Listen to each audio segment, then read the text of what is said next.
with Andrew Radd of BBC Radio Northampton, Kenneth Davis and myself, Nick Webb. And we have a game, Andrew, that could go any way.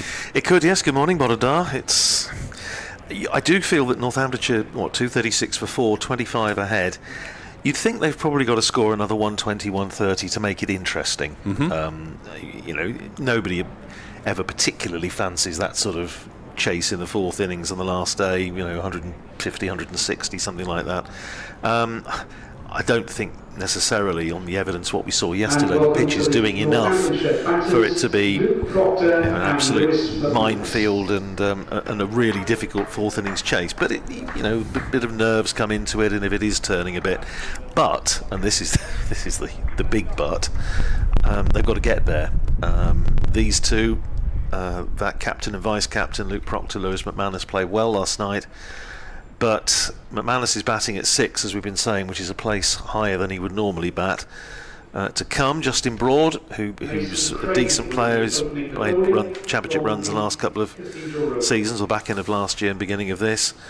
Then Liam Patterson-White, all-rounder, Gus Miller on debut, Rafi Weatherall and Alex Russell. So it's not probably fair to say there's not much to come, but there is. You do feel that these two have got to be batting certainly after an hour this morning. If Northamptonshire, I think, are going to have any chance of escaping here with anything other than a defeat. But we shall see. The other issue, of course, is still this rather thorny one for Glamorgan of the over rate. It's -5, so I think we're going to see Mason Crane bowling for most of the morning. We are in the first over of the day anyway.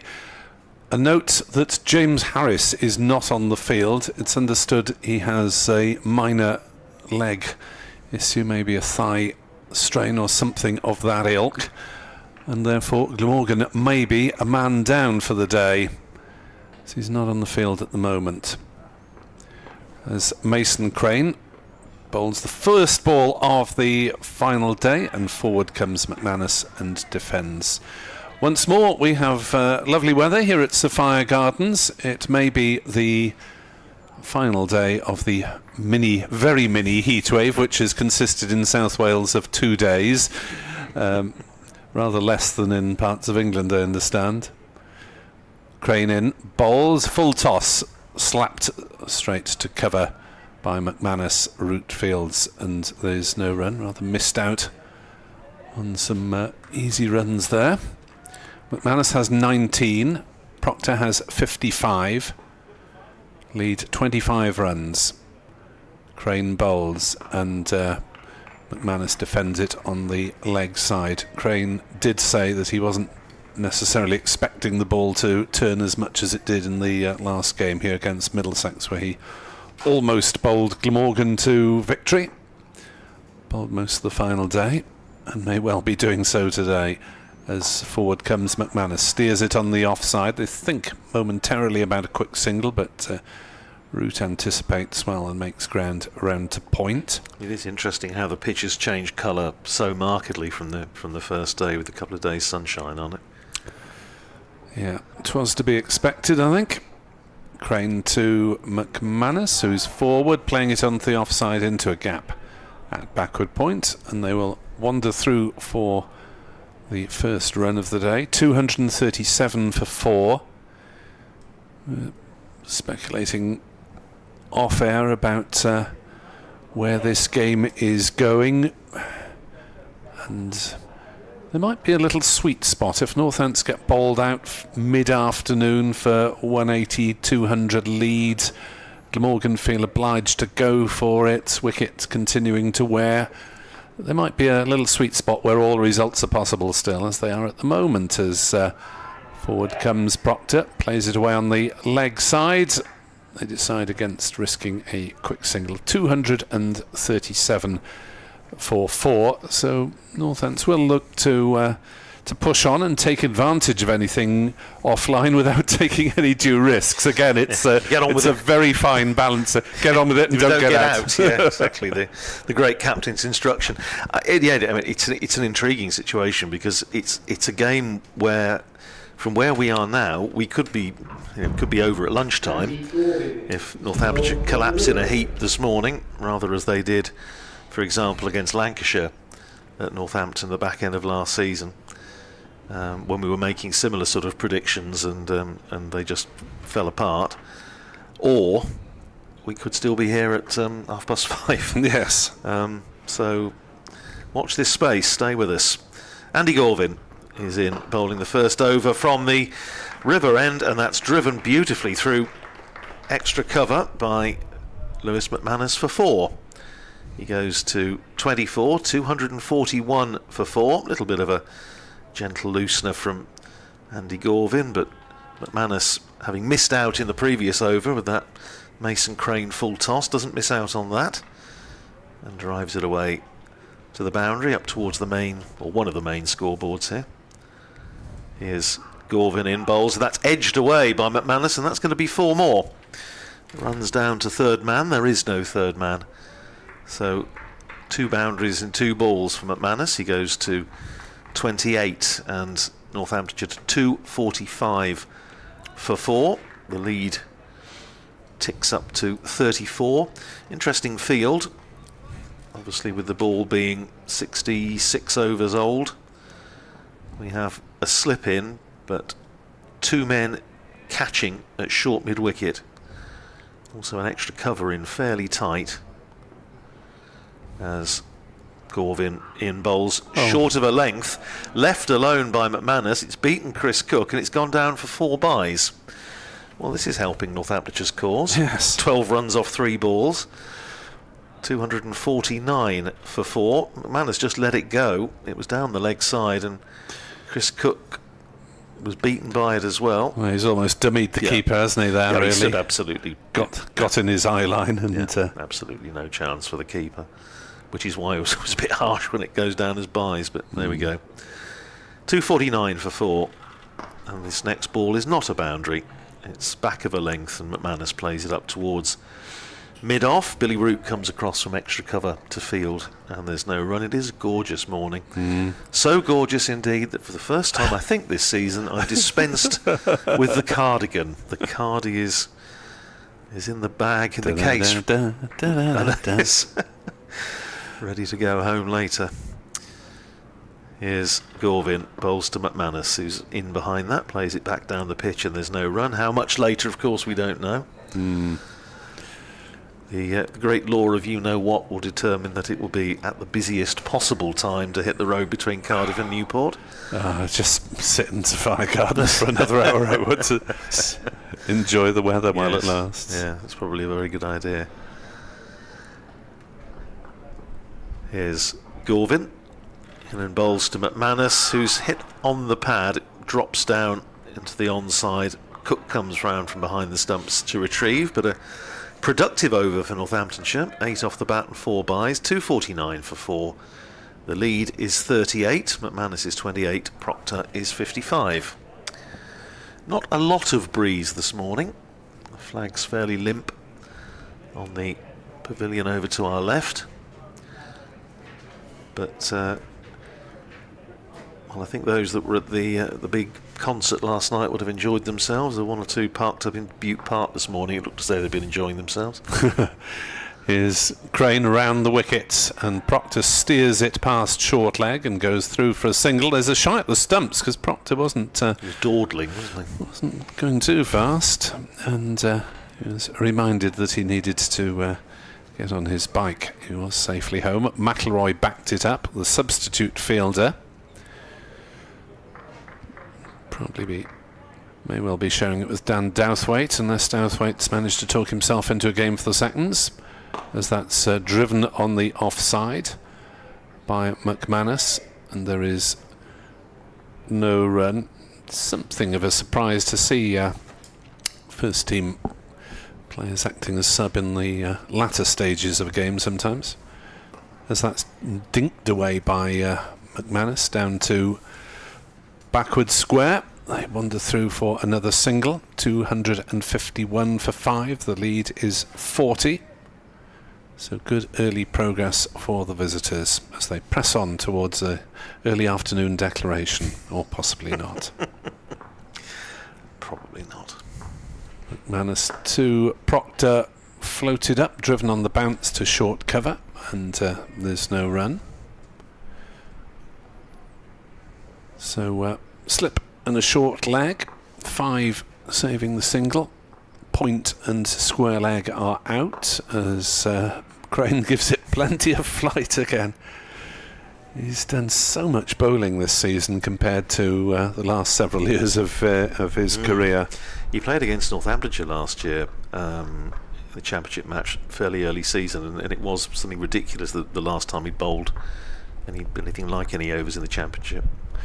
As back on his stumps goes Proctor, and that almost chopped on there. Ball span back, ended up level with the stumps, and that one turned absolutely ferociously, and he's done really well to defend that, Luke Proctor. That one turned square, as they say. Well, it was that comment from Ricardo Vasconcelos last night when we were having a chat with him after the day's play, and he was saying it's all a great conspiracy against left-handers. This, rough outside left-handers off stump for the leg spinner to bowl into, and he wasn't very happy. But he played well, very well for his 99. Disappointing, obviously, not to get the 100. Here's Gorvin starting a fresh over outside the off stump, beats the defensive stroke of Lewis McManus, taken by Chris Cook standing up. We have a slip on a Labuschagne, and gully, or sort of fourth slip in Sam Northeast, backward point, extra cover, mid off, mid on, mid wicket, backward square just behind, about 10 yards in, and a long leg as Gorvin is in bowls. Forward goes McManus, pushes it up to mid off, and there's no run. I have been accused by BBC Radio Northampton's breakfast presenter Annabelle of letting my standards slip. By taking the cardigan off. The cardigan off. But well, we're lucky enough to have aircon in here. I can think of one or two commentary boxes around the circuit when it would be taking any number of layers off, and the next ball is played up to mid wicket by McManus, and there's no run. Chelmsford is one early morning where it gets very, very hot. Canterbury. Yes. Sun in at Canterbury. Absolutely scorching for, as you say, the first session before it disappears behind the stand. Here's Gorvin bowling to McManus, who just, I think, giving himself a little bit of room to try and cut that, and in the end it was a bit too close to him. And he just forces it out into the offside for Root to field an extra cover, and there's no run. Must remember to take a brolly for Cheltenham, because it's the commentary position is not covered. Al fresco. So we had to absolutely get rid of everything on a day of torrential rain last year. Here's Gorvin in bowls to McManus, back of a length. McManus playing defensive off the back foot, drops it down into the offside. Cook tidies up. Yes, we had a couple of years ago at Cheltenham when our colleague Ed Seaborn, we had a couple of the sort of patio umbrellas up to try, because it was very showery on one of the days, and he managed to tip one of the umbrellas all over the people sitting down below. Dear. Here's Gorvin in, bowls short of a length, paddled around the corner by McManus. It was in the air for a while, but the nearest fielder, Eddie Byram, was fairly deep at long leg, and so they were able to come through for a single, and that's the end of the over. 30 to McManus, 56 to Proctor, 252 for 4. The lead is 41. Yes, we wanted to slightly irate members down below, but of course we got ourselves back out of sight, and it was absolutely nothing to do with... Don't know how that happened. Where did that come from? Nothing to do with us. Must have been off the roof. Yes, obviously. Yes, I see you've been requested to take some Caerphilly cheese home to Northampton. I have, yes. I mentioned Caerphilly Mountain this morning. As back on his stumps goes McManus, the first ball of Crane's over. Can't get it in Northampton. I'm surprised at that. I'm very surprised. I have to say I don't think I've ever looked for it, but there must be. I'm sure it must be around somewhere. Just call it Welsh feta. Makes it sound more fashionable. As forward comes McManus, defends the next ball back down the pitch to Crane. One of our regular correspondents, I think it might have been William, that fourth slip, was saying that he remembered it from his student days here, going up there and lighting fires and generally being fairly bohemian. Crane bowls and McManus props forward. Kills the ball. Chris Cook picks it up and there's no run.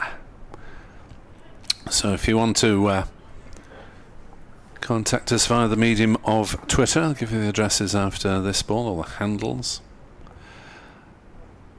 Crane bowls. McManus squared up, squirts the ball down towards short third man. No run. At Old Man Rad for Andrew. At Kenneth Davis for Kenneth Davis. And at Nick Webb 2017 for me. As Crane bowls. Oh, that's hit something and hasn't been caught by anyone. Now, it'll be interesting to see the replay of that, whether it was off the bat, the body, or the keeper's body. Could have been any of them, frankly. As no, it was off the keeper's gloves. Yeah, it was a false alarm, but turned sharply again. That one keeps low, and McManus pulls it. I think it bounces off Byram at short leg. It's gone for a single, but for a moment, hearts and mouths for Northants listeners, as that one, a little bit short of a length, did keep low, and he did well to react and get a full bat on it. 31-2 McManus, 253 for 4. The lead is 42. Yes, I thought that was going to creep through, but fortunately Lewis McManus just managing to get a bit of bat on it. Yes, it was William C. He said it was a Caerphilly Mountain, a regular nighttime haunt for us students, with campfires and beer. Good heavens. He said it's not much of a climb, because I was suggesting that was the Northamptonshire had Caerphilly Mountain to climb today. He said it's not that much of a climb, and a lovely extra cover drive by Lewis McManus is going to bring him 4 runs off the first ball of Andy Gorvin's over. Crosses the rope, beats the dive of Billy Root at extra, and runs away for 4. So McManus playing positively, 35 to him, 257 for 4. Had a poor season with the bat last year, as he would be the first to admit. Not helped, of course, by breaking a thumb fairly early on in the championship season.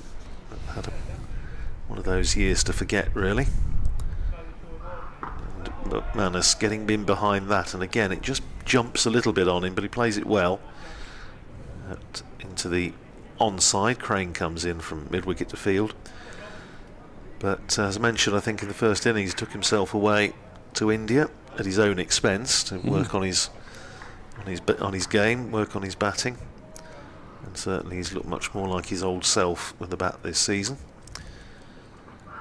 Down the leg side and half stopped by Chris Cook. It's difficult when he's standing up, and one goes down the leg side. There's another bye to add to the total. 258 for 4, the lead up to 47.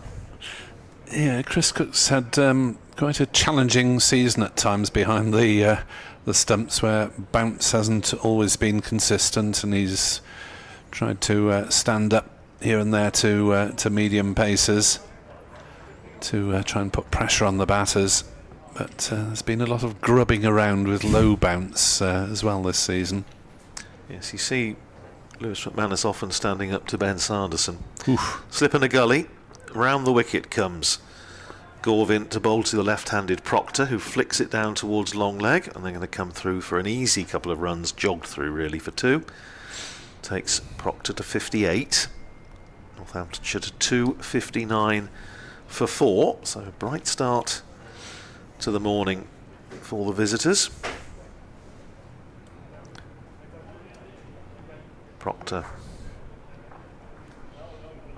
faces the next ball from Gorvin, and that's outside the off stump and not taken cleanly by Chris Cook, and a terrific stop at slip by Marnus Labuschagne, who just sticks down his right hand And Cook's had enough. And Cook has decided that discretion is the better part of valour, and he's going to stand back. I think that's sensible. So we have a slip, orthodox first slip, minus Labuschagne. I say Sam northeast third, fourth slip maybe, rather than gully. Round the wicket comes Gorvin, down the leg side again, and well, an easier take for Chris Cook standing back as Luke Proctor doesn't get anything on it, and that's the end of another over. So 71 bowled in the innings, 9 more until the second new ball becomes due, which again will be potentially another important little phase in the match. 260 for 4. McManus is 35, Proctor is 58, the partnership's worth 49, and the over rate still showing -5. Yes. Is going to become an increasing issue for Glamorgan, having fought their way to 7 bonus points. I won't want to lose any of them. Crane bowls outside off stump, and McManus plays no shot. We mentioned Trigo taking a lot of Glamorgan second 11 wickets for Gloucestershire second 11. Thank you to Phil O'Rourke, who is going to watch that match today, who says his name is Dexter, and yes, he is son of Peter. Thank you. So forward pushes McManus and defends, and there is no run. If you want to email me, nickweb2017@gmail.com. Listeners of either side or neither, welcome to use that email. Flighted up, full toss by Crane, driven firmly by McManus to mid-off. No run. Yeah, say good morning to Andy Walker. I think we're saying he's going to be with us today, having listened, of course, to Yorkshire match, which resulted in victory for the Tykes yesterday against Gloucestershire at Scarborough. Crane in, bowls, turned on the leg side by McManus to short mid-wicket, and there's no run. So you would have thought Harris must be a doubt for Sunday at Cheltenham, which again would cause issues over the Glamorgan lower order selection, as that's driven by McManus to short cover, and there's no run. And Van der Hoogten at 7, Harris was 9 after Podmore, but Podmore has not really made an impact with bat or ball in this game. Square-ish drive by McManus to mid-off, and there is no run. 260 for 4.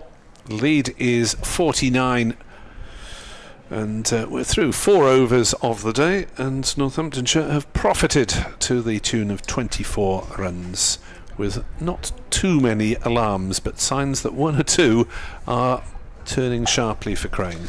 Absolutely. Well, we're going to see spin from both ends, because Kieran Carlson is coming into the attack again, I'm sure partly with the over 8 in mind, but also having seen, as Nick was saying, the fact that the odd one has turned sharply this morning.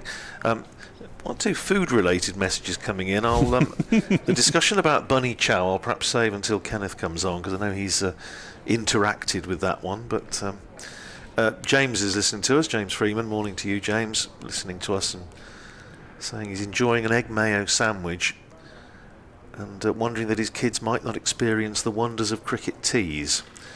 Here's Carlson then, round the wicket, bowling his off spin to Proctor with a slip, and Proctor plays the first ball out to mid wicket, and there's no run.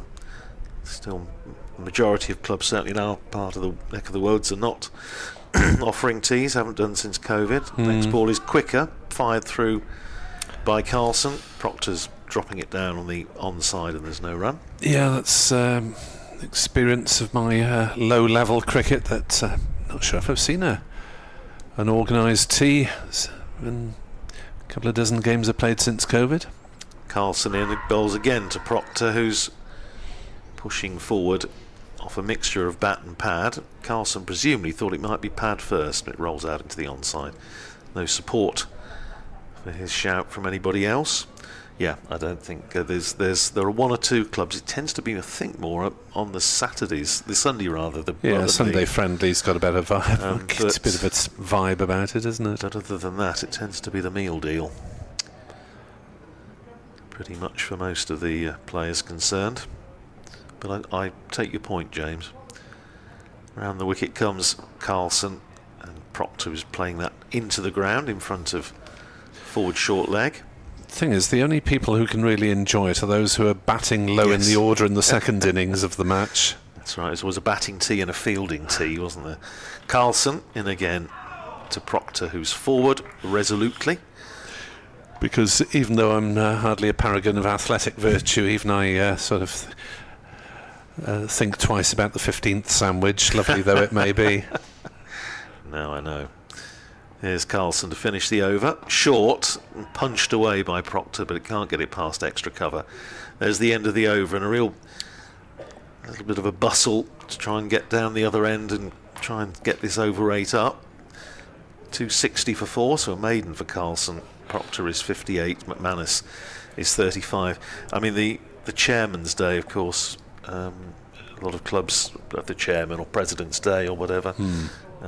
Certainly one of my years as chairman of my club, we had the usual chairman's 11 match against the club, and the tea was that was the selling point. Yes, quite. To try and get people from other clubs to come and play, and it was a absolutely sensational tea, chairman's 11, but not if you're watching your weight. Here's Crane bowling outside off stump. McManus plays no shot. What McManus started doing, and quick plug, there's a barbecue after the match at Mackin on Saturday this week. Mackin against Lisvane. As Crane bowls and forward comes McManus. Those, I mean, they're not huge numbers, just 2 or 3 a season, but those seem to be quite popular. Chance to sit around and, well, say chew the fat, chew the burgers and the hot dogs or whatever after the game. Crane bowls, punched on the half volley to northeast at extra cover, no run. Yeah, I think we might have one on Friday at the youth training evening. I've got a meeting at the club tomorrow night. Bicentenary committee. Oof. Crane bowls, full toss, driven straight to McIlroy at mid-on. That's good going. Bicentenary must have had some assiduous record takers in the early years. Founded in 1820. Well, the first record anyway is 1826. As Crane is in to bowl, and off the back foot goes McManus, watching it carefully. Crane thought he had some interest there. Yeah, Mackin's coming up to 150. 1878 founded approximately, same as Northamptonshire. Oh, right. Founded approximately, as that has beaten the bat from Crane. McManus groping forward, made no contact. A good over from Mason Crane, starting to ask consistent questions. It was a maiden, that hardly matters, but it's just the level of spin and difficulty for the batters that Glamorgan need to pile on. The odd run or two won't matter too much, but they need wickets, and they need wickets this morning, really. Otherwise, we could see the game drifting this afternoon as Carlson continues. Carlson, it's got to be from the River Taff end, with a slip and a forward short leg, bowling to the left-handed Proctor, who's forward, playing it out to extra cover. No run, 260 for 4, so the lead is 49. Yes, the earliest account of cricket the club says about players playing for a rump and a dozen. Here's Carlson in again. Forward goes Proctor, jams it into the ground, it rolls out to forward short leg, which is rather a nice way of offering some incentive. Rump and a dozen.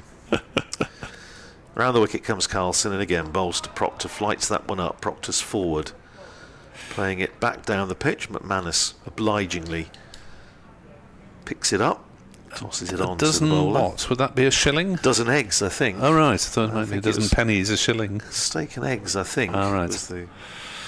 Fires that one in quicker. Forward goes Proctor, pushes it out into the offside, and there's no run.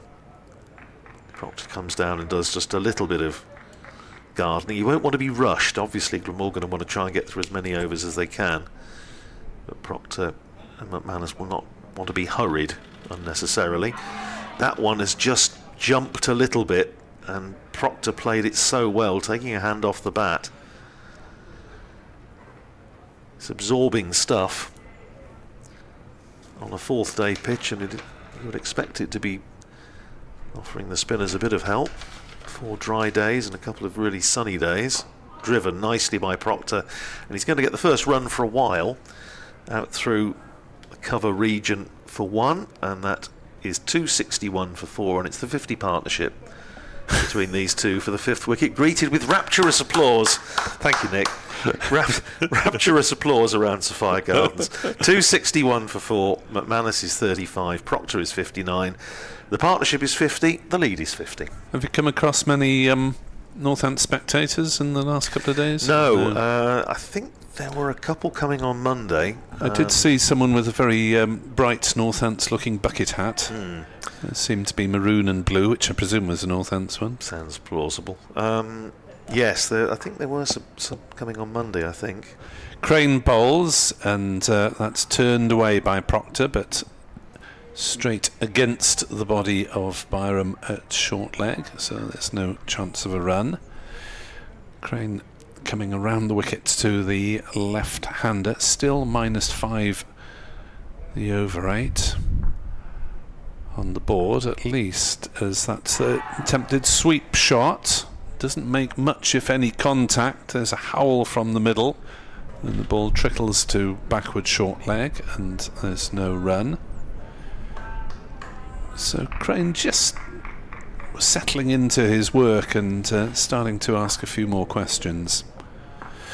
May have all morning to ask them. As back on his stumps goes Proctor, defends to short leg, and there's no run. 50 is the lead. Glamorgan wouldn't want to chase much more than 150, I don't think, particularly if there's a time limit. So a really vital part of the game. As Crane's in bowls, turned away on the leg side. There will be at least a single here for Luke Proctor, as they do settle for a single.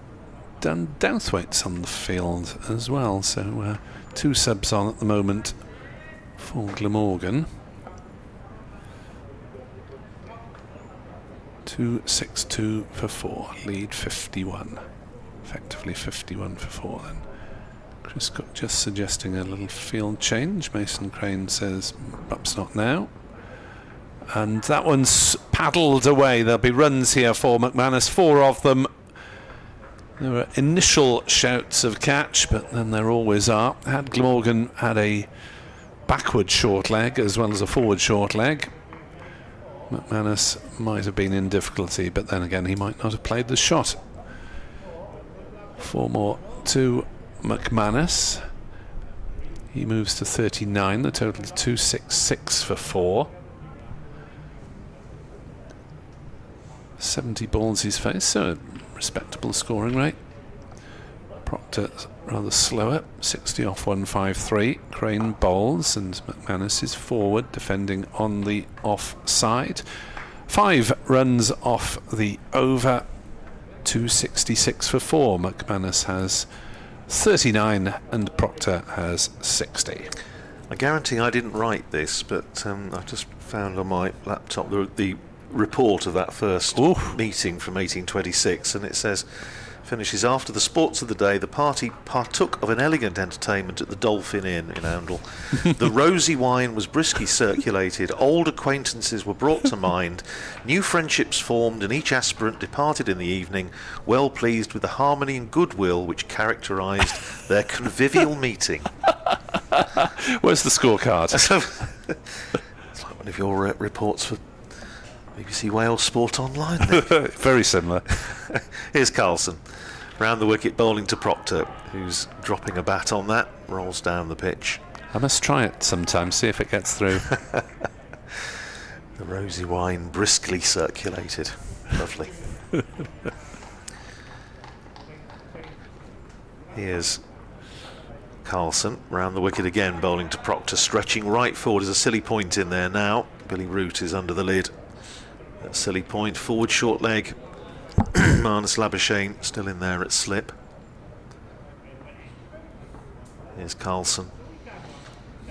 Into Proctor, forward, plays it past the right hand of Billy Root. Silly point out into the covers where Sam Northeast, Glamorgan captain, fields. A few spectators in, especially down at the far end of the ground where they've actually got a nice bit of shade at the moment from the trees. I think they lose that later on, don't they? Here's Carlson in again, pushed it just past Billy Root. Whether it was whether it was actually in the air or whether it just went into the ground first, hard to tell from here. Didn't look hugely aerial with the naked eye. Nobody looked terribly. Ooh, well. Yeah, just fell short of Root. Here's Carlson in and bowls to Proctor. Again, resolute in defence. One thing Luke Proctor doesn't lack is patience. Loves a scrap. Got one here. He's got one here. Carlson to finish the over, bowls to Proctor, who drops it down wide of the man at forward short leg, Eddie Byram. I thought there was a brief thought about a single, but they decide against it, probably sensibly. And another over ticks past, 266 for 4, 60 to Proctor, 39 to McManus. The lead is 55. So I'll talk you through this over from Mason Crane and then give way to Kenneth Davis. Yes, it's a rarity in a South Wales summer where the supporters are seeking the shade rather than seeking the sun, but that's been the case for the last couple of days. Or seeking cover from the rain as well. Yes, that's piling on the sweaters and jackets. Here's Crane then to bowl the right-handed McManus, and he's forward, watching that onto the bat. Talking about club records, I was amazed when Mackin found some scorebooks for in which my late father played in the early 30s. Really? They'd been discovered in someone's attic, and fascinating, aren't they? It's just dream time. That's lobbed away on the leg side by McManus. It was a bit aerial, but short leg Byram was taking evasive action because it was slightly short of a length and could have been struck very firmly. Safe for McManus. He's on to 40, 267 for 4, lead 56. 3 round the bat now. They have got a leg slip as well as a slip and a short leg. As Creighton bowls a full toss, Proctor hits it straight to short mid-wicket, and there's no run. More possibly of a backward short leg than a leg slip, if there's not much of a difference really. Crane bowls, gives it flight, jammed down into the ground by Proctor. Ball trickles down towards slip, no run. Wonder if we're going to see a bit of McManus bowling. I wonder. Well, he usually tries to talk himself on, doesn't he? Hasn't done it quite as much as in previous years.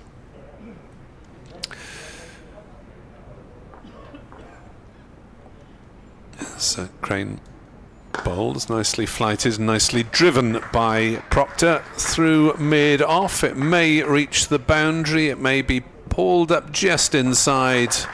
McIlroy does put in the slide, and he slipped as he turned, and they thought about 4, but decided to settle for 3, 270 for 4. Got the feeling Lewis McManus was a bit keener on the 4th than Luke Proctor was there, but they settled for 3, as you say.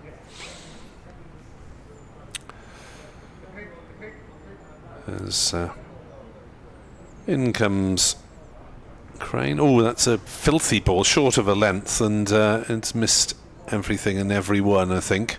Shot through. And it is run away for 4 more byes. So a difficult start to the session for Chris Cook behind the stumps. And that McManus shaped to play a huge pull.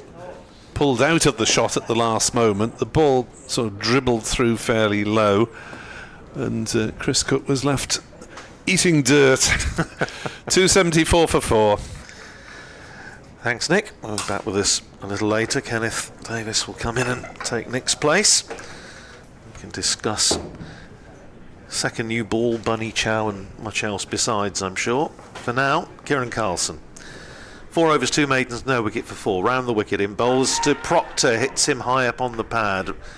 Little bit of excitement, don't think there was any bat involved. Drops safely. Billy Root at silly point still. Forward short leg, Eddie Byram. Marnus Labuschagne at slip. 3 close catches, plus keeper Chris Cook.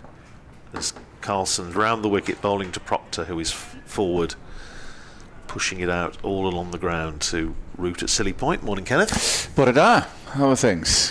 Very good, beautiful morning here in Cardiff. And yes, indeed. Decent first half hour for the visitors.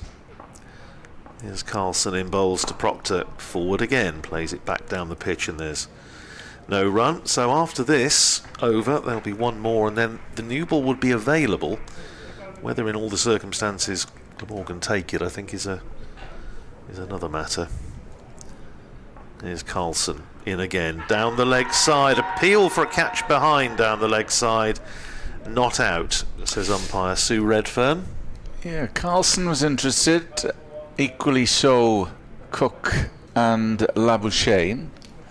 Just drifted down leg. Let's have a quick look. Yeah, just off the thigh pad, I think. So, yeah, very hard to tell from that, but yeah, it didn't look quite right, didn't sound quite right. Short goes Carlson, cut away by Proctor. He's going to get certainly 1, and they'll come back for 2. Takes Proctor to 65, and Northamptonshire to 276 for 4. So the lead is 65. And if they negotiate this period, Nick alluded to the fact that we could see the game starting to peter out. We'll see. I think there's there's still so much time left in the in the match, as the last ball of the over finds Proctor playing forward defensive back down the pitch. 276 for 4, so Proctor is 65, the lead is 65, and the partnership is 65, which makes it nice and easy for some of us to work out. Yes, bunny chow, I think it was well, the gentleman pointed out to a very, very good street food Indian restaurant on Church Street, which is just off St Mary's Street. It's for the locals will know that it's opposite a watering hole called the Old Arcade. Other watering holes are available, but it's one of the famous Six Nations pubs, as Mason Crane comes in from the Cathedral Road end, over the wicket, flatter, short, and has been disposed of, and it has, despite the despairing dive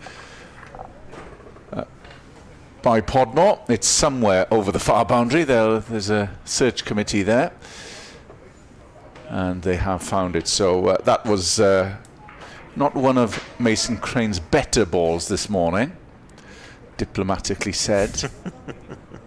As Northants move to 69. Crane starts his short run up from the Cathedral Road end. More flight that time, but that's squeezed, cut behind Carlson, and he scampers after it. They'll pick up a couple and hurls it back at Chris Cook. Yeah, it's a street where there's an awful lot of restaurants, Italian, Vietnamese, but that Indian restaurant mentioned by the gentleman is a very good one, Mowgli's Street Food.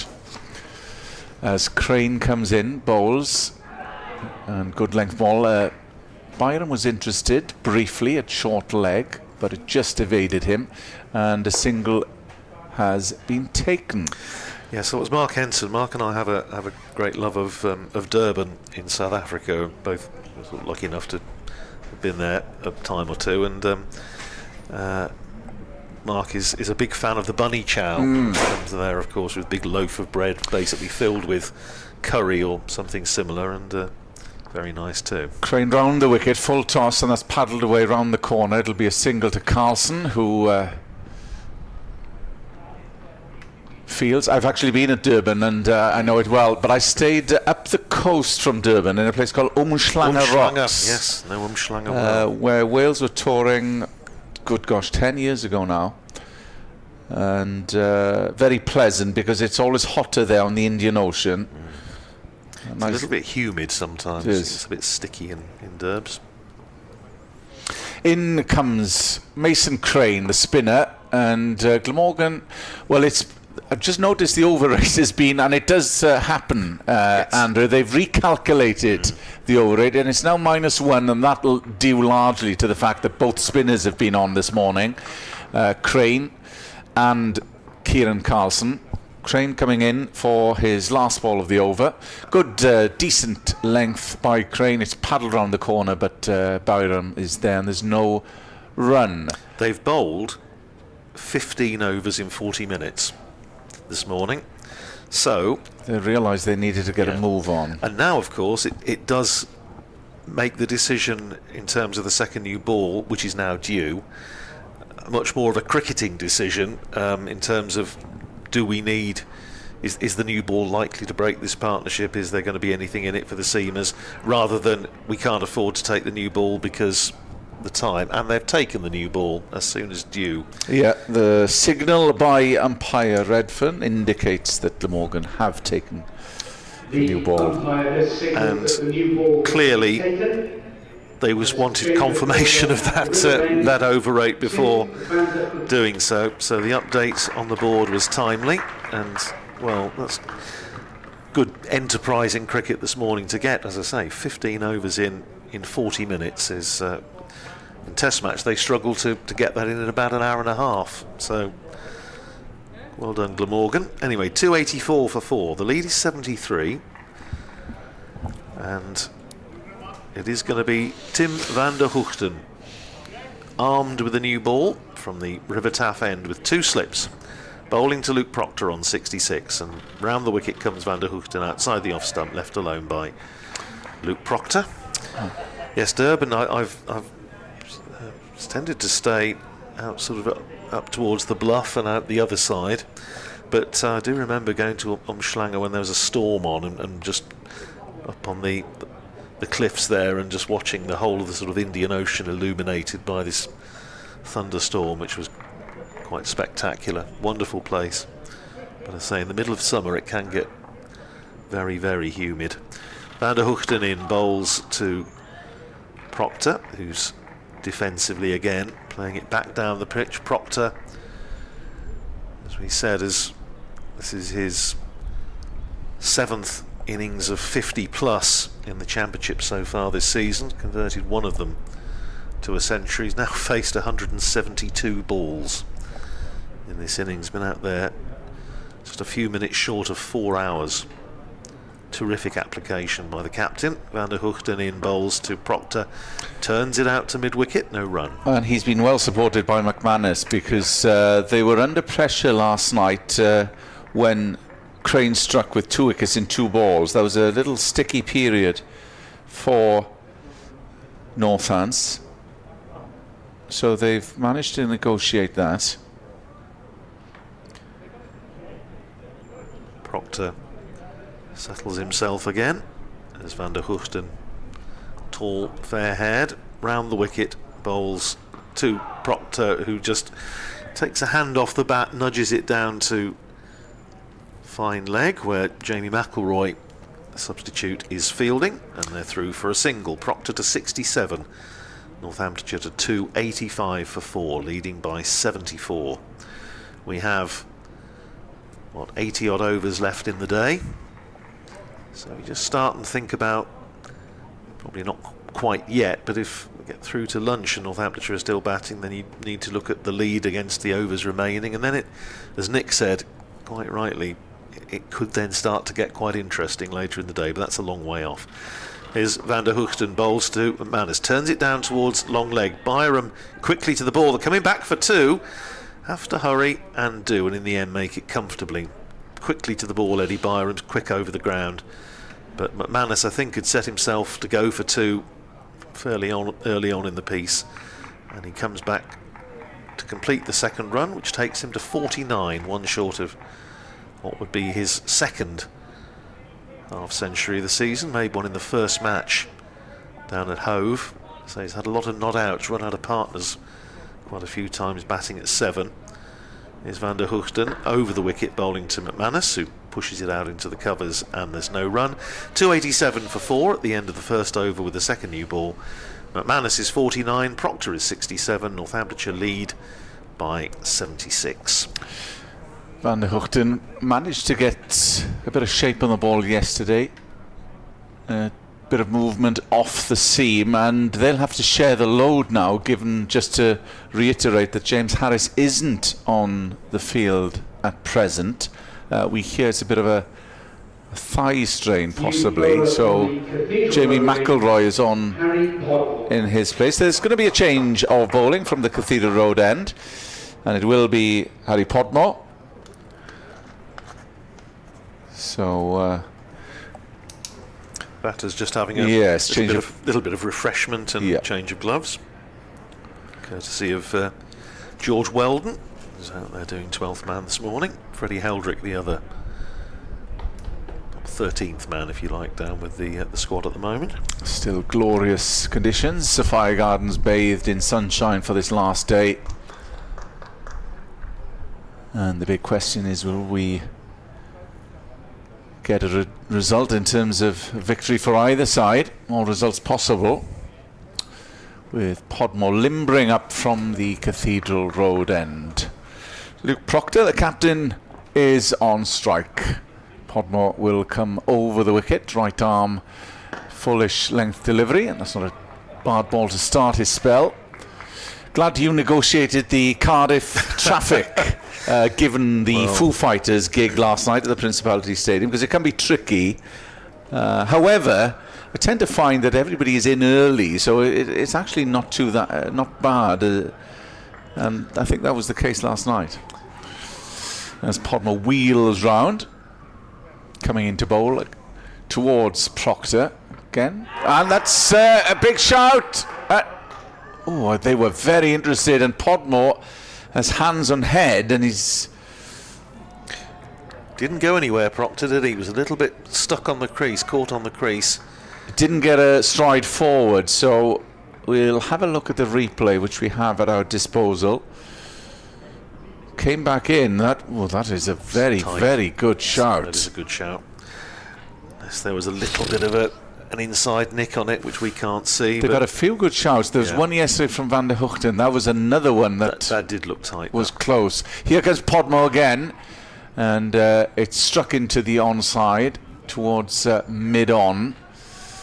That was a whisker away, I would suggest. I'm just wondering, with the new ball, might it have been the umpire's mind? Possibly height might have been going over. Height might have been an issue. It was certainly a very good shout. But, so the batter's getting the benefit of the doubt. So Proctor will breathe a sigh of relief there. It brings McManus, the wicketkeeper, on strike. Right-handed batter. Podmore coming in past the umpire, right arm over the wicket, bowls, good length delivery, and that's prodded back, and there's no run. Yes, well, I was a great believer in these sort of circumstances of taking the local advice, and both you and Nick were saying go sort of long way round, if you like, the other side of the stadium, and that's what I did, courtesy of my sat-nav, and that's a very pleasant drive, actually. We saw the bay and some of the docks. And, what's nice in this weather as Podmore comes in and bowls Fuller, and that's through the covers, and they'll pick up a couple here. And that's his 50. McManus comes in for a well-deserved 50, and he supported his captain well. Yeah, 82 balls, 8 fours for Lewis McManus' second half-century of the season, and that's now his highest score of the season, because he was out for exactly 50 down at Hove in his first innings of the season. Harry Podmore coming in, bowls, drags that one short, but it goes through, it's left through to Chris Cook, end of the over. So Northants 290 for 4. McManus is 51. Proctor unbeaten on 68. The lead is 79, and they've profited well this morning. There was that one over where I think it was 12 came in 3 balls, which sort of got them on the way. And Glamorgan needs some divine intervention from somewhere quickly, one would suggest. Yes, Northamptonshire have added 54 this morning in first 50 minutes play. Batters just confer after Lewis McManus has changed his gloves. I think he's hit 82 balls. It was 83 balls for his 50, just to keep the books straight. So Proctor it is going to be to face Van der Hoogten. 290 for 4, so 79 is the lead. 82 overs in the innings, and that's cut away by Proctor, certainly just a single down to Eddie Byram at third man. The throw eludes Chris Cook, but fortunately Dan Douthwaite was backing up, so one more to Proctor, 69 to him, 291 for 4. So we have 78 overs remaining in the day's play after this one. Partnership is 80, the lead is 80, and McManus facing Van der Hoogten, and that's not bounced again, and it's gone down past the keeper. They're coming back for 2. Now we await the signal. Was there a little edge on that? Yes, there was. No, it didn't carry. It wasn't a chance. It didn't carry to Labuschagne, but that again didn't bounce. We've seen a few, haven't we, that have just kept a little bit low. That was one of them. And Lewis McManus is presumably thanking his lucky stars that it wasn't straight. Just got a little edge on it, landed in front of Marnus Labuschagne. 293 for 4. Here's Van der Hoogten outside the off stump. That was an effort ball, my goodness. That flew through and slapped into the gloves of Chris Cook, but left alone by McManus. Yeah, finding his rhythm is Tim Van der Hoogten. 2 slips in place. Labuschagne at first, northeast at second. They have a backward point, an extra cover. Mid-off, mid-on, mid-wicket. And a long leg. Eddie Byram down immediately below us. As Van der Hoogten's in, bowls to McManus, just tucks him up a little, but he plays it up to mid-on, where Gorvin fields, and there's no run. McManus, again, rather like Vasconcelos, occasionally you see him having a little prowl out towards square leg, just to clear his head. And here's Van der Hoogten in his 20th over, in and bowls to McManus, who's forward, pushes it out into the covers. I think you've used the word application, and I think if you are sensible in terms of your batting, it is a more than tidy batting wicket, and if you get in, and we've seen many batters get in for Glamorgan and Northants, there's not much to aid the bowlers.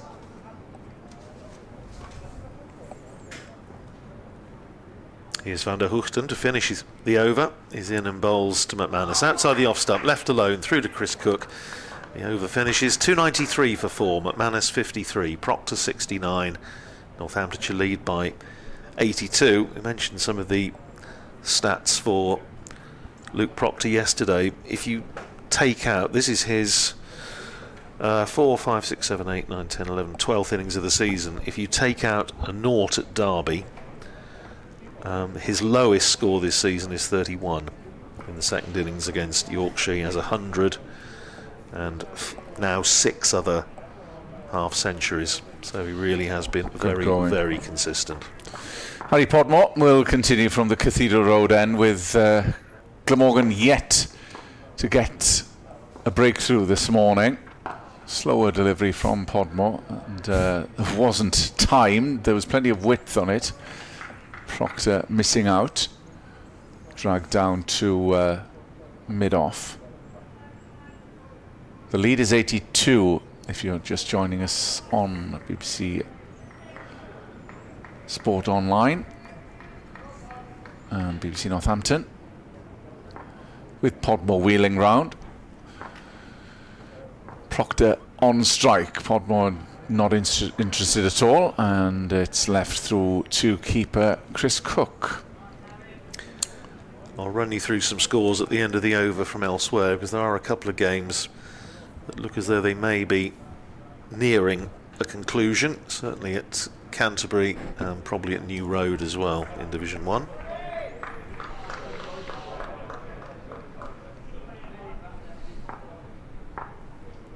Two balls left of Harry Podmore's over again.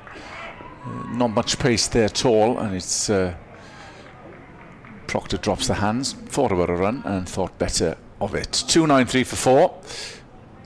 Few of the Glamorgan faithful opposite us on the River Taff end of the ground, hoping to see a result. Be lovely sitting in the shade of those trees at the moment, wasn't it? Beautiful. You can get caught out later in the day, as Podmore will conclude his over from the Cathedral Road end. Comes in, and again it's left, and it goes through to keeper Cook. Apologise, I was looking at the other side. There are 3 balls to go from Harry Podmore's over. Yes, it's quite still this morning, isn't it? There's not a lot of breeze, so if you do get a little bit of shade at that far end, that would be very pleasant. But later on you'll be in the full sun, won't you? Harry Podmore ambles in, bowls, and that's played into the onside, but mid-wicket comes in. The fielder there is Kieran Carlson, who's bowled this morning from the River Taff end in unison with Mason Crane. But they are still awaiting the first wicket this morning at Glamorgan after that flurry late on last night.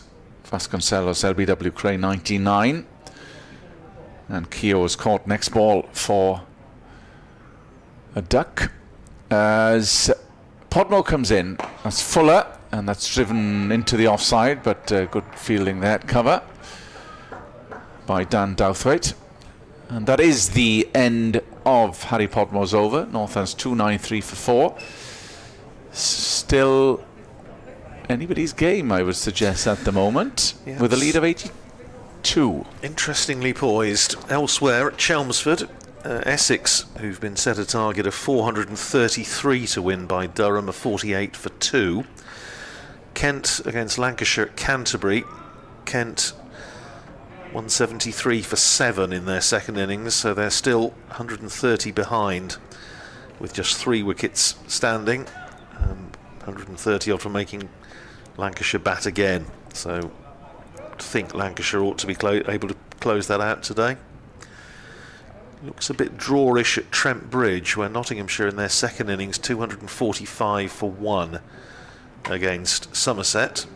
So Nottinghamshire 135 ahead. Ben Slater 93 not out. Hasib Hamid out for 91.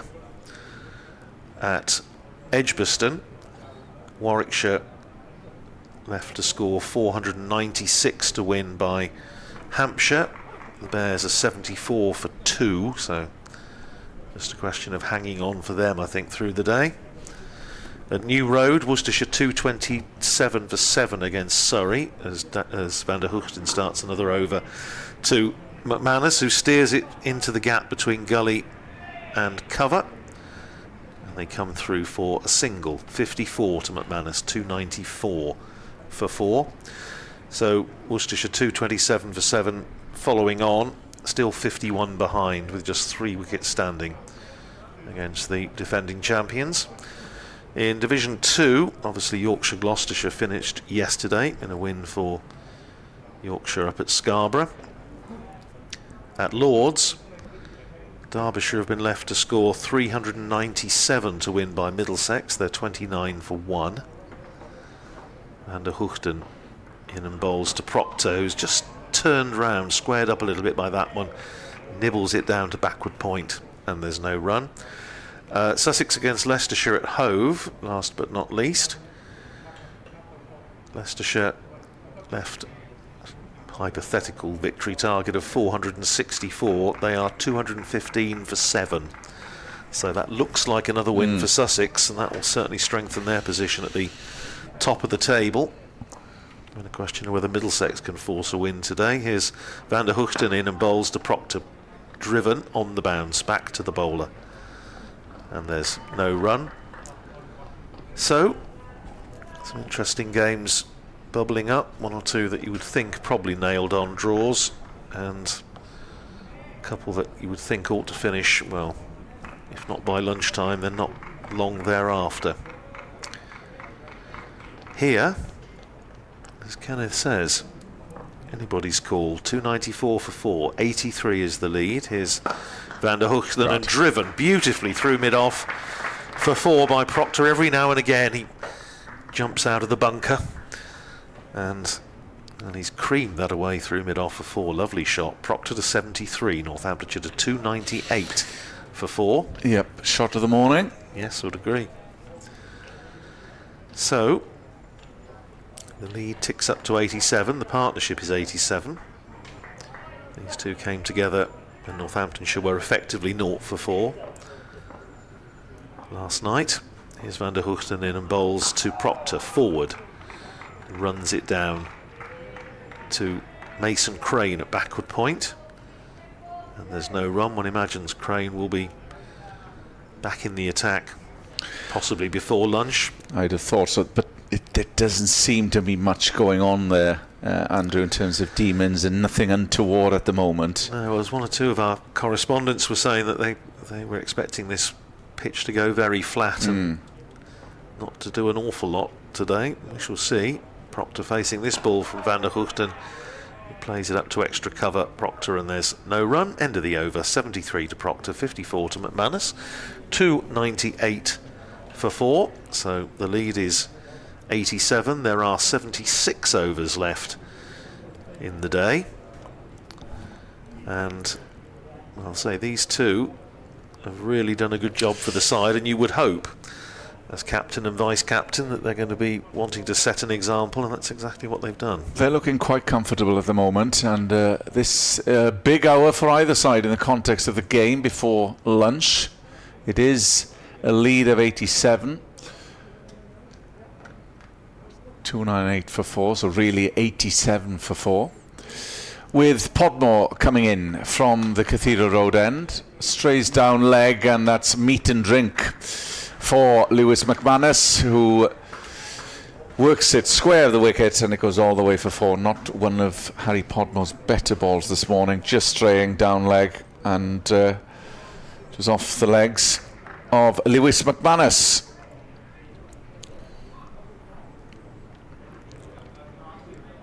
Quite like the way these two have played this morning. I mean, although they've been careful in defence, if there has been a bad ball there, they've looked to try and put it away, mindful of the fact that obviously runs are, it's not just a question of Brigadier block all day. The runs are an issue, and Northamptonshire may be in a position, who knows, to just put a bit of pressure on Glamorgan later.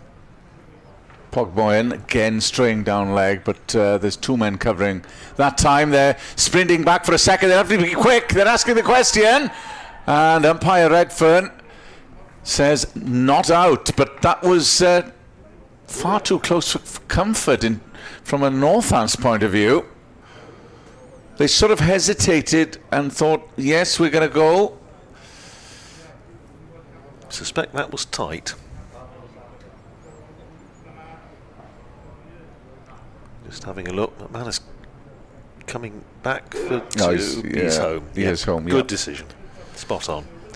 It looked tighter from where we were, but he had a bit to spare. Well, it was, as you said, it was too close, a bit too close for comfort. Harry Podmore then from the Cathedral Road. Again, he's just not getting his line in this over, and that's an easy single worked on the leg side. He's strong off his legs, Lewis McManus, isn't he? And he's, as you said, that sort of delivery is just going to give him something to work with. There's no genuine pace apart from Van der Hoogten as well in the Glamorgan attack, and without any help from the wicket, it is going to be a hard slog, one would suggest, as Podmore comes in past the umpire, over the wicket to left arm Luke Proctor. He tries to turn that into the onside, but the man is at square leg, and there's no run. McManus one short of his highest first-class score for Northamptonshire. He has, of course, got the first-class 100 for Hampshire, but his highest for Northamptonshire, 62 not out. Just a one slip in for Harry Podmore as he comes in towards Proctor, dabs that down, and it's an easy single as the man comes from short cover. And there are runs to be had. That is another single to add to the tally. Northants 306 for 4, going along nicely. And there was one LBW shout that was very close. But apart from that, I can't remember any more from Glamorgan this morning. They've been secure, have Northants. Podmore comes in as McManus tries to work it on the onside, but it's fielded at mid-wicket. That is the end of the over. And not much activity out there at the moment. Northants going along nicely and lead by 95. Yes, like you say, there's been the odd play and miss. When Mason Crane was on earlier, a few that were turning sharply that caused one or two anxious moments, but generally these two have played pretty well. And Van der Hoogten is going to continue from the far end, the River Taff end. Not much cloud in evidence today, a few little wispy fair weather clouds immediately above us. Our commentary position here at the Cathedral Road end. One or two clouds over there over the city centre, but generally it is a glorious early afternoon here in Cardiff. And here's Van der Hoogten bowling to Proctor outside the off stump, left alone by just the captain. Sense if, like last night, that if Glamorgan get one, they might fancy their chances of getting into that sort of middle order. Yeah, I think that's a very fair point. It goes back to what we said this morning. It is absolute, from Northamptonshire's point of view, absolutely vital that these two, well, I was saying if they can, they need to bat at least the first hour to give Northamptonshire a chance. Well, they have done that. Driven by Proctor, straight back past the bowler. Van der Hoogten stuck out a hand, couldn't intercept it, and it's another boundary to the Northamptonshire captain. 78 to Proctor, 310 for 4. The lead is 99. The partnership is also 99. I don't think they're likely to go past the Northamptonshire 5th wicket record against Glamorgan, because I actually, Stephen Hedges, in his podcast, was doing a chat with myself, Mal Loy, Tony Cotty and Dr. Hignall during the winter, because that was when the match in 1998 when Mal Loy and David Ripley put on 401 for the 5th wicket. Here's Van der Hoogten in, bowls down the leg side. Good take by Chris Cook, but again the radar just needs a little tweak from Tim Van der Hoogten. Yes, that was an extraordinary game. Malloy getting 322 not out. Game that looked absolutely dead and buried for Northamptonshire. They managed to get out of it with a draw, making over 700 in the second innings. So I think that record's safe today. I think so. Here's Van der Hoogten in and bowls to Proctor, turns it down past the man at short leg for a single. It brings up a single to Proctor. He goes to 79, and it's the 100 partnership for the 5th wicket between captain and vice captain, Luke Proctor and Lewis McManus. They have a little handshake in the middle of the pitch. 311 for 4. Well, they've batted well. They have. They've done a really good job, but the job's not done yet. And Glamorgan will know, and you made the point, Kenneth, that if they can nip one out, then they are, as you say, into the sort of the all-rounders. Still fancy their chances. Van der Hoogten bowls short, pulled by McManus. It was very short, and there was just a hint of up periscope about that, but anyway, he managed to keep it down. Pulls it behind square where Billy Root fields, and they're through for a single. 62 to McManus, 312 for 4. The lead to 101. We have 50 minutes or thereabouts to go until lunch. I shall make way in a moment or two for the sun-bronzed Nick Webb, who's just come in from outside. Here's Van der Hoogten, bowls to Proctor short. Proctor ducks underneath it, and that is the end of the over. 312 for 4, Proctor 79, McManus 62. The lead is 101. And to join Kenneth Davis, it will be Nick Webb. Thank you, Andrew. So Northants going along nicely with the lead of 101. And these two effortlessly with 100 partnership. They've steered the ship since the flurry of wickets last night, where they were in a spot of bother. And we thought that the Australian, McManus Labuschagne, would have been introduced to proceedings, and he's being brought into the attack. Yeah, it could be the extra seamer now, rather than the spinner. Well, there's no James Harris, as we mentioned this morning. His drink's waiting. He was down chatting with Tim van der Hoogten on the boundary a few minutes ago. So they're going to have to share the load, are the Glamorgan seamers. Yep, leg spin, off spin, seam bowling. Yeah, Labuschagne's your man. So, McManus Labuschagne's first ball of his spell from the Cathedral Road end, and that's clipped into the onside towards mid-on. There's no run. He has sort of worked on this deliberately to provide yet another string to his bow, as well as being a fantastic batter and fielder and a decent spinner. Labuschagne coming in past the umpire, bowls, and that's straight down leg, and it's taken by Chris Cook, but they need something to inspire them, Nick, at the moment, because there was that genuine shout a few overs ago, but apart from that, there hasn't been much. Yes, the run-outs have been as close as anything in the last half hour. Yeah, that was tighter than they would have anticipated as Labuschagne comes in, bowls, and well, it looked as if McManus gave himself enough width there, but played it into the onside, and there's no run. That was strange, wasn't it? It looked as though he was trying to angle down towards third man, and the ball somehow ended up at short mid wicket.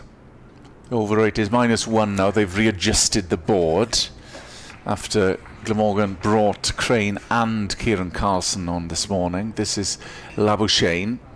Oh, good gosh, that's I was going to say short. I think I'm not sure if that bounced halfway along the wicket.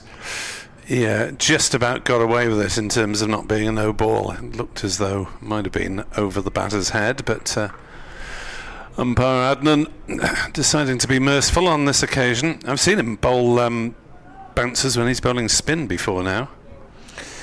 Labuschagne coming in, bowls again, goes for the short stuff, and goes through to Chris Cook. Would have thought that's his 2 for the over. I would have thought so. Still glorious conditions here, but nothing to write home about from a Glamorgan perspective at the moment. McManus and Proctor steered the ship. They're looking very strong out there. McManus 62, Proctor the captain 79. Labuschagne in past the umpire, Fuller that time, and McManus gets to picture the ball, and that concludes McManus Labuschagne's first over. Northants 312 for 4, and Glamorgan, well, we still await the first wicket of this morning session on the final day's play. Yeah, the lead into 3 figures, 3/4 of an hour to go until lunch on this final day. And Northampton, if they don't lose any more wickets, Andy Gorgon. Before the lunch interval, and had another 40 or 50 runs. They're almost in safe territory. Whether it will cross Proctor's mind at any point, whether to declare during the afternoon session, should Northants get more than 200, 250 ahead. Well, you're in that sweet spot, as you mentioned earlier. Difficult one to judge. Yes, I'm not sure, from what Andrew has said, that Luke Proctor will be inclined to gamble. As Gorvin is in to bowl, driven into the offside by Proctor, fielded by Root at cover, and there's no run.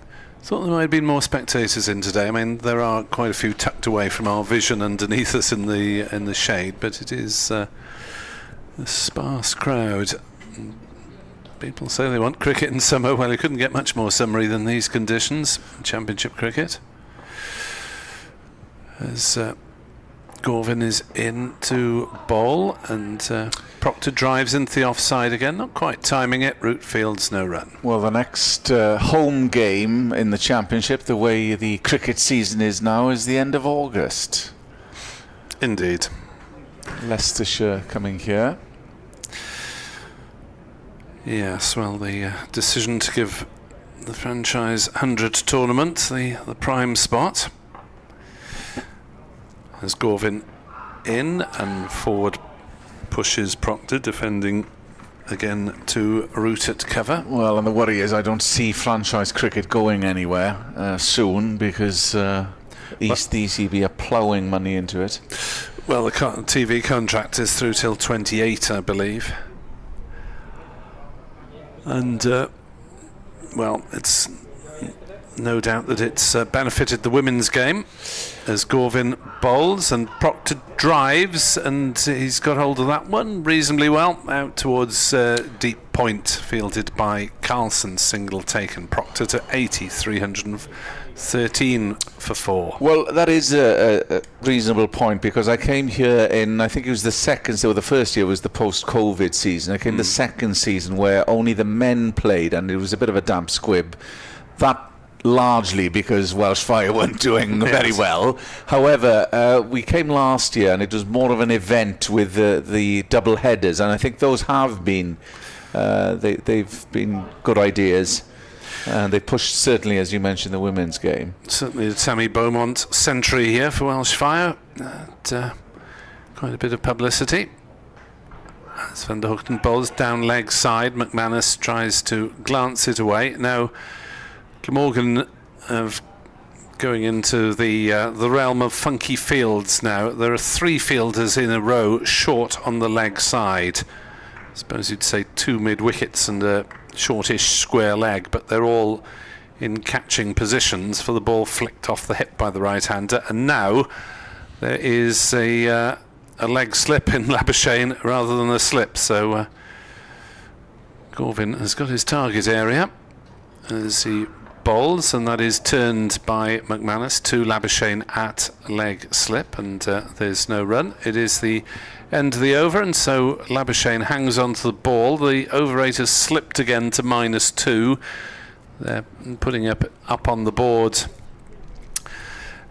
rather more frequently because of Glamorgan's troubles in that direction, so they need to get on with it. They will obviously have the option of bowling more double spin later in the afternoon, which got it heading in the right direction fairly quickly, but it is something for Sam North East to ponder, as well as how to break this stand. Well, we probably will see Crane and Carlson possibly prior to lunch, just to give them a few overs and get the over right down. But Labuschagne is going to continue for the time being from the Cathedral Run, just marshalling the troops in terms of fielding positions, mid-off, mid-on. There's 1 slip, man at point. It's a defensive field here, protection at fine leg. Labuschagne in, and that's dabbed down. They thought about a quick single, but the man comes in from point. There's a man at deep square, and at third man. So there's plenty of runs to be had out there.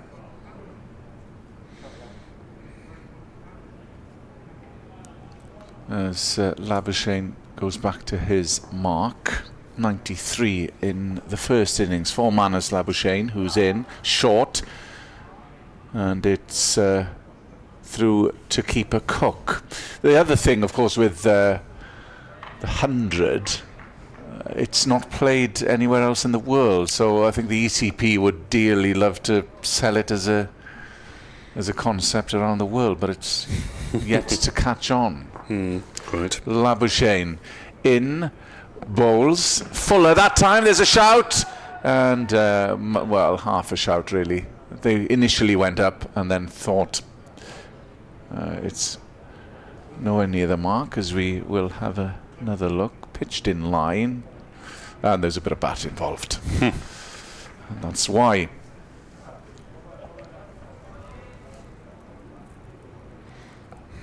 I suppose the worry for counties would be if the ECB would get their mitts on T20 cricket eventually and turn that into franchise cricket. That has been muted in dispatches as well, as Labuschagne comes in around the wicket, and it's the short stuff once more, and Proctor ducks, and it goes through to Cook. Yeah, you do wonder who's pulling the strings. Obviously, it is the England Test team and the television income that make the vast majority of county revenue, with money from membership, in Glamorgan's case, only between 3 and 5% of total income, I understand. Labuschagne in, full ball, and it's defended forcefully by Captain Proctor. But it is the counties who should be deciding what goes on at the ECB. But it does seem to be the... Seems to it's be not the exactly other way the tail wagging the dog, maybe the nose wagging the dog. Yes. So 313 for 4.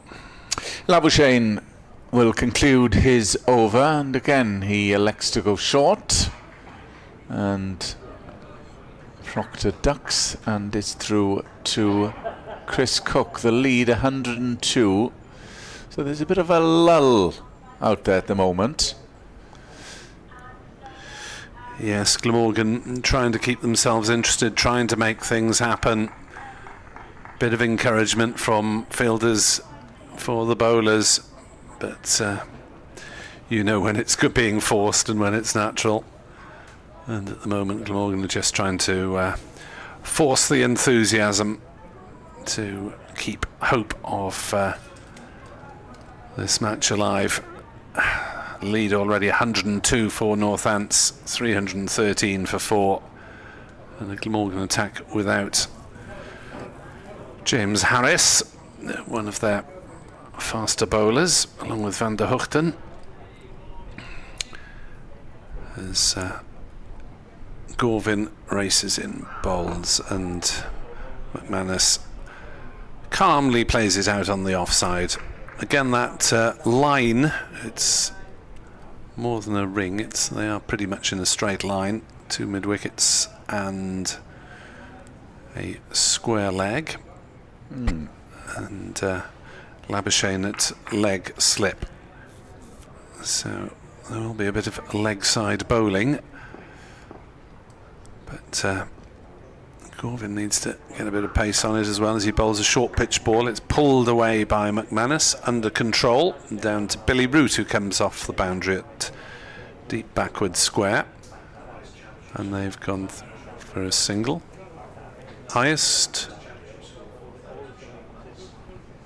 McManus's highest championship score for Northamptonshire. Thank you, Andrew. For the former Hampshire man.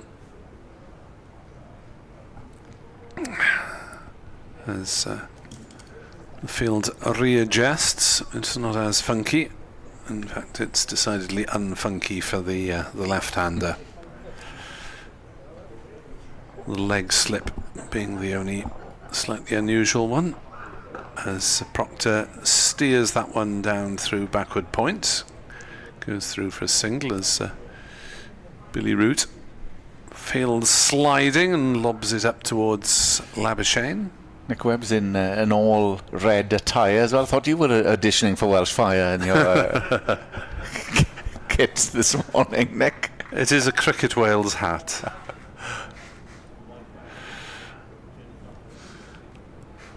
As Gorvin in bowls to McManus, who drives, doesn't time it, oohs and ahs. It was perfectly safe along the ground. To Byram, who is the straightest of those three fielders in a line on the leg side. Yeah, the oohs and ahs trying to put. Oh, there was close. Yeah. It wasn't. Yes.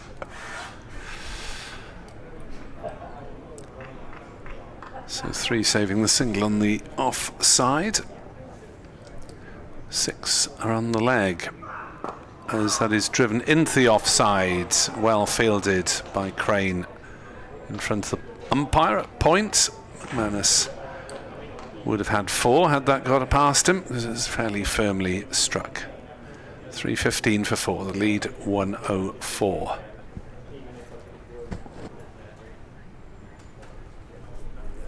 So Northants using the experience of captain and vice-captain, and so far they've moved a long way to safety. As that one again is driven by McManus, and again it's well stopped by Crane on his hands and knees, doing a bit of mock crawling towards the ball, because there was no risk of a run. 315 for 4, 2 off the over. McManus has 63, Proctor has 81. The lead is 104. There are 33 minutes until lunch. And you're listening to BBC Sport Online. Kenneth Davis, Nick Webb and Andrew Rad. And Glamorgan, well, perhaps not toiling in the sun yet, but it's been near perfect for Northants this morning.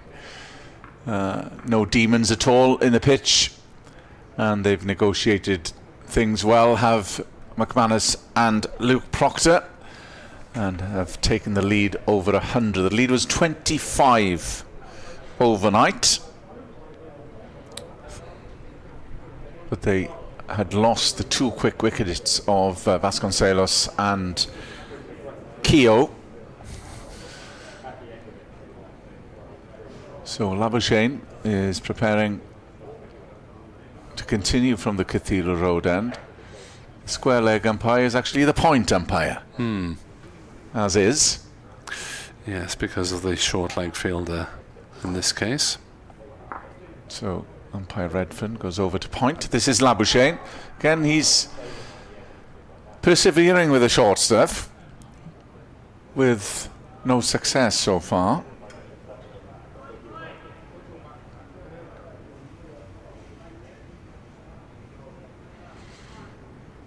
Proctor solid for his 81.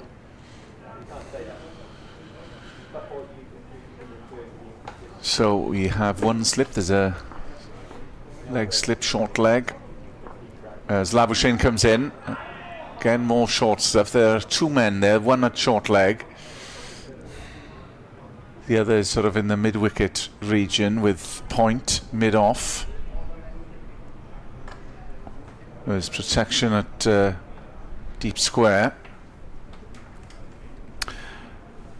Second 11 matches at Taunton Vale. Somerset 148 for 2, leading Northants by 262. Labuschagne comes in. That got big on Proctor, but cut it down to the man that is one at third man, and they'll take a single. Wickets in the Somerset second innings for Lowe and Finnan. Northants total almost entirely based on 2 men, really. George Bartlett's 152 and Sales is 77. So Northants trying to first of all make the game safe from their perspective, but they will be wary that a few quick wickets could turn the table in Glamorgan's favour very quickly, as Labuschagne comes in over the wicket again, short, and unperturbed is Lewis McManus. And that's why they don't need to get a move on. They don't need to take any risks at all. Yeah, Glamorgan second 11 also struggling for wickets. Labuschagne in, Fuller, but it's off the legs. There's a quick shy at the stumps. They take one quickly, but they were well home. Ooh. That looked maybe a little tighter. Well, the previous one looked tight, but we saw, with the benefit of the replay, that Northants got back. Yeah, it did strike the stumps, I think. There, Crane just flicked the bail off. Coming around from mid-wicket, from mid-on rather. He's at mid-off now. Obviously, with the left-handed, they swap.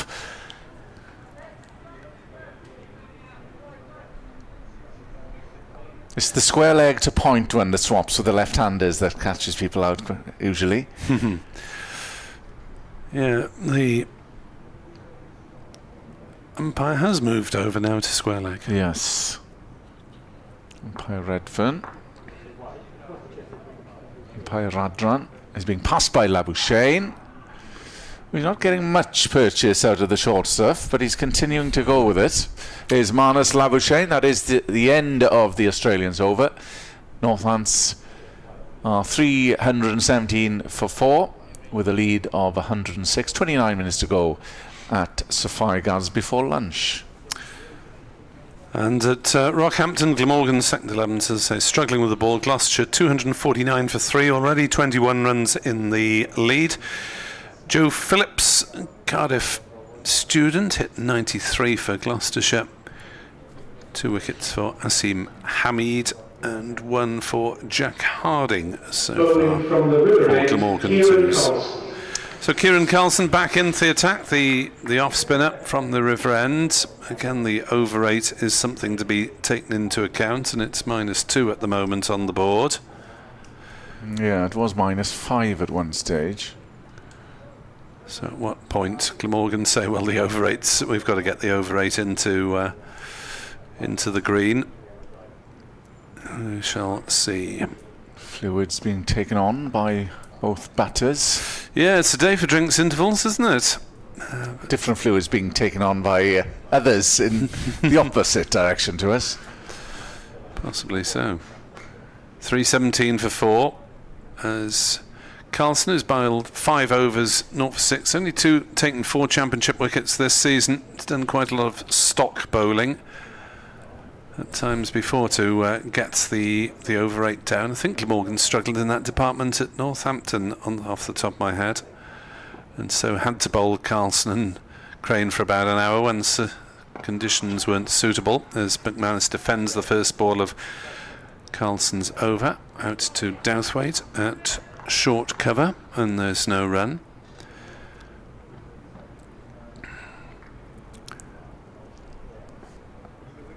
Short leg and slip the close fielders. McManus steps back and cuts nicely. Will get runs here. He may get 4. He will get 4 down towards third man. There was a slightly laborious chase from backward point. Well, that's the first boundary for a while, but it probably sums up the state of play at the moment. Yes, even the normally bouncy Crane looked a little bit tired chasing that one, and maybe can be forgiven. Driven again on the offside, and that's gone in the same direction from McManus. A couple of boundaries in successive balls, maybe not as square as he'd hoped to hit that one. Went down to third man, and McManus gallops onto 72 not out. And the total is 325 for 4. The lead is 114.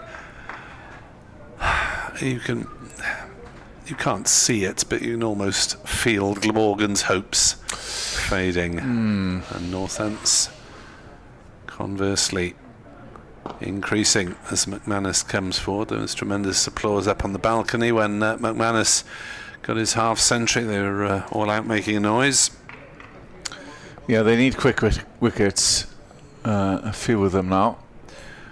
Carlson bowls. McManus slices one down towards backward point. He was having a look at it, and Luke Proctor said, well, might as well have a run there. So they did.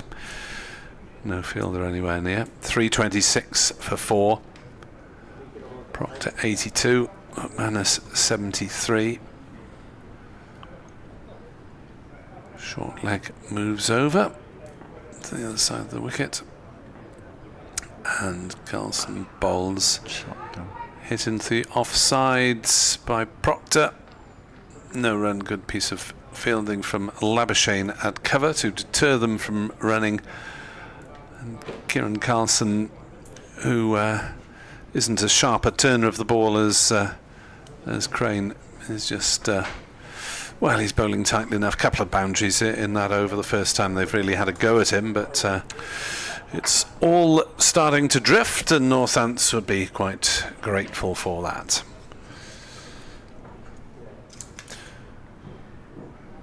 Mason Crane. I'll run through Mason Crane's over, and then I will vacate the seat for Mr. Andrew Rad to rejoin Nick on comms duty.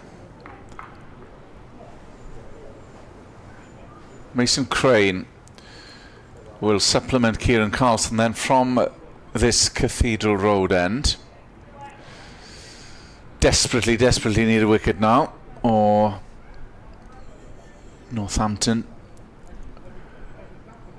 might safely negotiate the situation of this game as Crane comes in and just dabbed down. There's no run. Yeah, Glamorgan would have had high hopes with the first Picking a innings field. lead at 211, but really Northamptonshire have won all the 3 sessions since then. Crane with a man in at short leg, comes in, good length delivery, and there's no run once more as McManus just stabs it down. The man comes in from point. Elsewhere in Division 2, Derbyshire in trouble at 66 for 3, needing a further 331 to beat Middlesex at Lords. Crane in bowls, good length delivery, and there's no run to mid-wicket once more, so good over this from Mason Crane. Former Glamorgan captain David Lloyd out for 22 there.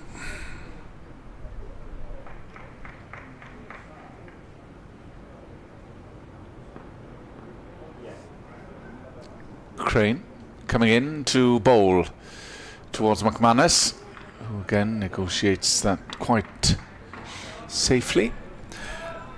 And well, Leicestershire providing some resistance against Sussex. 305 for 7, but still needing 159 more to win. Louis Kimber 127 not out. Crane coming in, bowls, puts a bit of flight on that, but at the moment you just can't see where that first wicket of the 4th day is going to come from. It's an interesting game down there at Hove. Kimber's runs have come off just 75 balls and he's hit 8 sixes. 43 came off and over. Wow. Crane in for his last ball, and that's struck in through the covers. They'll come back for a second, easily so, and that pushes Northants up to 328 for 4, a lead of 117. It'll be Nick Webb and then Andrew Rad.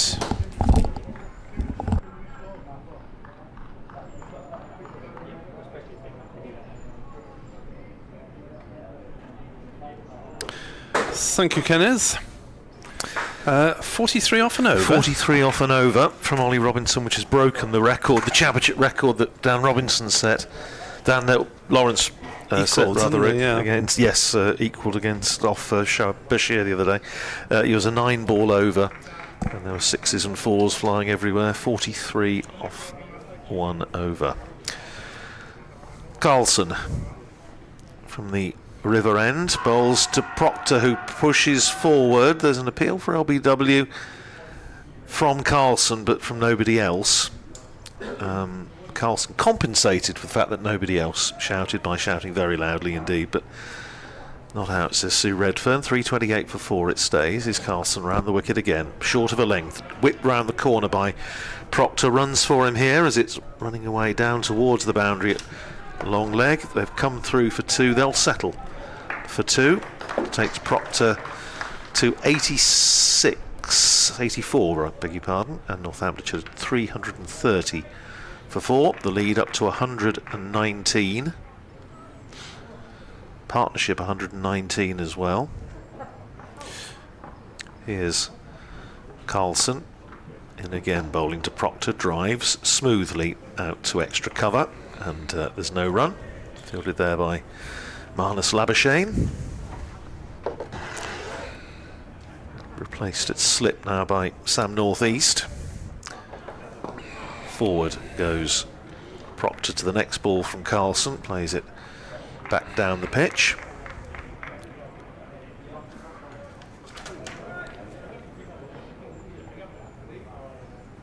Tossing the ball from hand to hand as Carlson is in, bowls forward goes Proctor, plays it back down the pitch. Carlson shadowing it, fielded in the end at mid-off. Proctor's down on his knees, I think retying his bootlace.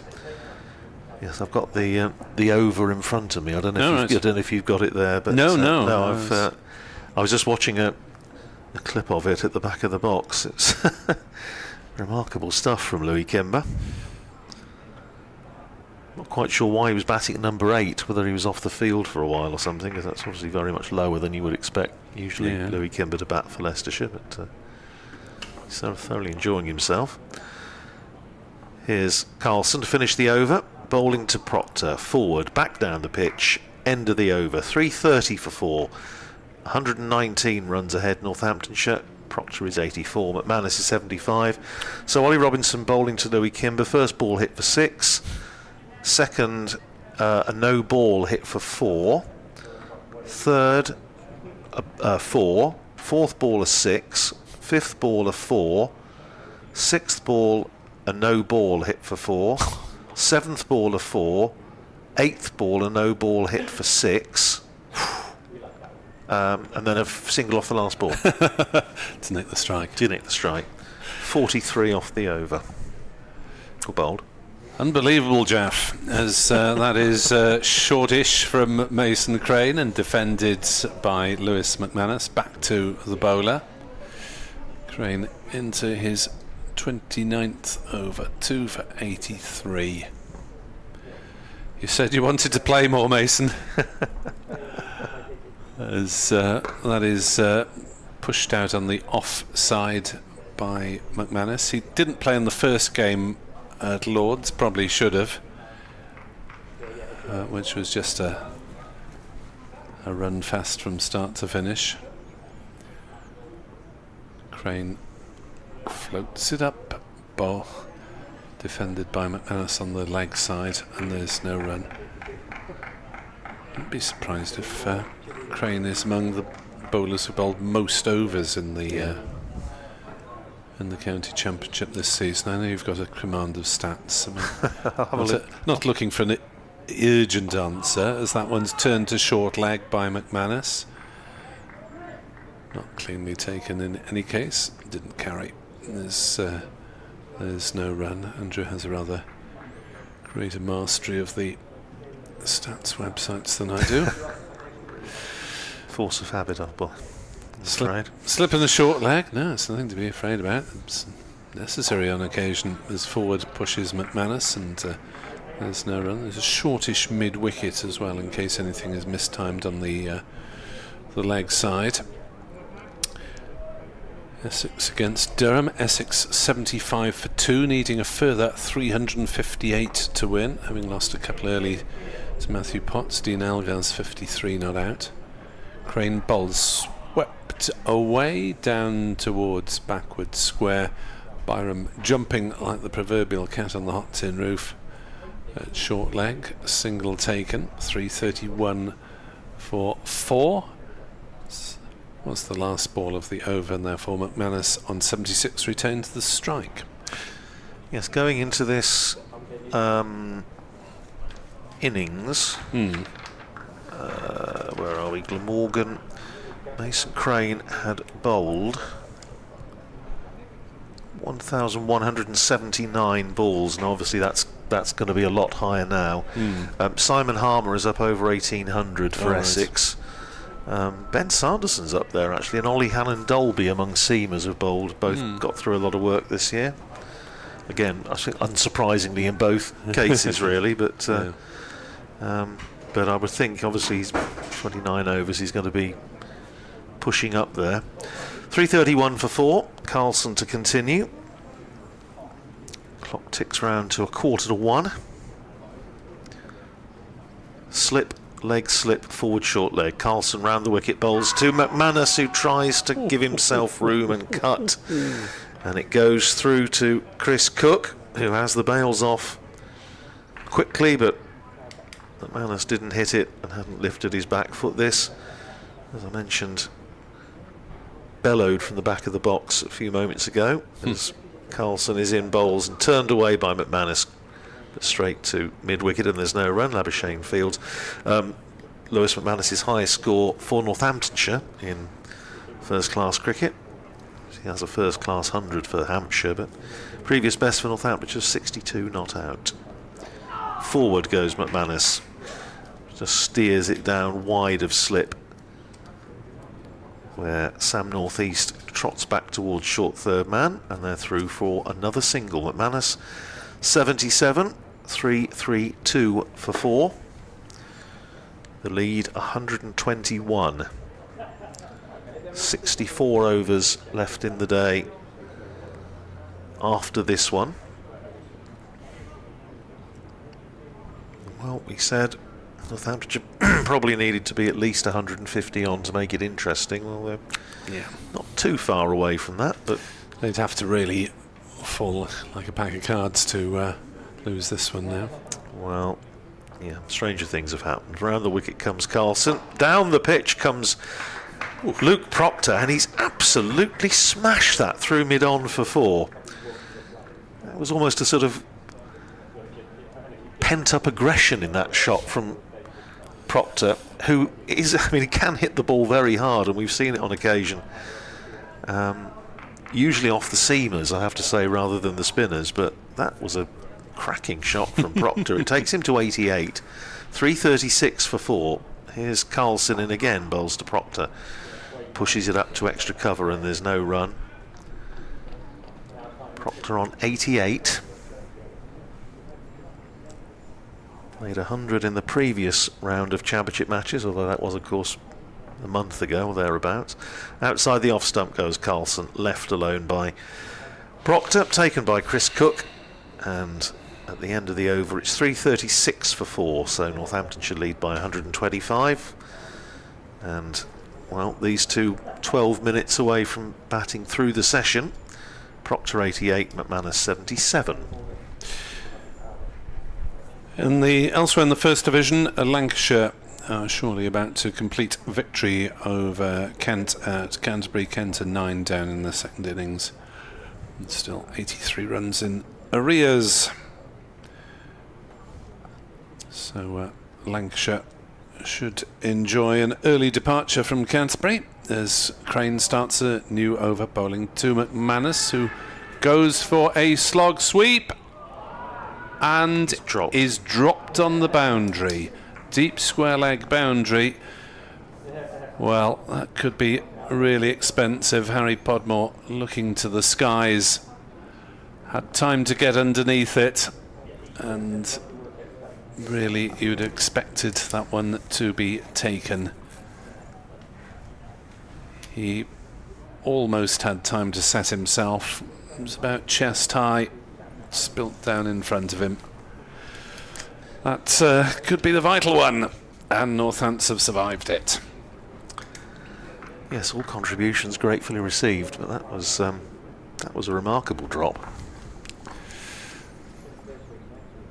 Crane bowls, driven through the offside for 4 by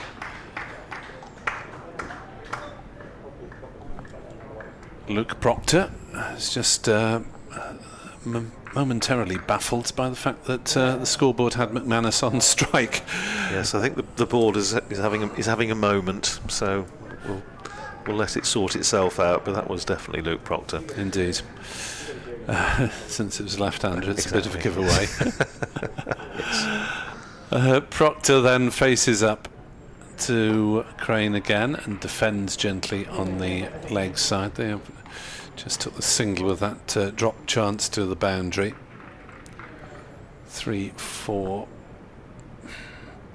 Oh, the board had that down as 2 for some reason, or someone's pressed a 2 instead of a 1 for that first ball.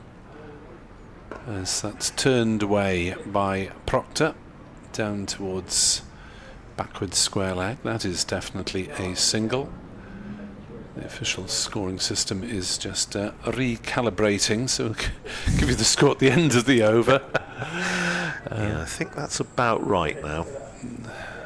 I think Proctor's to go 93, backwards to yes. go forwards. Yeah. 342 for 4. Lead 1-3-1. As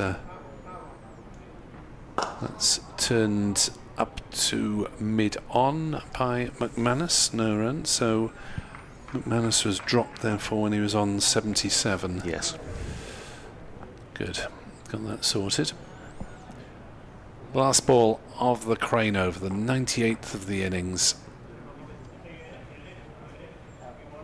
And he comes, bowls, knocked away on the leg side, down towards Podmore. 343 for 4, lead 1-3-2.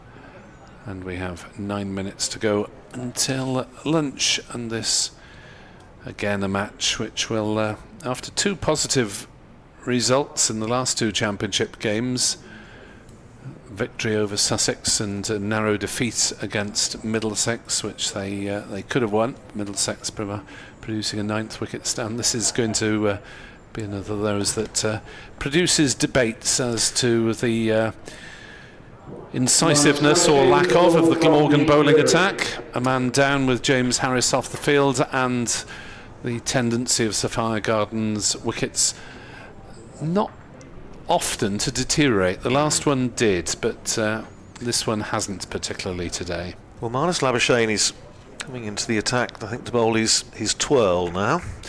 Leg spin or off spin, I wonder. I wonder, who knows.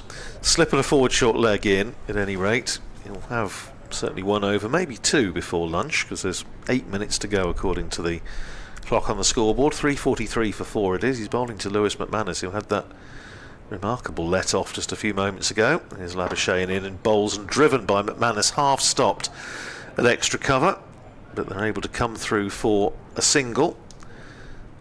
McManus to 80, Northamptonshire to 344 for 4. Quick mention of Louis Kimber, who we were talking about a moment or 2 ago. He's 166 not out now for Leicestershire against Sussex, off 85 balls, and he's hit 13 sixes.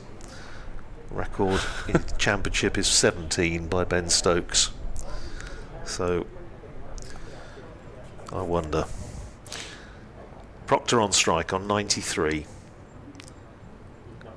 and Labuschagne bowls to him, and Proctor playing it from the crease, pushing it out to the offside, and there's no run.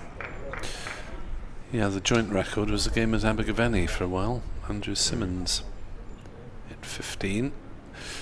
Abergavenny is probably one of the smallest grounds that's staged first class cricket. Beautiful though.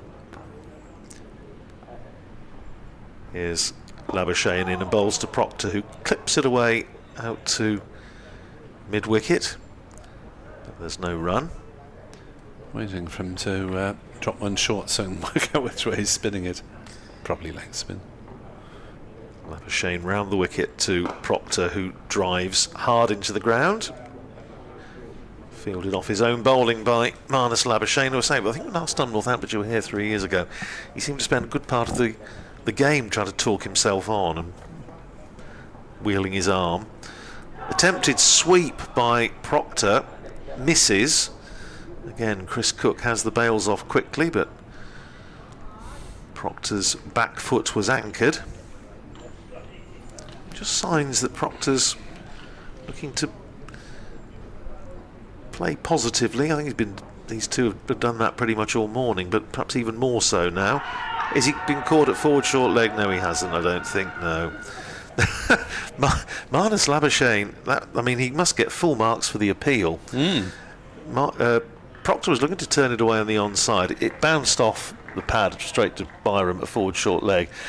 Marnus Labuschagne, rather as Rob Keogh did yesterday, was entreating umpire Redfern to give him out, and was backing away from the umpire with arms outstretched, but Sue Redfern was not going to give him out. Oof, that was just wondering what it came off, actually. Close to... it was close to the bat. Close to the bat. It's certainly worth a shout. It travelled fairly firmly, so he had good reason to believe that it might have been bat. Crane bowls, and that's punched back past him by McManus. Well, No run. the appeal certainly didn't lack conviction. I think it's fair to say.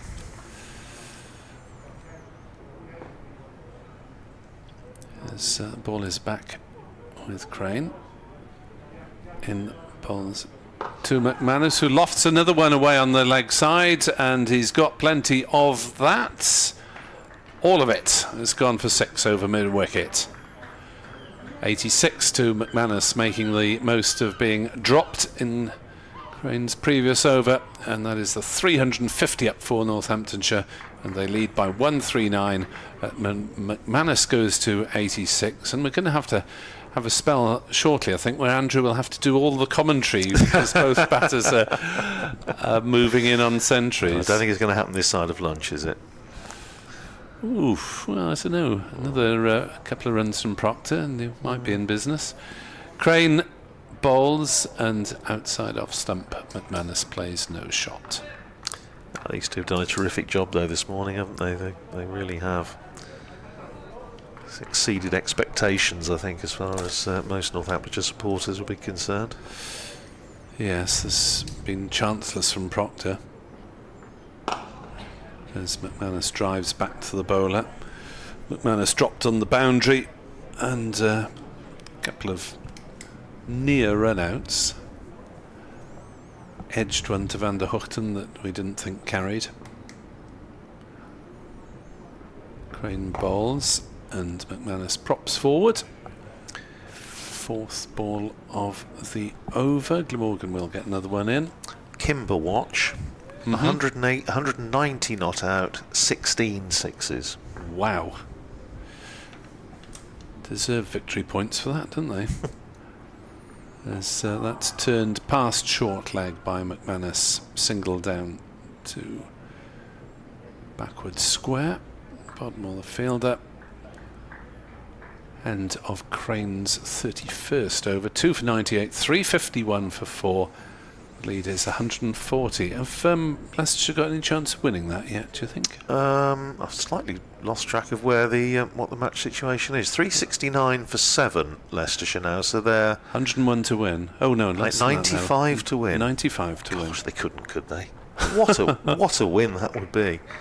That would be stupendous. Well, I described it earlier as a hypothetical victory Yes. target. Well, it's not that hypothetical anymore. Ben Cox, the other end, is not the worst batsman. Decent low middle order player. I think he's just enjoying the fun from the other end at the moment. 351 for 4. What will be, I would have thought, the last over before lunch. It's going to be bowled by Marnus Labuschagne, and it's steered or edged depending on your viewpoint. I think it's gone into the ground anyway. It didn't carry to slip. It's run down towards third man. It's a terrific chase down there by Billy Root, who's reeled it in. It looked as though it was going to run away for 4, but he reeled it in just inside the rope, and they come back for 2. 89 to McManus, 353 for 4. The lead up to 142.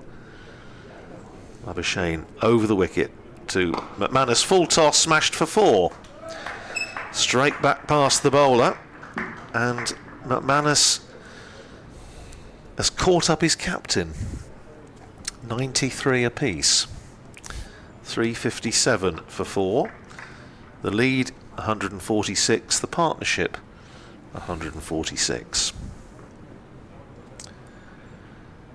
So McManus into the 90s. Here's Labuschagne in and bowls, and McManus pushing it out just behind square on the offside. Root comes in from backward point to field, and there's no run. I wonder what what is in the minds now, Nick? I just sense in the last 10-15 minutes they've been looking to be particularly proactive as Labuschagne is in and bowls to McManus, who's forward, playing it back down the pitch, no run. Whether they have got maybe a figure in mind, and they think, well, if they get another 100 runs by mid-afternoon, it's probably worth pulling in and see where Glamorgan go. Here's Labuschagne in, flighted up to McManus, who whips it away out to deep mid-wicket, and he's going to pick up another single. He goes to 94, so moves ahead of Proctor. But with one ball to go to lunch, neither man is going to get a century. That's right. Unless there's a no ball. Yeah, no ball hit for 6 would be handy for Proctor, but anyway. This is the last ball of the session. It's going to be bowled by Marnus Labuschagne round the wicket to Luke Proctor on 93.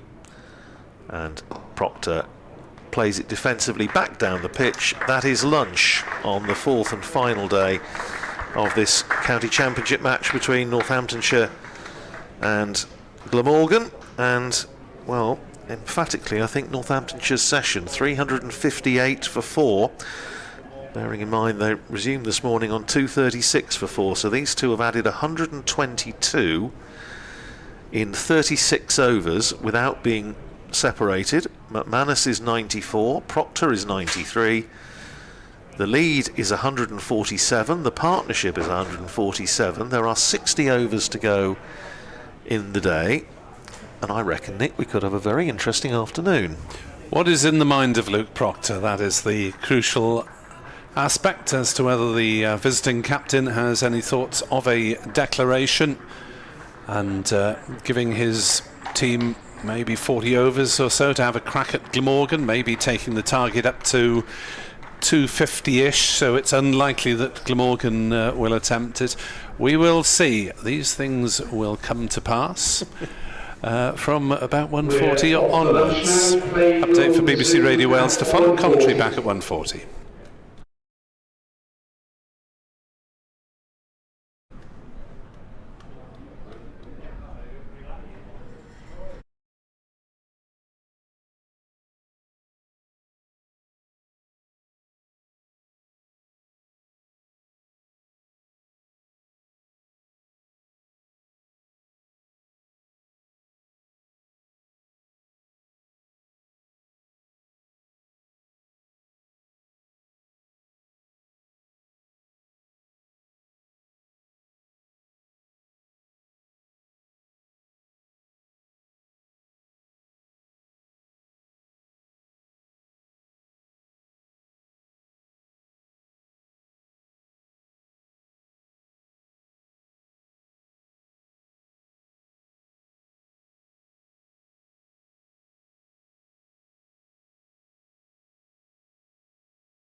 but we managed. Here's Harris, running it away from us. Bowls to Vasconcelos, who flowing, it's a lovely flowing cut through back. Running away from us to bowl to Vasconcelos, who is bowled, pitched right up. Championship game. Van der Hoogten bowls edged short of Gorvin at slip, and it'll fly. Powell. Here's Harris in bowls, edged and caught at second slip. So Shaw. In comes Van der Hoogten, bowls, and Gay flicks that off his legs, and we'll get 4 runs for it. And here is Harris. Running in again to bowl to Proctor, who is off the mark, just angling the bat all along. Gay is up to 17. Here's Harris. In and bowls to Gay. It's a lovely drive. Square of the wicket on the offside. Beats the dive. And I'll just break off as Gorvin comes in and bowls. And this is clipped away for 4. Well-timed shot there by Gay. So Podmore's on his way in again. Bowls, full length, driven by Proctor, and that one's beaten Carlson. Podmore is in again to bowl. Cut away nicely by Proctor, down to third man. I think it'll go for 4. Byram on. Gorvin in, bowls. Leg side again, he's drifting a lot, as Podmore has, towards that leg come in, no doubt. As Podmore bowls, poor delivery, down leg side, clipped away by Gay, and So compensations, doesn't it, gentlemen? indeed Harris to Gay, who cuts, and will get 4 runs down to End, River Taff end. 3 slips in, bowls to Emilio Gay on his hip, turned away, 4 runs. Again, it's just down the leg side, certainly once in the championship this year. Harris bowls, that's outside off stump, and cut away nicely by Gay, and he'll get 4 runs. In championship cricket. Harris bowls, driven firmly, and that's another boundary for Gay, I think, and through the cover. On the covers, I think, or was that the coaching people? That's driven firmly through the offside by Gay again. Nothing that I should be attending. Driven handsomely by Gay, runs 4 in here as it beats extra cover. It's running out towards... Yes. Gay edges, and he's caught at first slip. Really good catch. And missed out is Gorvin in again, bowls to Keogh, drives beautifully through extra cover. That's 4. Best shot he's played. To survive that one, either way. Harris is in to bowl to Proctor, down leg side, diving Byram, can't intercept it.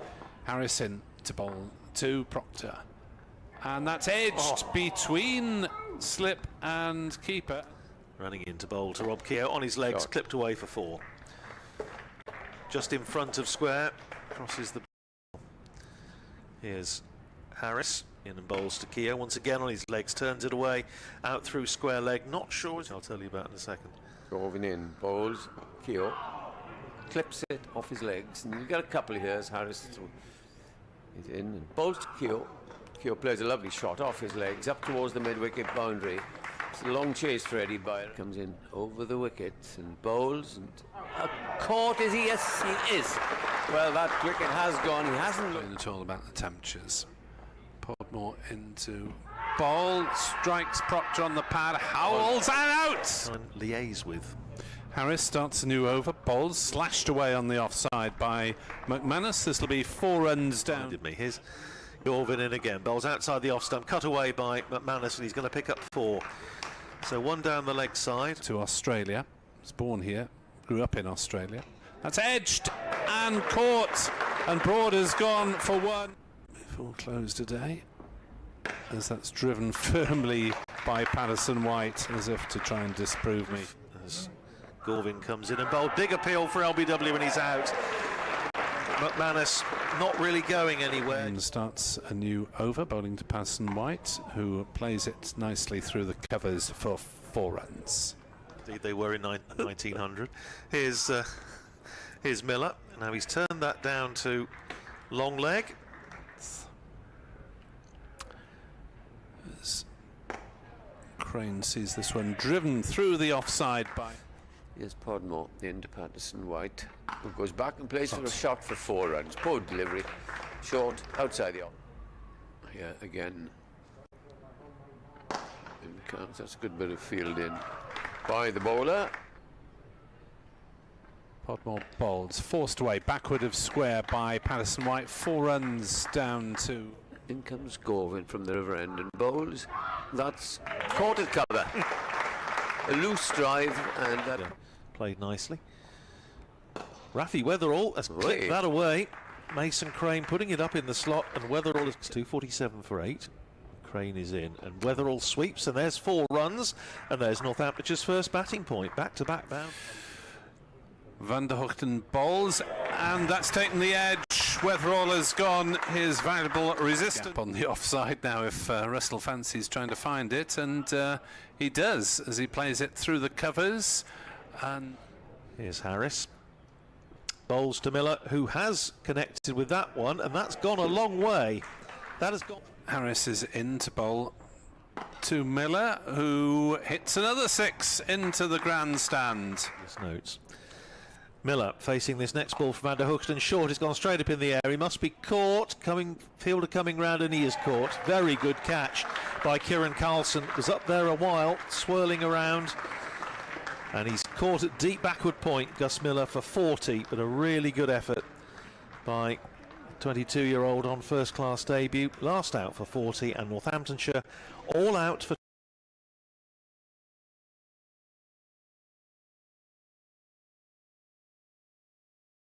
opening partnership there, of course. Here's Weatherall in, bowls to Billy Root, who chips that uppishly just over the head. Really. Miller to start another over. And that's nicely, well, not nicely, it is driven all along the ground, and it was aimed.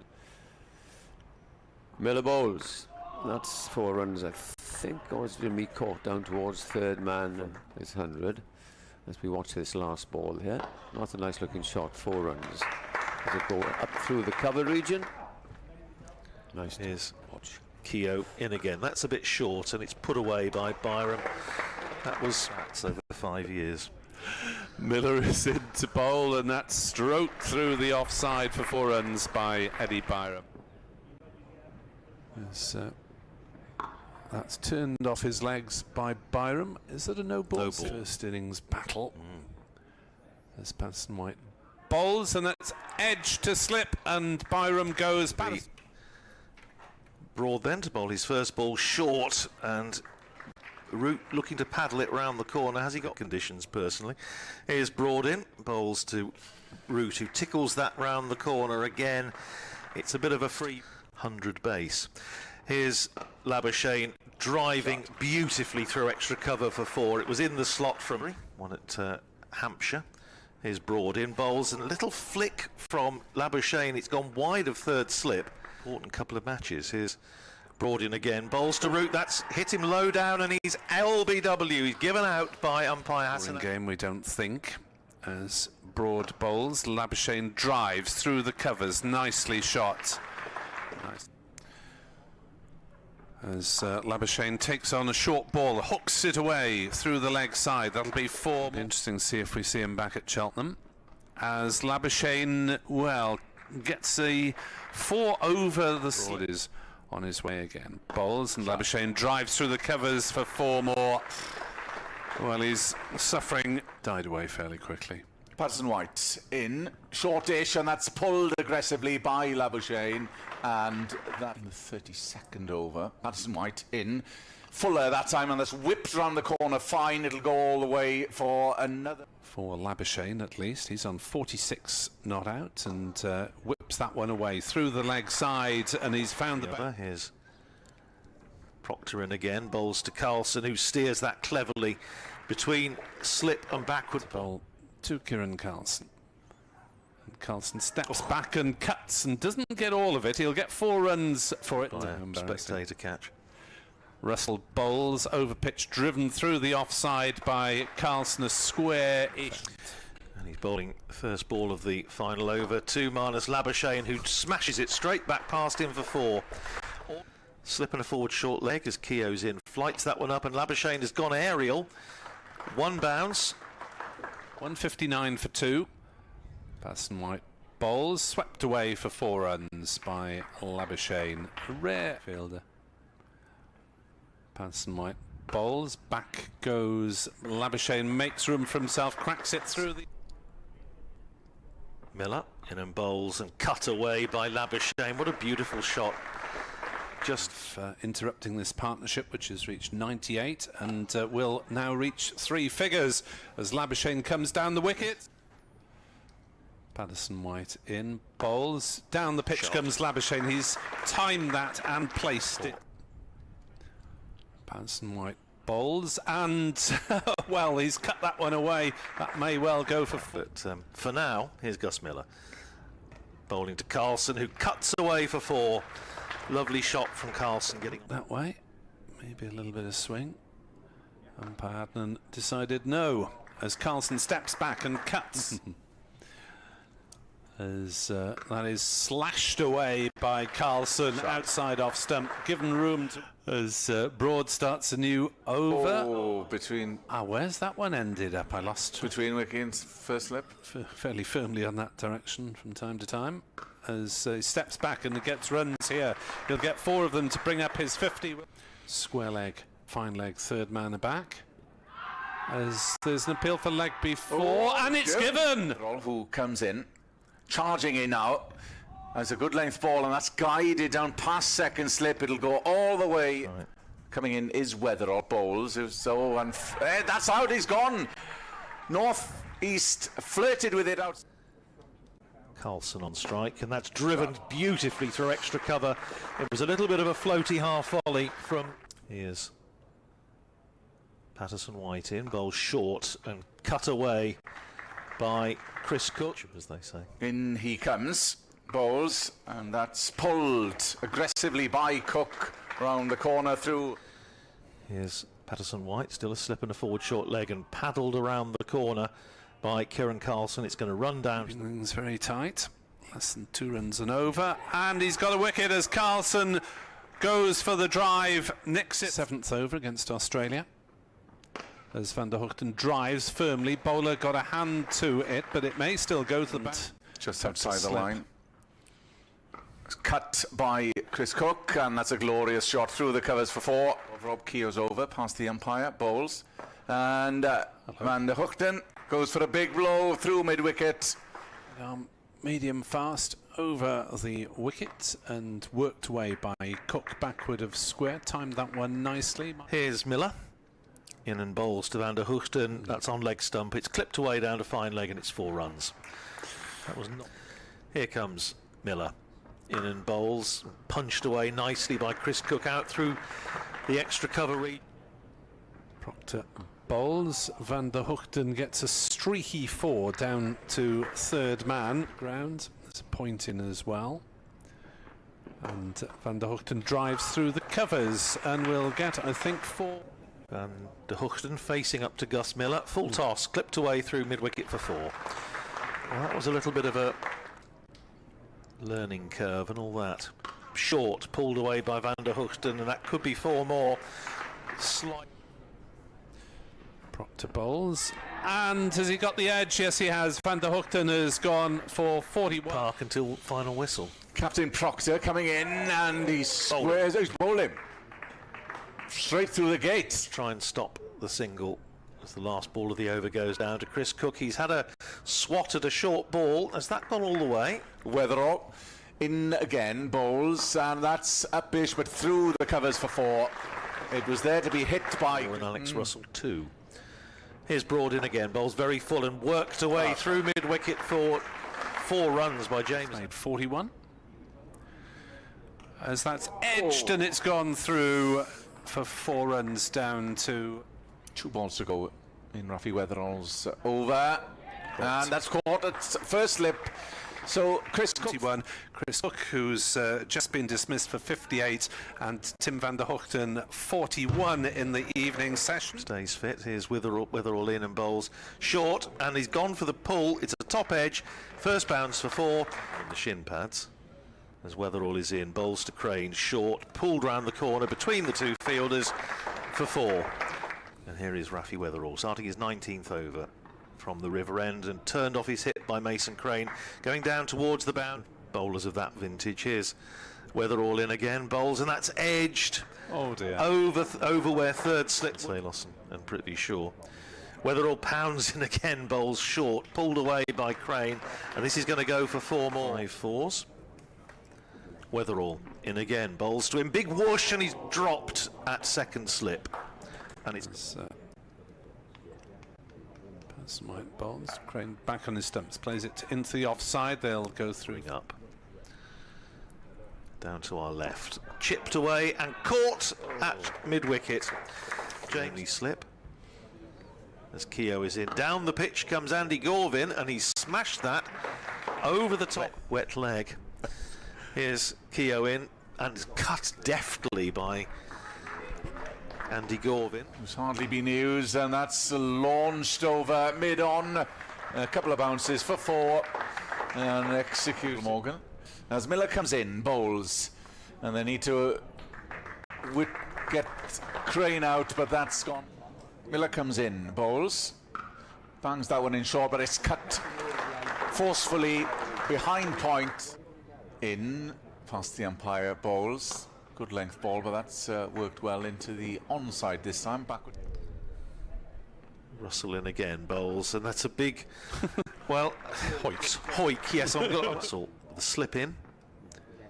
Bowls to Andy Gorvin, another full toss, and that swung away for 4, and that rather got chips. There have been quite a few in this innings. There's Russell swung away to deep mid-wicket. He must be caught, and he is. So Russell has finished it off. Andy Gorvin goes for 26, caught by Ricardo Vasconcelos at deep mid-wicket. Glamorgan are all out for 490, so they have a lead of 211 and all.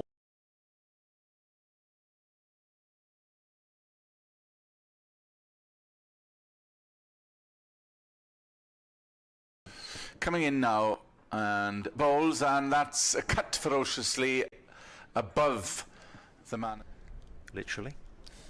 Here's Gorvin in, bowls on leg stump, and has he got a little feather? Yes, he has, and Gay has gone.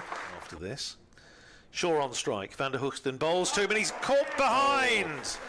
Van der Hoogsten, well, I say he's caught behind. Yes, he's comes in past the umpire, full delivery, and they look for a quick single towards mid-off, and they will sell us on strike. Harris again cut ferociously, and they won't have to run at all. That's a peach of a shot. As Carlson is in to bowl, cut away by Vasconcelos. That could be 4 runs. It's a bit of a chase from the cover field. Yes, as Gorvin comes in round the wicket towards Proctor, who works that, helps that round the corner, but that was a loose net. Give a verdict. Instant translation. As that's first ball of Crane's over is played through the offside, which is... But eventually had to go. Crane round the wicket, bowls to Vasconcelos, who's forward, pushing it past forward short leg, and he's going to come. Slipper's just eased back a little bit. Crane bowls. Proctor gets his half century as he turns that one away. Down. Here he is, Vasconcelos, 99, facing Crane. Another appeal for LBW, and this time he's out. Next innings to face his first ball from Mason Crane, and he's forward, and he's caught first ball at forward short leg. Pushed forward. Here's Van der Hoogsten, bowls to McManus, drives beautifully through the covers for 4.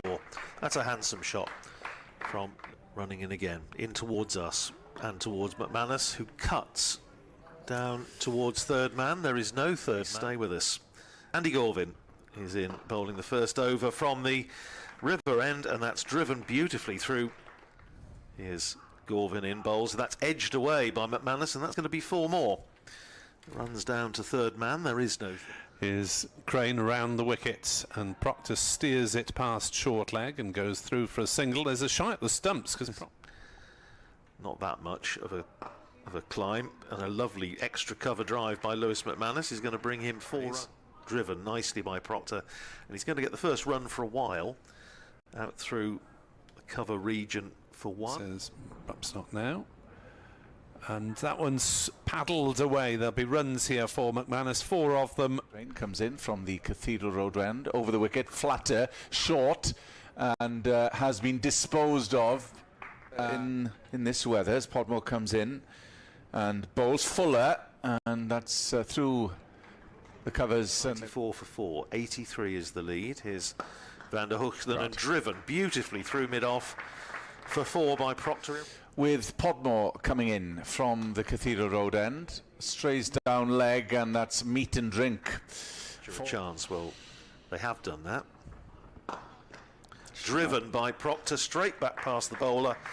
Van der Hoogten in and bowls to Proctor, turns it down past the man at short leg for a single. Short leg and slip the close fielders. McManus steps back and cuts nicely. Will get runs here. He may chasing that one and maybe can be forgiven. Driven again on the offside, and that's gone in the same direction from the wicket comes Carlson. Down the pitch comes Luke Proctor, and he's absolutely smashed that through mid-on for 4. Crane. Bowls driven through the offside for 4 by Crane. In bowls to McManus, who lofts another one away on the leg side, and he's got plenty. Labuschagne over the wicket to McManus, full toss, smashed for 4. Straight back past the bowler, and McManus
Good afternoon. Welcome back to Sophia Gardens for the second session on this final day of the County Championship match between Glamorgan and Northants, with the visitors on 358 for 4 in their second innings. That is a lead of 147, and there are 60 overs scheduled to remain in the game. Lewis McManus is on 94 not out. Luke Proctor is on 93 not out. And in the grand tradition of the BBC commentary circuit, with the player approaching the century, commentary is taken up by the commentator of the batting side. So over to you for the next quarter of an hour, Andrew. Thank you, Nick. Well, it'd be nice to see these two through to a century apiece. They're both incredibly hard-working cricketers, and you always like to see that rewarded. From Northamptonshire's point of view, I think they say expectations coming into today were not particularly high, but well, they're giving themselves a chance of at least getting a draw out of this. Here's Crane then. First ball of the afternoon session, bowling to McManus, who's cutting it away to the man sweeping on the cover boundary. Kieran Carlson out there in front of the members' pavilion, and McManus is away after lunch, 95 to him, 359 for 4. The lead is 148, the partnership is 148. McManus, this already comfortably his highest first-class score for Northamptonshire, previously 62 not out. He has won first-class 100 for Hampshire 8 years ago. Here's Proctor, facing his first ball of the afternoon, down the leg side from Crane. Good take by Chris Cook. So 359 for 4 it is, a glorious sunny afternoon, a little bit of cloud bubbling up over the city centre, but I don't think rain is going to be an issue today. We have 59 overs left after the one in progress. Here's Crane, flights that one right up, driven by Proctor, out to short extra cover, and there's no run. A slip and a forward short leg. The close field for Mason Crane, who's in his 32nd over. 2 for 99 so far. There's 2 wickets and 2 balls yesterday evening. Crane in again, bowls to Proctor, clips that away just behind square on the leg side, and he's going to pick up a single. 94 to Luke Proctor. 359 for 4 becomes 360 for 4. And it's very rare that you get 2 batters both this close to the milestone. Here's Crane in, bowls full toss, swung away by Lewis McManus. He's only going to get a single as it goes down to deep backward square. Harry Podmore, the man who dropped McManus on 77 just before lunch in that identical position. McManus to 96. 361 for 4. Crane round the wicket, bowling to Luke Proctor, who is forward, steering it wide of Marnus Labuschagne, and it slipped down towards backward point, and it's another comfortable single. So 4 singles off the first over of the afternoon session. McManus is 96, Proctor is 95. Northamptonshire 362 for 4, leading by 151.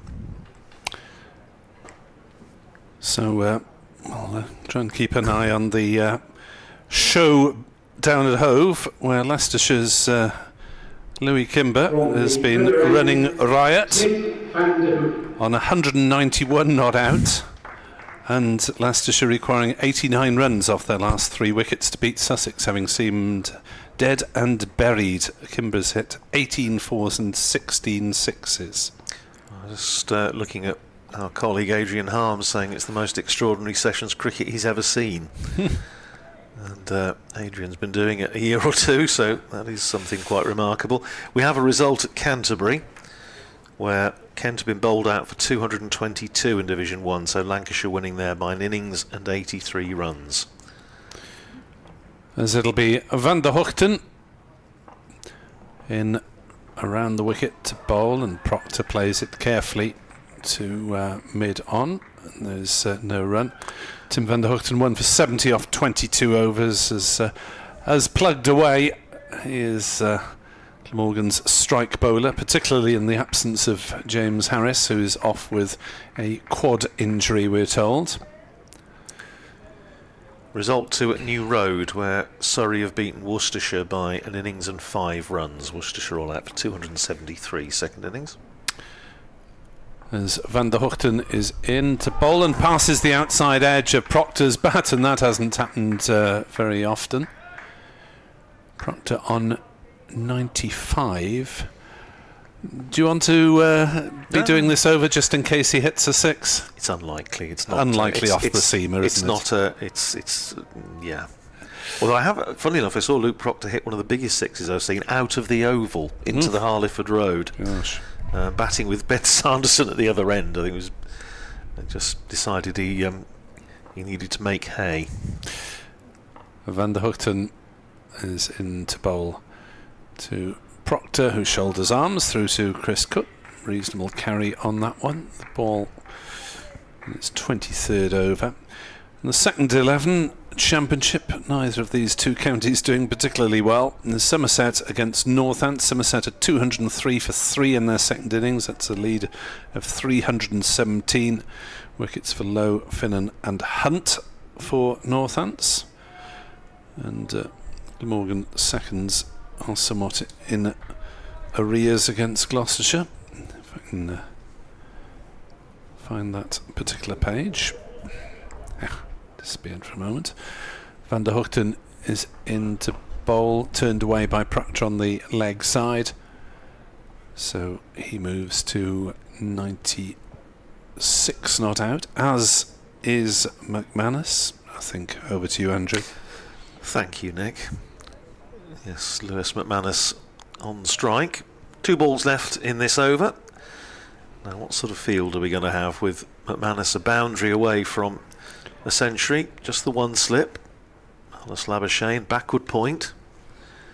Extra cover. Mid-off, mid-on, and mid-wicket. Deep square, just behind. And long leg. Kieran Carlson down below us. McManus on 96, facing Tim van der Hoogten, and that's on leg stump. It's clipped away by Lewis McManus, and he's going to get a single out to the man at deep square. McManus to 97. Northamptonshire to 364 for 4. The lead climbs to 153. Proctor on 96 to face Tim van der Hoogten. Which one will get there first? Will neither of them get there? There's Ricardo Vasconcelos out for 99 yesterday, of course. Proctor on 96 facing Tim van der Hoogten, and Proctor drives out into the covers, come through for a sharpish single. I think there was always one there. McManus is quick. The shy was at the striker's end to which McManus was running, but he was home comfortably. So the captain nicks the bowling off the last, with a single off the last ball of the over, and it's 97 apiece. 97 to Proctor, 97 to McManus, 365 for 4. The lead is 154. There are 58 overs remaining. Of course, potentially you would have to knock off a couple. So looking at about 3 and over at the moment, which is obviously nowhere near what Northamptonshire would be interested in leaving, I'm sure, as Mason Crane starts his 33rd over and bowling to Proctor, who aims a sweep down towards deep backward square, misses, and Chris Cook again takes it well as the bails off. The field for Crane, there is a slip and a forward short leg, then a man on the 45 saving one, deep square just in front, 5 yards in off the boundary. Mid-wicket, mid-on, mid-off, an extra cover as Proctor is forward, playing it out to mid-wicket, and there's no run, and then a deep backward point. Harry Podmore down by the scoreboard. Crane turns down below us and runs into bowl to Luke Proctor on 97, and Proctor is again forward, unhurried, pushes it up to Tim van der Hoogten at mid-on. 365 for 4, so these two have batted throughout the day so far. Coming together last night when the scores were level. Northamptonshire had just lost their 4th wicket. Crane in, bowls to Proctor, who plays back, which with the ball keeping a little bit low is always slightly fraught with danger, but Proctor gets bat on it. Crane wheeling away, bowls again to Luke Proctor, who just tickles that down the leg side. It's well fielded on the 45, and so there's only going to be a single. Proctor would have been hoping that perhaps would have gone a little bit finer, run down towards the boundary, but has to make do with a single. 98 to Proctor, 366 for 4. McManus back on strike, still a slip and a forward short leg. 1 ball to go in this over. Crane over the wicket to the right-hander, bowls to McManus, who swings that away.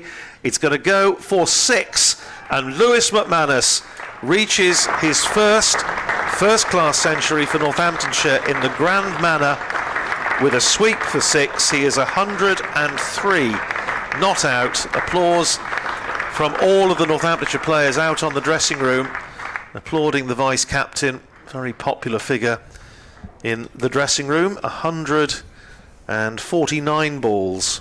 Lewis McManus is 149 balls, 12 fours and 2 sixes. Confirmed there by Lawrence. 149 balls, 2 sixes, 12 fours.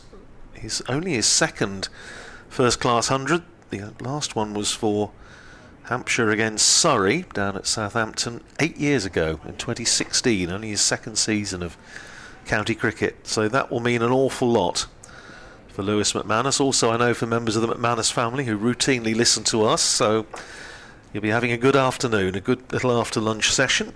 Now, Proctor on 98. Can he follow his vice-captain to the milestone? Van der Hoogten bowls, and that's a beauty. And it beats Proctor outside the off-stump. Yes, this isn't quite the same degree of surrounding the bat as Glamorgan employed with Vasconcelos. No. When they really did squeeze everyone in on the singles. McManus' second 50 off 66 balls. First 50 off 83. So he's been very positive and purposeful. And here is Tim van der Hoogten bowling to Luke Proctor. And Proctor is right across his stumps, playing it up to mid-on, and there's no run. The lead now 161. Yeah, if and when Proctor gets to 3 figures, it'll be interesting to see how if they change their approach to batting. Yeah, absolutely. And whether they put their foot on the accelerator for the next hour and try and get 250, 260 ahead. You wouldn't have thought it was worth declaring with many fewer than 40 overs left. No, I wouldn't have thought so. Here's van der Hoogten in and bowls to Proctor, who's forward, playing it back down the pitch on the drive. Fielded by van der Hoogten, and there's no run. If you want the day's most useless statistic, and I'm full of them, as you know, Lewis McManus becomes the 136th different batsman to score a championship century for Northamptonshire. So all I want's the other 135. Answers on a postcard, please. Don't think you could fit them in a tweet. No, probably not. Here's van der Hoogten round the wicket, bowls to Proctor on 98, drives up to mid-on, no run for him there, stays on 98 with a couple of balls left in this over. Luke Proctor's been out there now very nearly 5.5 hours. Came in at 95 for 2 yesterday afternoon. Now 372 for 4. Can Proctor make it centuries in back-to-back championship matches, albeit separated by a month or so? Van der Hoogten bowls to Proctor. Big appeal for LBW, and he's out. Sue Redfern gives him out. Proctor trying to whip that away through the onside. It looked pretty straight. And Sue Redfern, after a delay, sends Luke Proctor on his way. So disappointment for the Northamptonshire captain, who misses out on that back-to-back centuries. Nevertheless, he's done a hugely valuable job for his side. He goes LBW to Tim van der Hoogten for 98. The partnership worth 161 for the fifth wicket, and Northamptonshire 372 for 5, leading by 161.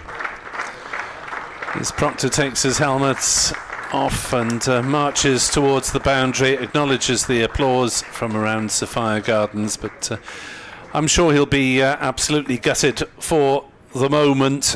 But the fact remains that even if he hadn't got those extra 2 runs, he has done such a valuable job for his side. As you say, coming in 2 down for 95 and steering them to pretty much a position of safety alongside McManus, and of course the earlier efforts of Vasconcelos. And well, is it too little too late for Glamorgan? They really have to run through them now to give themselves a chance. But 1 brings 2 and all that. Well, we were saying this pitch, especially against the spinners, you want to get in on it, don't you? And it's, we've seen a couple of times, 2 or 3 times in fact in this match so far, where there has been just a little flurry of wickets. Justin Broad coming to the crease. Broad, so he's had a decent season with the bat, made 75 against Derbyshire a couple of games ago. Then of course Northamptonshire have Gus Miller on debut, made 40 useful runs in the first innings, and then Rafi Weatherall and Alex Russell. So still, I would think Northamptonshire will feel they're not completely safe yet. They're in view of the harbour, though. Yes, they're not quite crossing the bar, but not too far off. 248 balls faced by Proctor, so a lot of overs soaked up. 8 fours only in that innings, in contrast to McManus's 12 fours and 2 sixes to date. Van der Hoogten then, from the River Taff end in the bright afternoon sunshine, runs in towards us and bowls to Newman Broad, who pushes forward and sends the ball gently up towards mid-on. 312 for 5. The applause for Van der Hoogten's wicket-taking over. In the second 11, Glamorgan's seconds struggling for wickets as much as the first, really. Gloucestershire 292 for 3 at Rockhampton, and that is already a lead of 64 over Glamorgan on first innings. And what's happening down at Hove, I hear you ask? Leicestershire require 76 to beat Sussex, still with 3 wickets remaining. Kimber has 197, 19 fours, 16 sixes, a strike rate of 203 at the moment. That really will be an astonishing win if they were to get up and score those runs. And even as a Northamptonian talking about Leicestershire, you have to say that would be a wonderful victory. Here's Crane, starting his 34th over, bowling to McManus, who's dropping that one down at the feet of forward short leg, and there's no run, still a slip and a forward short leg. Proctor now 720 runs, averaging 65.45 for the season in the championship, so captain doing his bit. Here's Crane, in and bowls on leg stump, turned into the onside by McManus, past forward short leg. In that Sussex-Leicestershire game, Hudson Prentice, who's a regular bowler, 1 over, 0 for 24. Ouch. Dearie me. Here's Crane, in and bowls to McManus, who stretches for that, plays it down to backward point, and there's no run. Robinson would have been quite economical had he not gone for 43 in the 1 over. 16 overs, 1 for 70, so his other 15 have been quite cheap. I think that is actually a world record, isn't it? 43 off the over. We were talking about championship records earlier in the week. I think that is. a world record. I'll have a little look. Here's Crane, played down the pitch by McManus, just goes past Crane up to Sam Northeast, who's in there at mid-on, and there's no run. No, it's not actually. No? No, although, well, you could say it's perhaps the most runs scored in proper circumstances. Here's McManus pushing a ball out from Crane out into the offside, and there's no run. The answer is 77 was scored off one ball. Oh, right. One over, rather. Deliberately bowling for Canterbury balls, against Wellington. Just see note, so I'm just looking at the note. Here's Crane in again, bowls to McManus, who's on the back foot defensively, out into the covers, fielded by Carlson, end of the over. 103 to McManus. Justin Broad yet to get off the mark. 372 for 5. The lead is 161. There are 55 overs remaining. What does the note say, Andrew? The note. How did 77 runs get to be scored off one over? The note says blah blah blah blah blah blah blah. Deliberate no balls. Yeah, I think it was. I'm actually struggling to see where the note is. Following details are too long to list in the tables above. Okay, but it was obviously, I think, a little bit of a bit dodgy. Feeding the batter, presumably to provoke a declaration or something like that. 372 for 5. No sign of a Northants declaration anytime soon, as Broad flicks the first ball of Van der Hochten's over into the leg side. Root fields at the second attempt at mid-wicket, and there's no run. Broad made just a single in the first innings before edging James Harris to Sam Northeast at slip, but James Harris is not on the field of play today due to a quad muscle problem. 372 for 5. Van der Hochten bowls. Broad is off the mark here as he works that one down to Crane at long leg. The answer to the question is it was contrived circumstances. Oh, there we are. According to the note. So there you go. 77 off and over takes a bit of doing, bit of contriving. Yes. Wasn't there an instance in a minor counties game a few years ago? Was it Andrew Wingfield Digby captaining Dorset bowled lots of wides with a similar sort of purpose to try and set something up? Van der Hochten bowls and McManus plays to mid-on. There's no run. There's an instance at Abergavenny where Glamorgan were fed runs by Worcestershire in the middle of a run chase, believe it or not. I've never heard of that happening anywhere else. Glamorgan had shut up shop, chasing 490 odd. Worcestershire fed them 100 so they would start going for it again, and they did, and then it was a thrilling finish which went to the last ball and ended in a draw. McManus defends a ball that keeps a little bit low from Van der Hochten up to mid-on, and there's no run. I think Glamorgan needed 6 off the last ball with 7 or 8 wickets down, so both sides did genuinely have a shot at winning it. Wonderful finish. Just unfortunate the way it took to get to that point. Looks as though Warwickshire might be succumbing at Edgbaston. They can set 498 to win by Hampshire. Bears 134 for 6 now. Oh dear.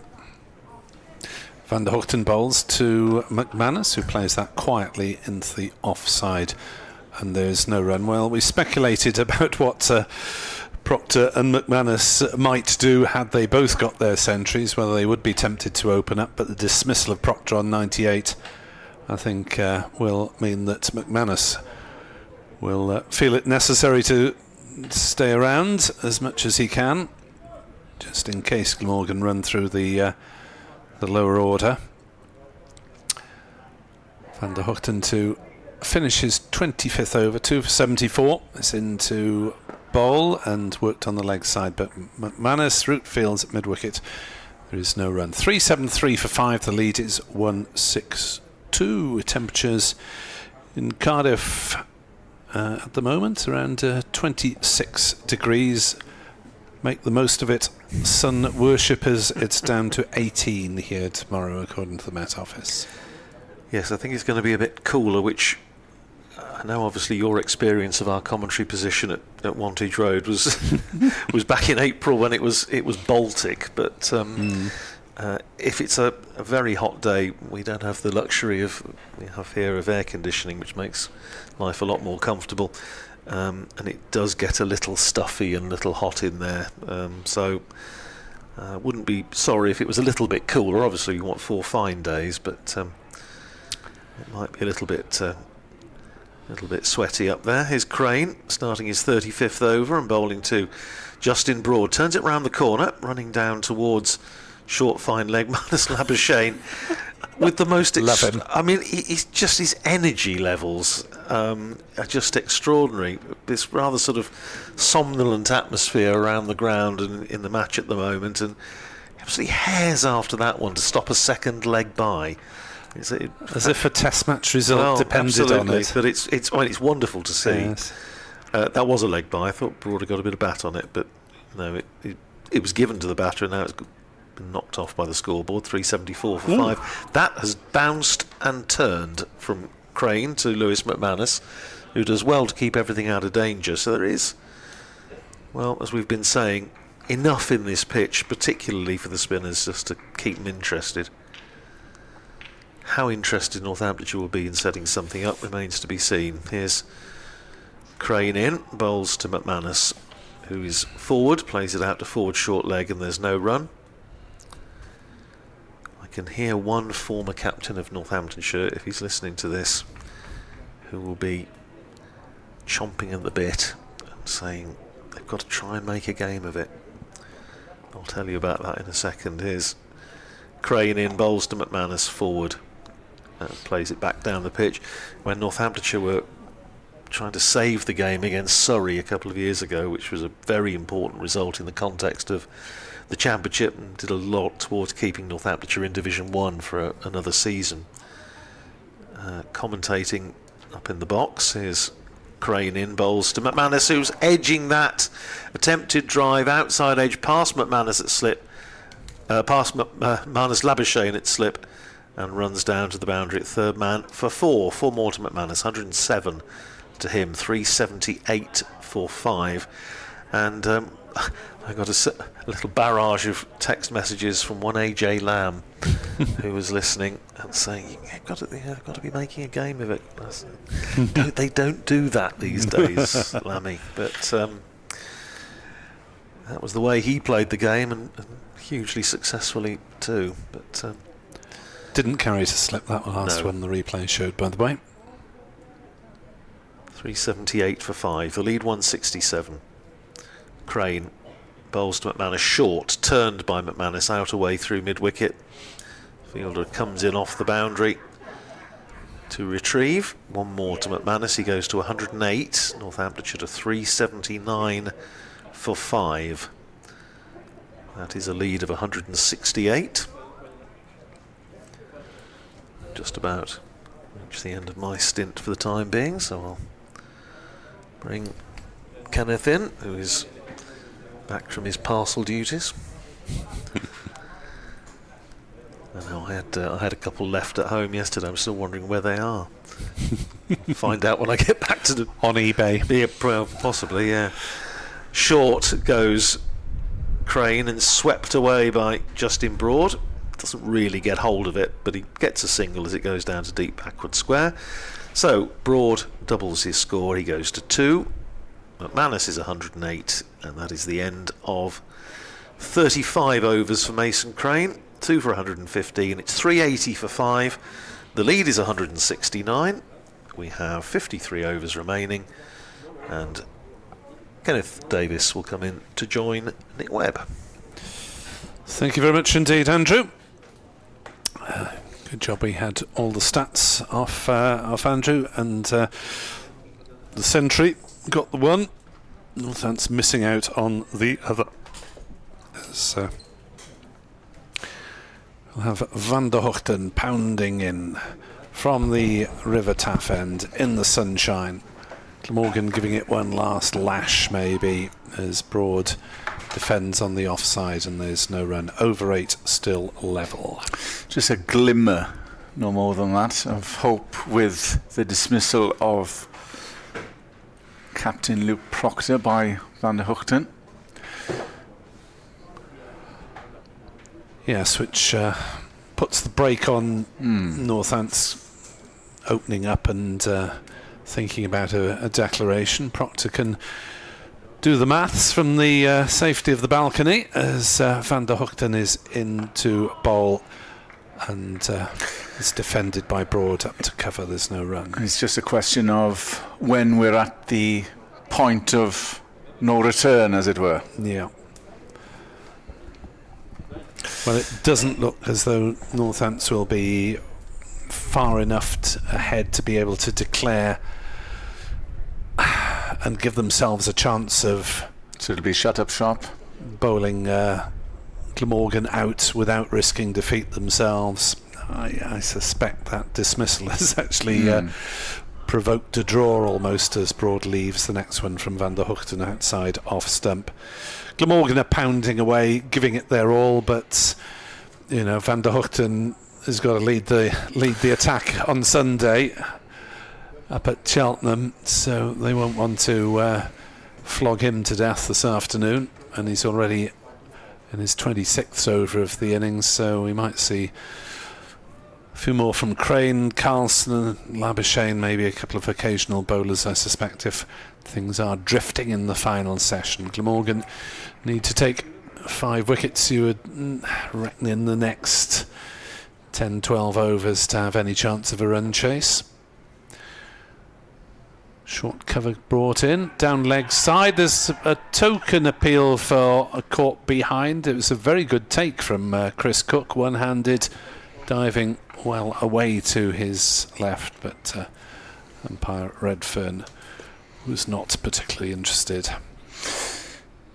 Yeah, so Lightning struck twice with 2 going in the nervy 90s after Vasconcelos yesterday, but Van der Hoogten deserved that. He has persevered and he's had a few close LBW shouts. And he comes to the new man Justin Broad. 2 slips, 2 on the drive, and it's driven beautifully back past him by Justin Broad. 4 runs up to the River Taff end as Glamorgan brought the fielders in on the drive, on the catch, and Broad said, I'll have none of that. Hit it all along the ground, back past the bowler. Lovely shot. 4 runs. Broad has 6. 3, 8, 4 for 5. The lead is 173. 52 overs remaining after this delivery from Van der Hoogten. As the Dutch Aussie on his way in. Bowls. Broad hit on the pad. A quarter of an inquiry as the ball trickles out to Byram at short cover. No run. 384 for 5 in the Sapphire Gardens sunshine. So the draw looks still the likeliest outcome, with Northants in the lead by 173. Broad, the new man, on 6. Glamorgan's attack spearheaded by Van der Hoogten, supplemented with a bit of spin recently with Crane being used from the Cathedral Road end. Yeah, you wonder where they'll go in terms of team selection for Sunday in terms of the pace attack. Crane in past the umpire, bowls, especially with Harris potentially injured for that game at Cheltenham. Yeah, Podmore will probably get another game but hasn't made an impression on this one. McIlroy has not had his best run in the championship this year.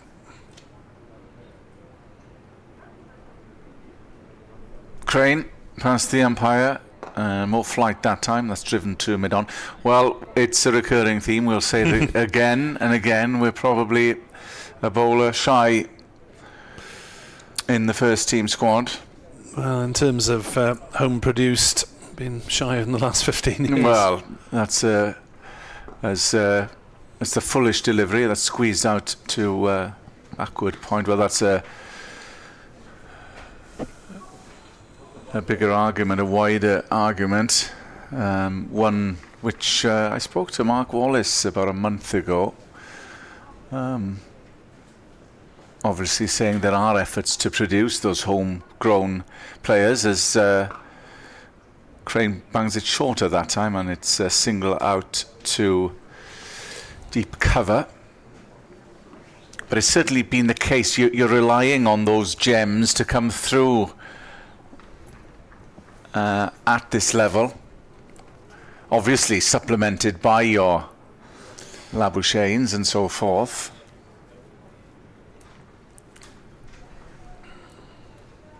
Crane coming in past the umpire, bowls, decent length ball that's chopped into the offside. They're not going to take a run at that time. Of course, there's been a bit of a murky relationship, shall we say, between Glamorgan and Welsh cricket, where the boundary is between Glamorgan and Welsh cricket. We'll hold that thought for the time being as Crane comes in and bowls, shorter delivery that's whipped into the leg side, and that'll go all the way. 4 runs then to finish the over. 389 for 5. Has it gone on the board? Yes, it has. 109 to McManus, 10 to Broad. Lead 178. Well, it's something when Hugh Morris, the chief executive who retired last autumn, came in, he did talk about the importance of Glamorgan running the pathway for potential future professionals. That has been the case for a couple of years now, but not yet producing successes in terms of fast bowlers, as Van der Hoogten bowls, and back on his stumps goes McManus. Plays on the leg side, and there is no run. What was it, 6 and 5 in the 1969, 1997, I can't remember which way round, were from sort of Swansea and West. Yes, that's the other issue, is that the players in the first team squad on the professional staff are nearly all from Cardiff and the east of Wales, rather than the southwest. James Harris being the sole exception at the moment. Van der Hoogten in, bowls. McManus works it into the leg side. We'll get at least one. Kieran Carlson scampers back and prevents them from taking two. Kieran Carlson's hairstyle has gone on the floppy side for watchers of this. He's had a man of many changing hairstyles, is Kieran Carlson. He's sported a mullet at one point, and he's also had a buzz cut as well. So he's explored a lot of options. It's looking a little he's the floppy Beckham of Glamorgan. Here comes Van der Hoogten to bowl to Broad on 10 not out, and he turns that round the corner down towards backwards square leg. It's a long chase for Mason Crane, and Crane, having bowled 36 overs, is understandably starting to look a little weary, and they're back for 3 runs. I think Mason Crane might have his feet up tomorrow, and possibly Friday as well, ahead of the next championship match on Sunday at Cheltenham. Although obviously Northants have had all the momentum over the last day and a bit. Van der Hoogten in, bowls, and that's cracked through the offside for 4 by McManus. Gap between point and cover, and McManus found it with no difficulty. 114 to the wicketkeeper, as he no doubt has visions of a career best score now. His previous best, as Andrew was mentioning, 132 not out, Hampshire against Surrey back in 2016. Van der Hochten in to bowl, turned away on the leg side, maybe off the pad. It's a single anyway. 398 for 5. It is a leg bye. But despite Northants having the momentum and the better of the closing stages of this match, Glamorgan obviously dominated the bonus points, and if this is a draw and Glamorgan do maintain their over 8 OK, they will finish up with 15 points to Northants 11. But obviously there looks like to being positive results elsewhere in Division 2.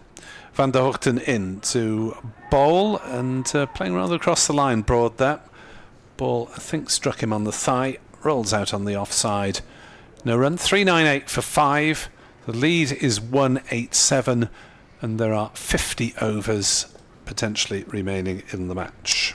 Yeah, and as Northants near the 200 mark in terms of a lead, it's a question then of how long before it just peters out, unfortunately, time-wise.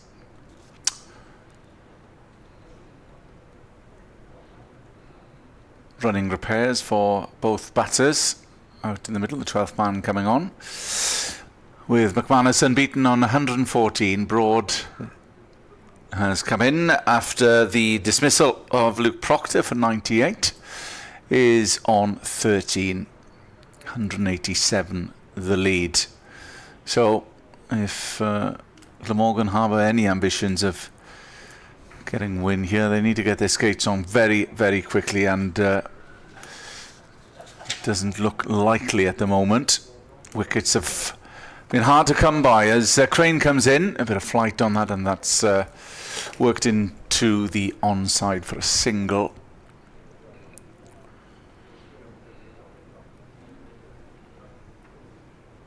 Rearrangement of the field for Mason Crane, who, as Nick was mentioning, has got through a pile of overs in this match. He's obviously on T20 duty as well, has been of late. Here comes Mason Crane, the man on loan from Hampshire, and that's swept into the leg side, and he's been caught. Well, I didn't hear the shout of catch, and it was quite low key, but Broad goes, and it was confidently swept, but it went aerial, and it's been caught at backward square, and that is the 6th wicket to go down. Northants now 399 for 6, a lead of 188. So Glamorgan maintaining just a little foothold in the game, as that was outside leg stump and not quite timed by Justin Broad. This time Harry Podmore relieved to hang on to the catch, having dropped Lewis McManus on 77, an expensive mistake. Clung on to that one. It was coming in a little bit rather than on the boundary. It was stomach high, and Podmore delighted to hold on. Had he dropped that one, Nick, I think that he would have had a glaring stare from Mason Crane, because I was actually outside when he put McManus down, and there was a loud shriek from Mason Crane. I'm not surprised. Could have allowed Glamorgan to get that foothold in earlier, as Patterson White comes in at number 8. In the first innings he made 30 before being caught off Gorvin. Well, we said a glimmer of hope after Proctor went. The door just ajar, possibly, if they can wipe out the lower order quickly here. Still a lot to do with Patterson White approaching the wicket. So McManus just going over to have a word. Stick around here, boy. Yeah, another hour or so if Northants can survive until tea. That should be enough, but really. Another quick wicket here. makes it interesting. It does. Glamorgan just teasing us Yes. eventually. Yeah, they could have done with that prior to lunch to give them half a chance. As it is, they've got their tails up through the wicket of Broad. Here is Crane then coming around the wicket to Newban. Patterson White, left arm. Oh, that kept really low, and he did very well he rocked back and dug it out on the onside. And even bounced there. That really, really kept low from Mason Crane. Well, Patterson White would have views of. That's turned an absolute mile. That's pitched about 2 feet outside off stump of the left-hander, and might have probably clipped leg stump had he not hit it. Brings McManus on strike. Crane from the Cathedral Road end. Fuller, and it's left by McManus. I think that was the googly, wasn't it? Cook. Looked to be rather closer to the stumps than he expected. Player Pompey reminding us that McManus and Crane would have combined for quite a few dismissals in their time at Hampshire.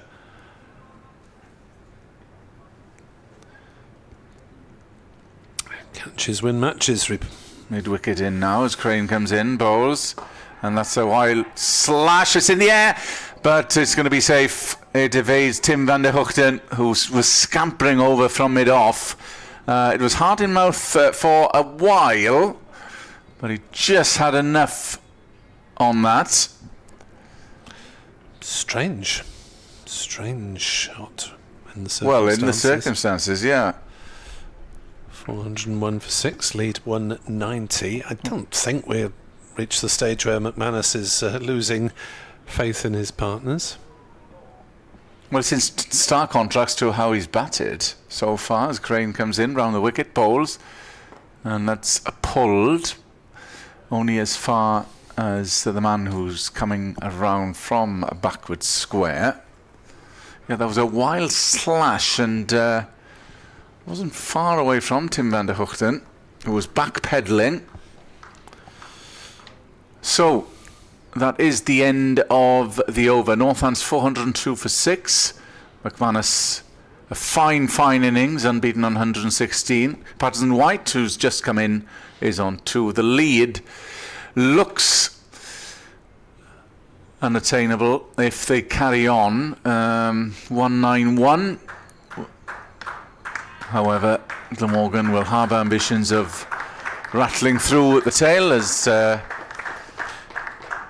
Crane takes the applause of the crowd just below us here in the commentary position.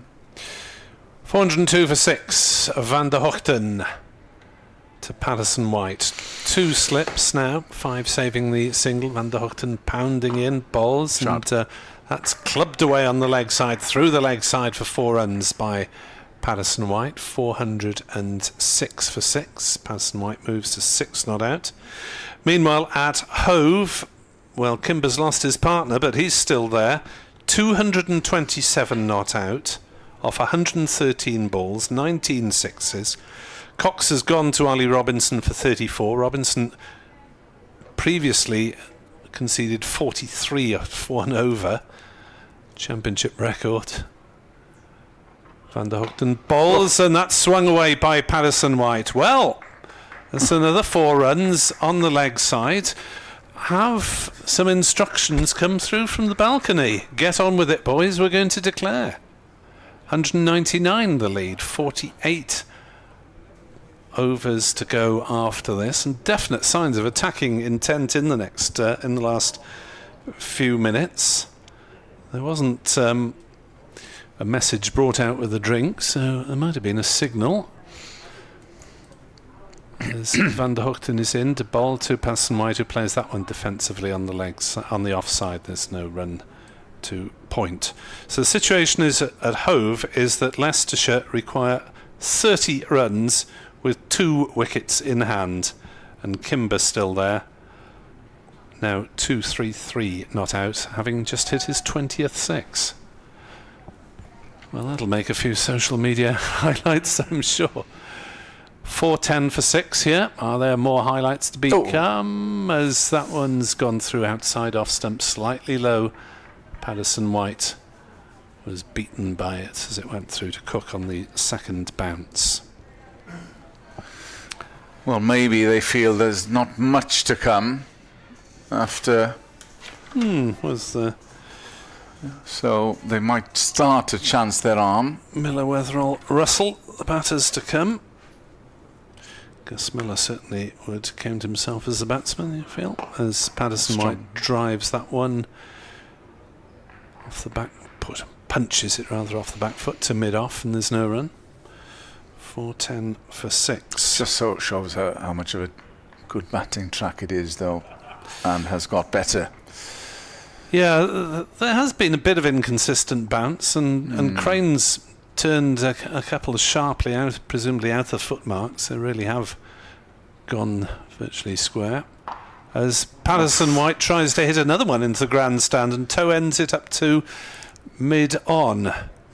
Well, are there signs of Northants having ambitions of declaring and giving themselves a chance of winning the match? There are 48 overs remaining. The lead is 199. If they could get another 50 off the next 6 overs, set Glamorgan 250 off 40 overs, maybe.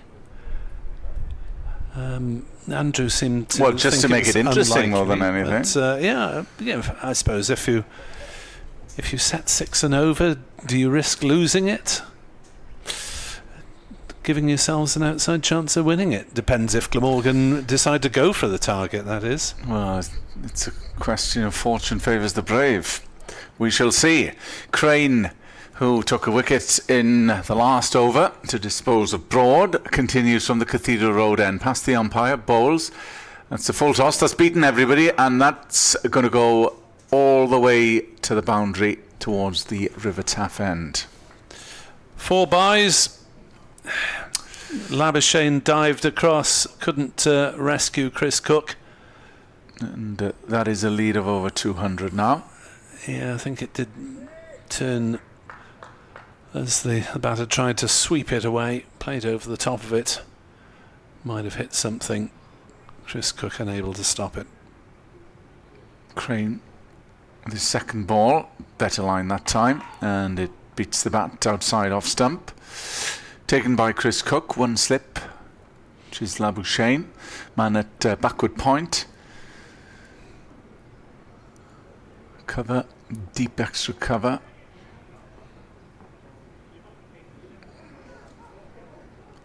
Crane into bowl, and that's paddled into the onside.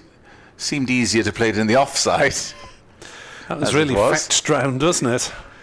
But it is a single taken, which brings Patterson White, who's looked as if he wants to get going with the situation. Yeah, just looking for the deep fielders on the leg side. Well, hitting with the spin. That's where he wants to hit. Hit a few through mid-wicket in the last over. That's a long boundary on that side, though. It is, towards the training facilities, the indoor training facilities here at Sapphire Gardens. Or what would be Cow Corner for the left-handed bat. Crane around the wicket, passes umpire Adnan, and that's towards that direction, but it's gone squarer than Patterson White would have liked. Yeah, it did bounce out towards Gorvin, so it was in the air for a while. Patterson White is clearly of a mind to get on with it, whether it's team instructions or his own best MO. Lead of 205. Here is Crane once more. Reverse sweep, and that's just over the man. That's executed perfectly, and that'll go all the way. I think that's the second reverse sweep I've seen during the course of this game, but it evaded the man at 45. That was Podmore, and it ran all the way to the boundary. You get the feeling that Northants have picked up, switched, moved up a gear, maybe switch tactics now, despite a cautious couple of overs after the dismissal of Proctor. Yeah, gone into... Well, certainly they're picking up the pace. That's bisected both fielders on the square leg boundary. That's a 6. It's gone all the way, full complement for McManus, and they have put down the gauntlet and said, we are going for it. 16 came off that crane over, including the 4 byes. It's 4.26 for 6. The lead is 2.15, and I foresee a Northamptonshire declaration in mid-afternoon. Well, who'd have thunk it? Well, they've gone into T20 mode in the last over. That coincided with Patterson White coming out. That was a big blow towards the main stand. Kieran Carlson to bowl from the river end. McManus has switched up a gear as he approaches his career best. Which is 132. 132, yeah, so he could be only a blow away from that now. Well, I suspect they'll try and get after Kieran Carlson here as well. Yeah, Glamorgan bringing on the off spinner. They're short of seamers, with James Harris down beneath us with a red bib on, as he has been all day, ferrying drinks and instructions rather than bowling. Here's Carlson then from the River Taff end, bowling to the left-handed Patterson White when he's ready, because long off is just pushing back towards the boundary. 2.15 the lead, 47 overs left in the match. Carlson in to bowl. A big swing by Patterson White out towards mid-wicket, and the catch has been held. 4.26 for 7. Patterson White goes for 11. Playing big shots, obviously, in the cause of the team. And this match suddenly kicking back into life. Yes, well, there were plenty back protecting Kieran Carlson. And, well, we've known what Patterson White had wanted to do. He's been eyeing that mid-wicket boundary, but he didn't quite get all of it that time. And it was caught by Labuschagne. Yeah, not the easiest of catches, but you expect Labuschagne to take virtually anything, don't you, after his screamer in the T20 the other evening. So that was mundane by comparison, Nick. It was still a good catch. It was still a good catch. He was running in, didn't have a lot of time to set himself. I say mundane by his standards, not by mine. So 27 added in about 4 overs for that 7th wicket, as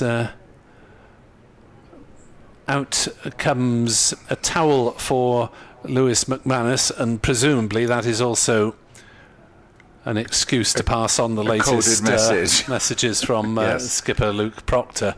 Not that you'd begrudge McManus a towel down after his efforts. Gus Miller, so they're following the order of the first innings. Wetherell and Russell to come. And as things stand, 44 overs if they declared now. 2-1-5 target. That is pretty much 4 runs and over. 5 runs and over, rather. They'll probably take it, I think, up to 6 runs and over before a declaration comes, and they might, of course, get bowled out if they're keep swinging at it. Yeah, a flurry of wickets, but is it too little, too late? Unfortunately, from Glamorgan's perspective. Yeah, I think it's almost too late now in terms of chasing a target. I don't think that they'll want to chase 6 and over. On this final day, with the pitch wearing a bit. Northants do have 3 spinners in their ranks, and pitch hasn't worn spectacularly, but Crane's certainly managed to find a few footmarks. Carlson now has picked up a wicket, 1 for 22. There's a short leg in for Gus Miller. There's also a deep mid-wicket. 6 saving the single as Miller steps back and prods at that outside off stump and is beaten by it through to Cook. So slip, short leg. 3 saving the single on the offside. Plenty of gaps there if he's willing to hit against the spin. Miller. Carlson in. Bowls. Back on his stumps goes Miller and prods it out towards point, where it's fielded by McIlroy, the sub-fielder. So mid-on and mid-off are set halfway back towards the ropes. Mid-wicket is 3/4 of the way back on that long boundary as Miller prods at that one again and is beaten for a 3rd time in a row outside off stump as Chris Cook removes a bail just in case. But Miller had not strayed. So see what tactics McManus adopts now. He's started to go for it. As Miller back on his stumps, he's not swinging from the start, that's for sure. He's given himself a few balls to have a look at it. Last ball of Kieran Carlson's over coming up. Bowls to Gus Miller, and he does play an expansive drive that was in the air for a little bit, but ended up being another dot ball. Played it up to mid-off. It's a wicket maiden for Kieran Carlson, unlikely at this stage of the game. 127 not out to Lewis McManus, 426 for 7, and the lead 215. And we now have a situation where Northants are giving themselves a maximum of 43 overs to bowl, and they do have another batter padded up, so it's not necessarily going to be a declaration if McManus falls now.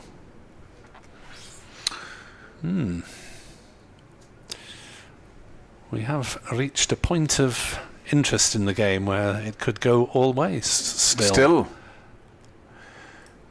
3 wickets since lunch has changed the situation slightly and kept everybody interested as Crane continues, floats it, and that was aerial for a while, and extra cover is going to come round and it's hurled back in. They'll pick up a couple. Dowthwaite the fielder there. Well, there's your answer. McManus is going to continue to go for it. 3 short of his previous career best. Plenty of protection for Crane as Northants try and pick up the pace here. That's reverse swept. It's gone fine, and it's going to go all the way. Perfectly executed there by McManus. And that is his career best then, as he moves on to 133 not out. Not just his highest score for Northants, but the highest now of his career, beating his previous effort for Hampshire 8 years ago. Yeah, splendid effort by Lewis McManus, who came in when Northants were slightly 6s and 7s, when Crane struck twice in 2 balls late last night.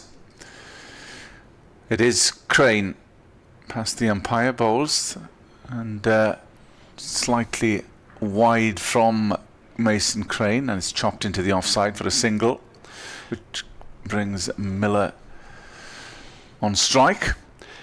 You feel this is a situation where normally Glamorgan would look to go back to bowling seam and maybe bowling a bit negatively and a bit defensively, but given that their over rate is still just level, they may not feel able to risk that at the moment. Change in the field. Abu Shane is going to go 2 slips to first slip. False start by Mason Crane. Here he comes. Bowls. Good length delivery. Just prodded towards Kieran Carlson. There's no run. Yeah, 2-2-2 the lead. So it's just a question of what will be enough. In comes Mason Crane. Bowls. Again the reverse sweep, and again it evades the slips, and again it will go all the way for 4. Yes, he's obviously looking to get on with things.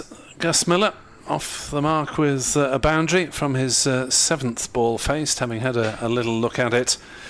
Now told to play in the service of the team. I think probably we'd better get Andrew Radd back in now to discuss the possibilities open to the visitors. Yes, thank you, Nick. Well, that is the conundrum that faces Luke Proctor as Crane continues, and that's just strayed down leg side, and that is the end of Mason Crane's over. So the game poised with Northants leading by 226, and there's a bit of a dialogue going on between both batters, and doubtless the question will be, how many do we need? Yeah, that's right. I just said to Nick as I passed him coming into this seat, I could answer that question in 2 words, heaven knows.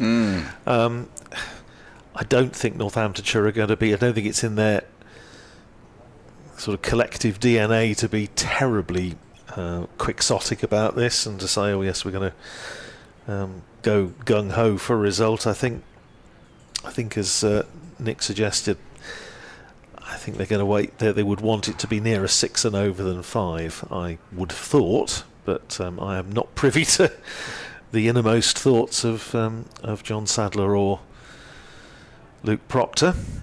For now, I think Northamptonshire's performance today has certainly exceeded many expectations. Start of the day we were thinking, is this game could even be over by lunchtime if they'd managed to nip a couple out early, Glamorgan, but they haven't done so.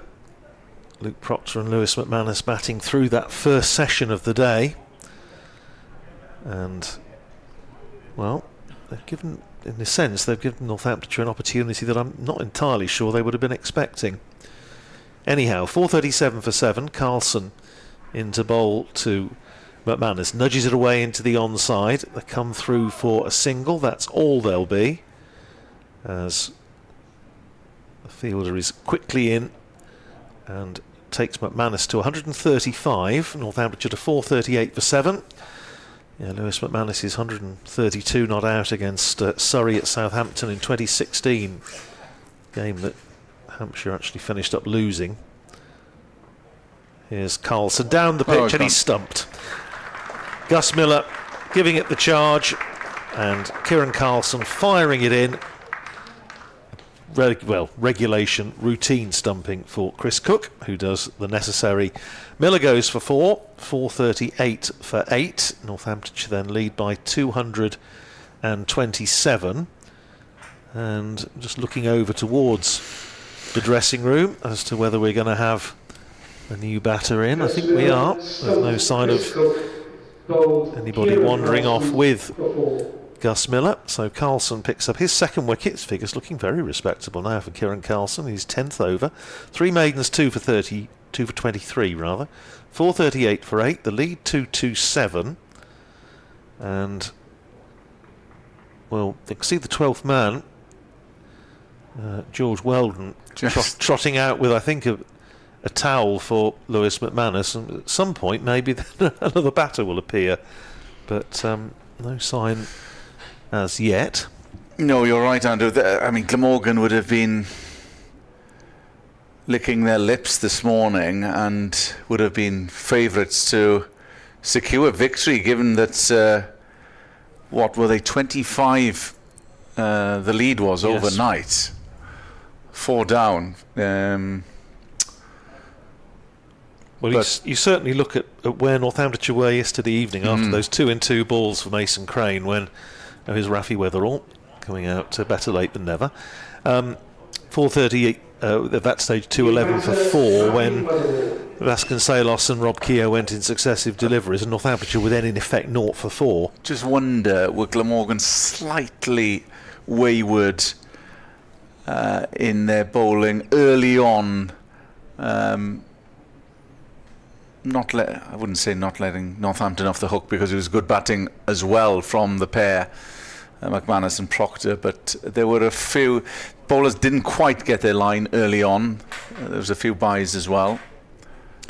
But since then, application was brilliant. Yeah, there's that 1 over, wasn't there, this morning that went for 12, and it just seemed to lift Northamptonshire a little bit and just gave them a little bit of breathing space. The lead was then sort of suddenly up to 50-60, and but again, terrific partnership, 161 between Proctor and McManus, and I wasn't sure going into today whether the side, especially a fairly inexperienced side, have the collective will to grit it out, but I've had my answer, and it's very good to see from a Northamptonshire viewpoint. Carlson puts the first ball past the outside edge of Rafi Weatherall. So after this over, there will be 44 left. Of course, we always have to knock a couple off. Tee at 340. Here's Carlson in and bowls, and Weatherall drives pleasantly but without any great timing up to long off. Glamorgan will rue that dropped chance prior to lunch, because that could have been very interesting. No, that was a big moment, I think, in the context of the game. Driven again pleasantly enough by Weatherall up to mid-off, and there's no run. I'm sure Nick has written that one down for the Wisden match report for next year's almanac. Big moment of the game. Now they're putting fielders back now, obviously quite happy to give Rafi Weatherall the single, and Lewis McManus has decided not to take the single. There was an easy one there, the last ball of the over, pushed out into the covers by Weatherall, but Lewis McManus will have the strike for the start of the next over. 4:38 for 8. The lead is 227. There are 44 overs remaining, and Mason Crane, you just wind him up and let him go, don't you, at the moment? About to start his 40th over. We were saying, actually, Kenneth, earlier about the bowlers that have bowled the most overs in the championship so far this season, and I suspect after this game Mason Crane will be in a nice bath, moving himself up that list. I think Simon Harmer was the most for Essex going into this match, but it'll be interesting to look at the figures after this game. Safari Garden still bathed in sunshine. A lot of protection now for Mason Crane, and that's missed everybody. It's gone through Chris Cook. There's 2 men scampering trying to stop the boundary, and they successfully do so. News from Hove, where Sussex have beaten Leicestershire by 18 runs. Louis Kimber, last man out, bowled by Nathan McAndrew for 243, including 21 sixes. Crane in, and that's the reverse sweep, but it's straight to the man at the 40, behind the 45. It's hurled back, not cleanly taken by Cook. They thought about a run, but Crane is there. I'm not quite sure why they were thinking of an overthrow when they didn't think of the run initially. The longest single you can imagine, but anyway, everybody's back now. It's been a long day. As Northants try and end with a flurry of runs. Crane, and that's hacked into the onside. Everybody back, no run taken. So that's nobody now protecting the single. No, they're missionaries now, aren't they? Sent into distant fields. Weatherall, the man just come in, has yet to score, but McManus is on strike. Crane, McManus launches it, trying to bisect the 2 fielders, and he hasn't managed to do so, and they decline the run once more. Well, they're only going to deal in boundaries now, with the innings coming to an end. It tends to suggest they don't think they've got enough. Again, it goes back to what Nick was saying. I think they would want to be 6 and over rather than 5 and over. Crane bowls, that's wide. That is a wide. The second one, I believe, of the innings. There was one yesterday from the River Taff end of the ground. A rare wide in 4-day cricket. 230 the lead. Mason Crane, who's put a shift in for Glamorgan, it has to be said, Just looking at the field. Just wondering what the delay is. Yeah. Rafi Weatherall's looking at something out towards the boundary. 2 fielders out there. We're under starters' orders again. Crane coming in with everybody back for the spinner. And that's just cut into the offside, enough width there, enough room for McManus. And that is the end of Mason's Crane's. No, they've taken the single. There are two balls left for Weatherall to try and negotiate. Yes, finally they've taken the single. So they come in, do the fielders, to put pressure on Weatherall. So there's a slip in place, 2 slips. Labuschagne comes in. Mid off, mid on. Byram is at cover. Everybody else is out. Crane in, bowls, and that struck firmly towards mid on, but they won't take a run. That is the end of Mason Crane's over. 4 for 1 for 8, a lead of 230. And Northants realising that they have to go for broke now. I think maybe, what that little discussion was. I think the board was a ball or 2 behind, and I think the batters obviously wanted to know how many balls were left in the over, so they could work out the tactics accordingly, because I think they missed the single. But they've caught up now anyway. 4:42 for 8 it is. The lead 231. 43 overs left. McManus on strike. Fielders scattering in all directions. As the great John Arlott said, some of them are in the ground, but only just. And McManus, career best 138, facing Kieran Carlson. Reverse sweep comes out again. Goes down to the backward point boundary, but they're not going to run for now. I have 2 other pieces of news. So far, nobody has successfully identified the other 135 Northamptonshire Championship century makers, which is very disappointing. More importantly, as Carlson comes in and bowls and worked away into the onside by McManus, out to deep mid-wicket, but they're not going to take the easy single that was available. More importantly, lemon meringue.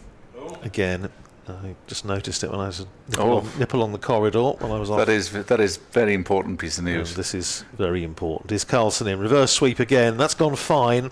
So they ought to get at least 2. And indeed they are going to jog round for a couple. Sam Northeast, the Glamorgan captain, in pursuit, but a comfortable 2 for McManus. He goes to 140. And Northamptonshire quadruple Nelson, 444 for 8. The lead 233. So Lewis McManus will have to get the, what do they call it, the CB round, the career best round, at some point.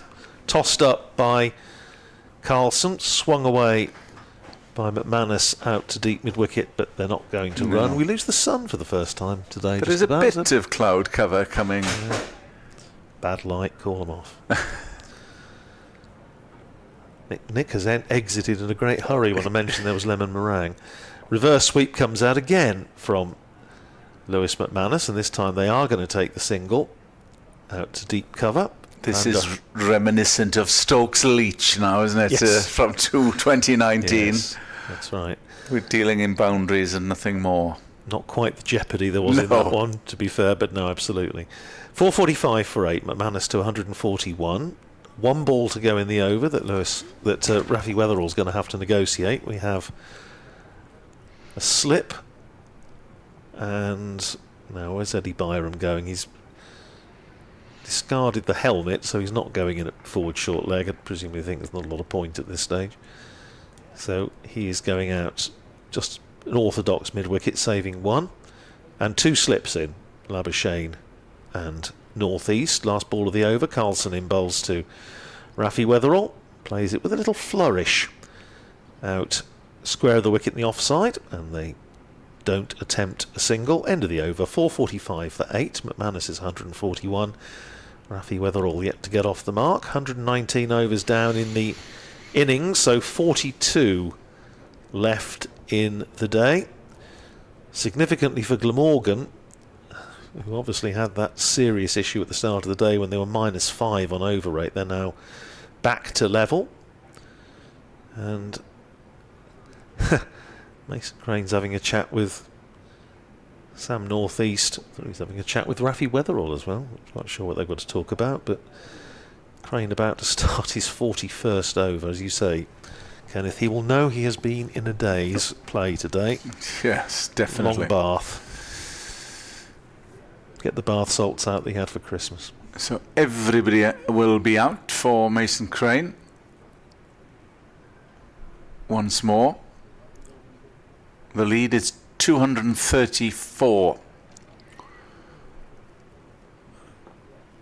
McManus is on strike. Here comes Crane, bowls, and he heaves that over, and it's gone all the way for 6 on the onside.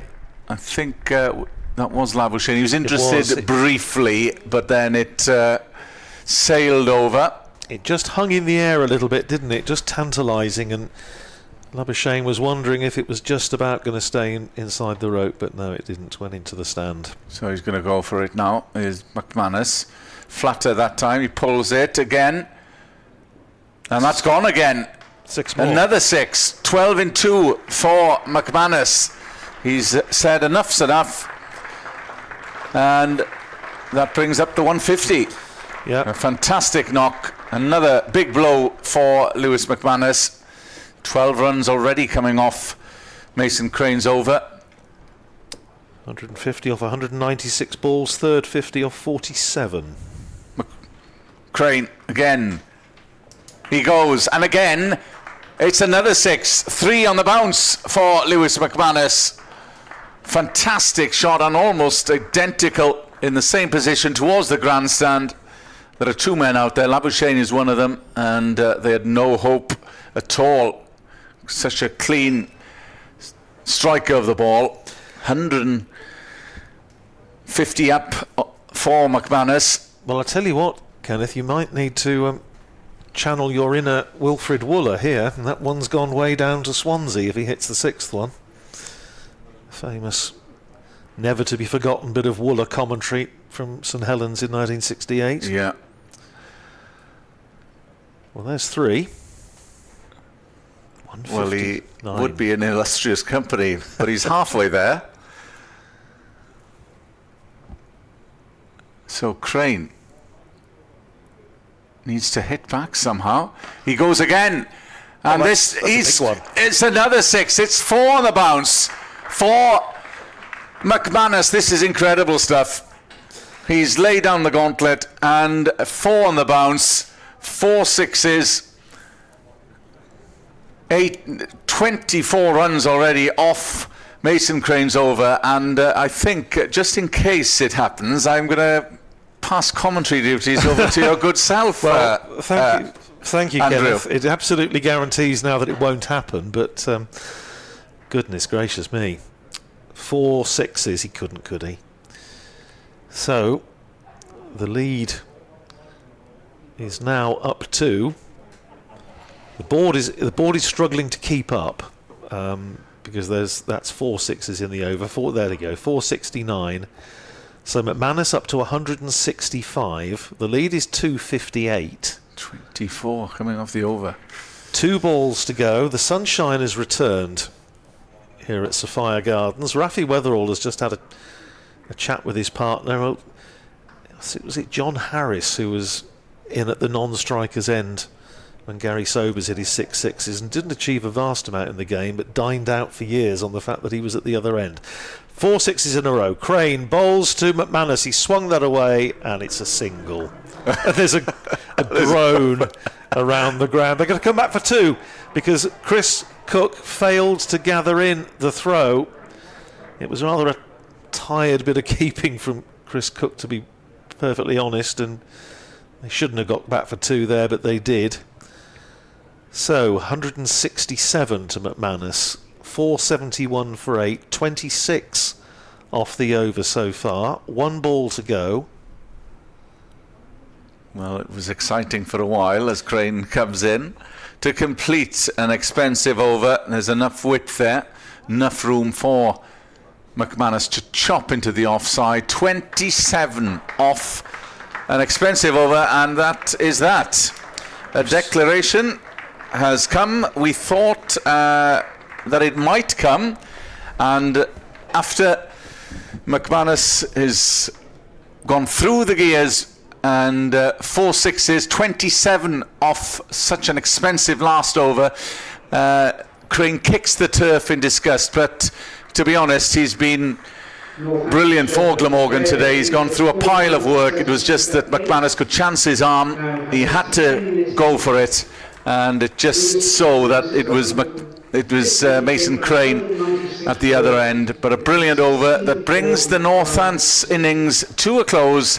4-7, 2 for 8 declared, and Glamorgan trail by 261. So they'll need 262 to win now. I think that will be, once we've sorted out the overs between, I think that will be 39 overs, but we'll get that confirmed, of course, and bring you that as soon as that is audited, if you like, by the scorers. The final stats for Lewis McManus: 168 not out off exactly 200 balls, with 7 sixes and 16 fours. So remarkable innings from Lewis McManus, career best for him. I dare say, even now that I'll be speaking to him this evening, I think it will take something fairly remarkable for that not to be the performance of the day for Northamptonshire. I suppose if Alex Russell goes and gets all 10 or something, then might be able to do both of them.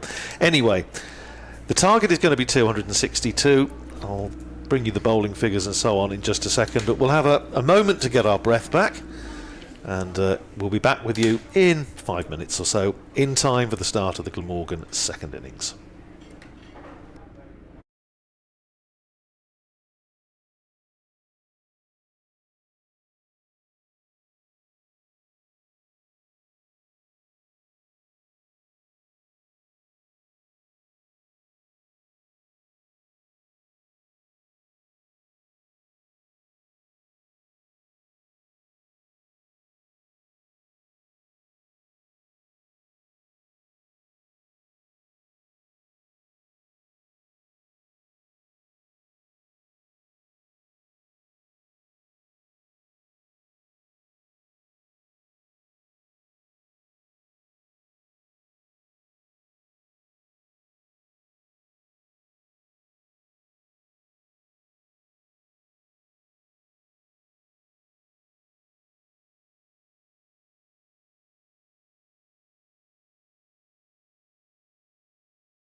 168 not out of 200 balls.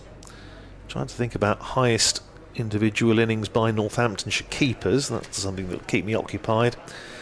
I have a funny feeling Ben Bellamy did actually score 168 for Northamptonshire back in the 30s whilst keeping wicket, but that's something that'll keep me occupied perhaps over while I'm enjoying my slice of lemon meringue cake at tea time.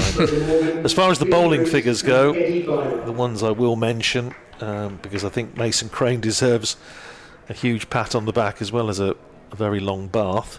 41 overs, 5 maidens, 3 for 178. Obviously his figures rather dented by that onslaught by Lewis McManus right at the end when he took 27 off the last over, including 4 consecutive sixes. Kieran Carlson, 11 overs, 3 maidens, 2 for 26. Tim van der Hoogten, 28 overs, 3 maidens, 2 for 94. And Andy Gorvin picking up the 1 wicket out of Emilio Gay a very long time ago. 16 overs, 3 maidens, 1 for 54. So Eddie Byram and his opening partner Billy Root are out there, ready to start. Well, we'll call it a run chase. We'll see if it's going to be a run chase. It's going to be Rafi Weatherall to bowl the first over of the innings for Northamptonshire. We were saying, Kenneth, while we were just having that little break, I just have a feeling that, I mean, I know some people will say, well, you know, Northamptonshire might have been a bit more enterprising. I think there is perhaps a bit of a concern also that this is such an inexperienced attack, particularly the new ball attack of Rafi Weatherall and Gus Miller, that they wouldn't want to expose them too much. Anyway, here's Weatherall to bowl the first ball of the innings to Byram. Short, pulled away, down to long leg for a single. Alex Russell is down there and fields, and I also wonder whether Northamptonshire might even think about starting with a spinner. Liam Patterson-White fielding down below us at third man, and Alex Russell is down at fine leg. Yeah, we'll get a sense quite quickly if Glamorgan are going to try and get after this. Well, Eddie Byram took on that short ball comfortably enough and picked up the first run for him, first run for Glamorgan, and now Billy Root. 2 slips in, facing Weatherall, driven, square drive down to wideish third man, where Liam Patterson-White fields, sends in his return, and it's 1 more to the Glamorgan total. 2 for no wicket, both batters away with a single. Byram made 22 in the first innings, caught Shaw bowled Patterson-White. If it is there to be hit, Eddie Byram will go after it, that is for certain. Yes, I think that's undoubtedly going to be the case. In fact, I think both of these two are more than capable of, if the bad ball comes along, they will put it away.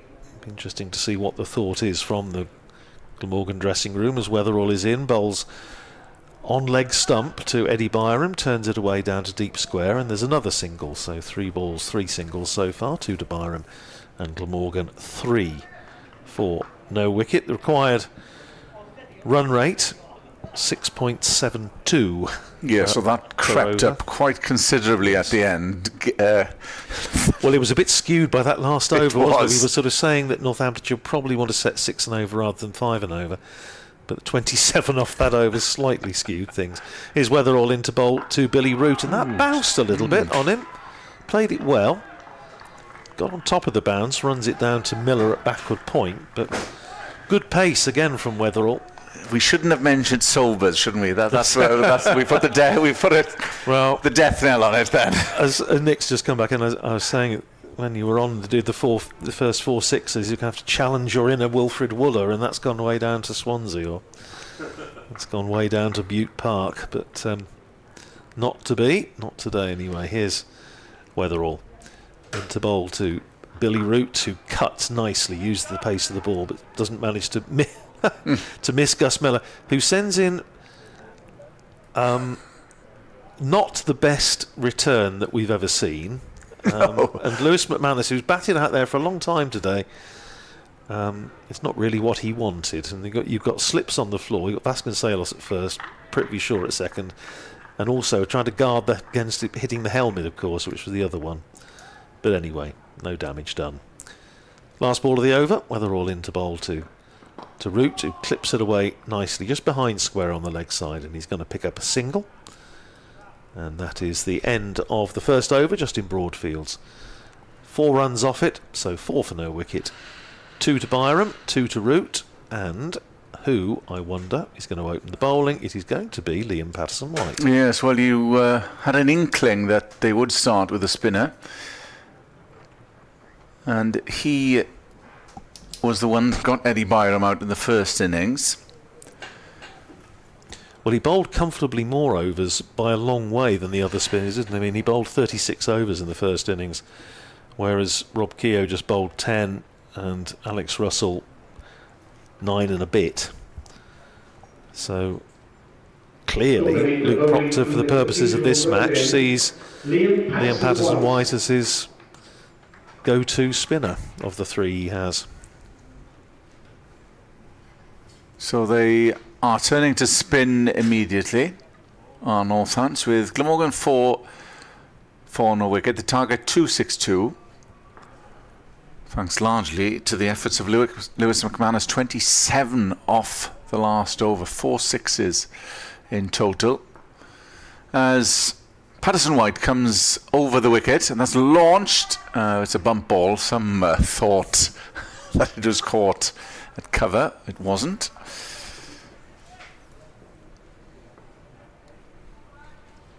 Billy Root on strike, who made 41 in the first innings. Here is Patterson-White over the wicket from the Cathedral Road end. And, well, Billy Root tried a reverse sweep. I think missed it altogether. Ricocheted off Lewis McManus, who didn't take it cleanly. There's no run. One slip, short leg, mid-off, mid-on, mid-wicket. Short cover, and that's driven, and they'll get a couple here, and it's good fielding right on the cover boundary. Think about a third, but they'll think otherwise. So some good fielding out there. Yes, it's certainly not the highest score by a Northamptonshire wicket-keeper, because of course David Ripley made a double when he was keeping wicket, 209. Patterson-White. Again, it's the reverse sweep. There's a shout, but I think he's outside the line from our vantage point here. Umpire Adran not interested. Let's have a look once more. Yeah, way outside. Spot on, way outside. 2 balls left of Patterson-White's first over. Good flight there, but Root gets a big stride forward. Defending, and there's no run. T will be at 20-4 as Patterson-White will conclude his first over. That's launched by Root and well fielded by the bowler Patterson-White. Good shot for nothing. So 2 runs coming off that over. Glamorgan a 6 for no wicket. They trail by 255. There may have to be a steward's inquiry, Kenneth, if we get down the corridor and discover that all the lemon meringue cake is gone. Well, Nick scampered very quickly. I know. Well, as soon as I mentioned it, he was out of the door with indecent haste. Although I did like the one yesterday. Was it some coconut cream? Vanilla, that was very nice. Vanilla sponge was very nice, but no, we got lemon meringue today. Well, my excuse is that I'll need a large slice to keep me going in the long journey home tonight. But anyway, Rafi Weatherall to come in and start the third over, bowling to Eddie Byram, who's forward, pushing it up to mid-off, where Northamptonshire's captain Luke Proctor fields, and there's no run. There's a former notable overseas player that for Glamorgan that liked his tea, or liked his lunch. He'd go to the watering hole for 2 starters, then would go in for his batting innings and keep that thought. Here's Weatherall in and bowls to Byram, who turns it down to Justin Broad at deep square. It's another single to Eddie Byram. He's 3, 7 for no wicket. He'd be out and he'd go back for the main course, back to the watering hole adjacent. well-known overseas player, and if anybody knows, you could tweet any one of us. Weatherall, it's going to be bowling to Billy Root on 4. Still the 2 slips in as Weatherall's in. Bowls and Root has a flash at that one. Goes past the outside edge into the gloves of Lewis McManus. Well, yes, I mean, Northamptonshire's former captain Rob Bailey, when he was captain in the late 90s. Kirk Russell, who's now with Gloucestershire, physio, was involved with the England side, terrific chap and a wonderful physio. But he decided that the tees at Northampton for the players at that stage were not quite the sort of thing that was ideally for highly tuned athletes, as Weatherall's in, bowls to Root, plays it out to Emilio Gay in the covers, and there's no run. And so he said, no, we're going to stop the cream cakes and the big, cheese baps and things, and we're going to have energy bars and fruit, Gatorade, water, fruit, and all this sort of stuff. And I mean, Rob Bailey, man with the most equable temperament in county cricket, but he was not happy to be denied his cream puff at tea time. His Weatherall in, bowls, and that's pulled away by Billy Root, and it's gone away through mid-wicket for 4. Played that really well. Didn't bounce maybe quite as much as he thought it was going to, and he adjusted really well and pulled it away through mid-wicket for 4. Root to 8 and Glamorgan to 11 for no wicket. Almost, watching the replay, almost more of a pick-up than a pull. But a lovely shot either way. And Rob used to wear one of those the days when baggy caps were quite popular. Northamptonshire had them for a little while, and we reckon it was enough room to put a couple of sandwiches in there. Here's Weatherall in, and pushes forward Billy Root off an inside edge, very, very close to cannoning into his stumps, but he gets away with it, and he gets a single to boot as Rob Keogh comes round to field. End of the over, 3 to Byram, 9 to Root, and Glamorgan with 3 overs down, 12 for no wicket. They need a further 250 to win in 36 overs. Yeah, he didn't know much about that. And there was a glance backwards, but Billy Root survives. 12 for no wicket. Glamorgan trail by 249. So the draw most likely at this point, with Patterson White continuing from the Cathedral Road end. Left arm over the wicket. Here he comes, bowls, and good length delivery that's just prodded back and just towards Patterson White himself. Slip in place, short leg. The man up at fine leg at 45. Here is Patterson White, reverse sweep. There's a man backward square.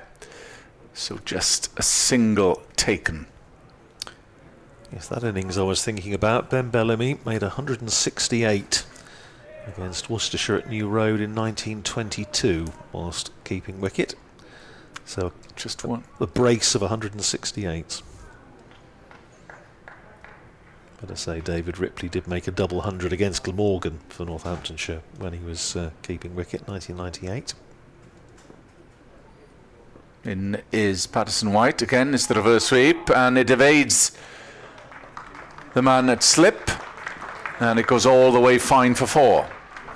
Yes, pretty sure. Just trying to get something in the way of it, but didn't manage to do so. And outfield is very quick, and it just raced away down to the boundary at the River Taff end. Good shot. Moves Glamorgan to 16 without loss. Plenty of batting, of course, to come. As Billy Root takes guard. Patterson White. And that's a big appeal, but umpire Adran not interested. Just stayed low as well, I think. Yes, he didn't get much of a stride in. Let's have a look. Taking guard outside off stump. Hit him outside the line, I think, because he's setting up so far across. Patterson White to Byram, and again it's missed everybody. There's a couple here. It's going to go all the way. Yes, it does. So it's another boundary to a profitable over for Glamorgan, which moves them along. Just strayed down leg, and Byram gave himself a bit of room to manoeuvre with. 21 for no wicket at the end of that over. I think there's another ball to come, actually, Kenneth. I think they're just having a there is a reassessment of the field. Yes, they've just got to. They've now established that Eddie Byram does like the little paddle. They've got a man in there now on the 45. Patterson White to conclude the over. Good length delivery again. It just steps outside the line. Little groan from keeper McManus, but that is the end of the over. 21 for no wicket. Glamorgan trail by 240. Byram 11. Billy Root 10. Really positive start by Glamorgan.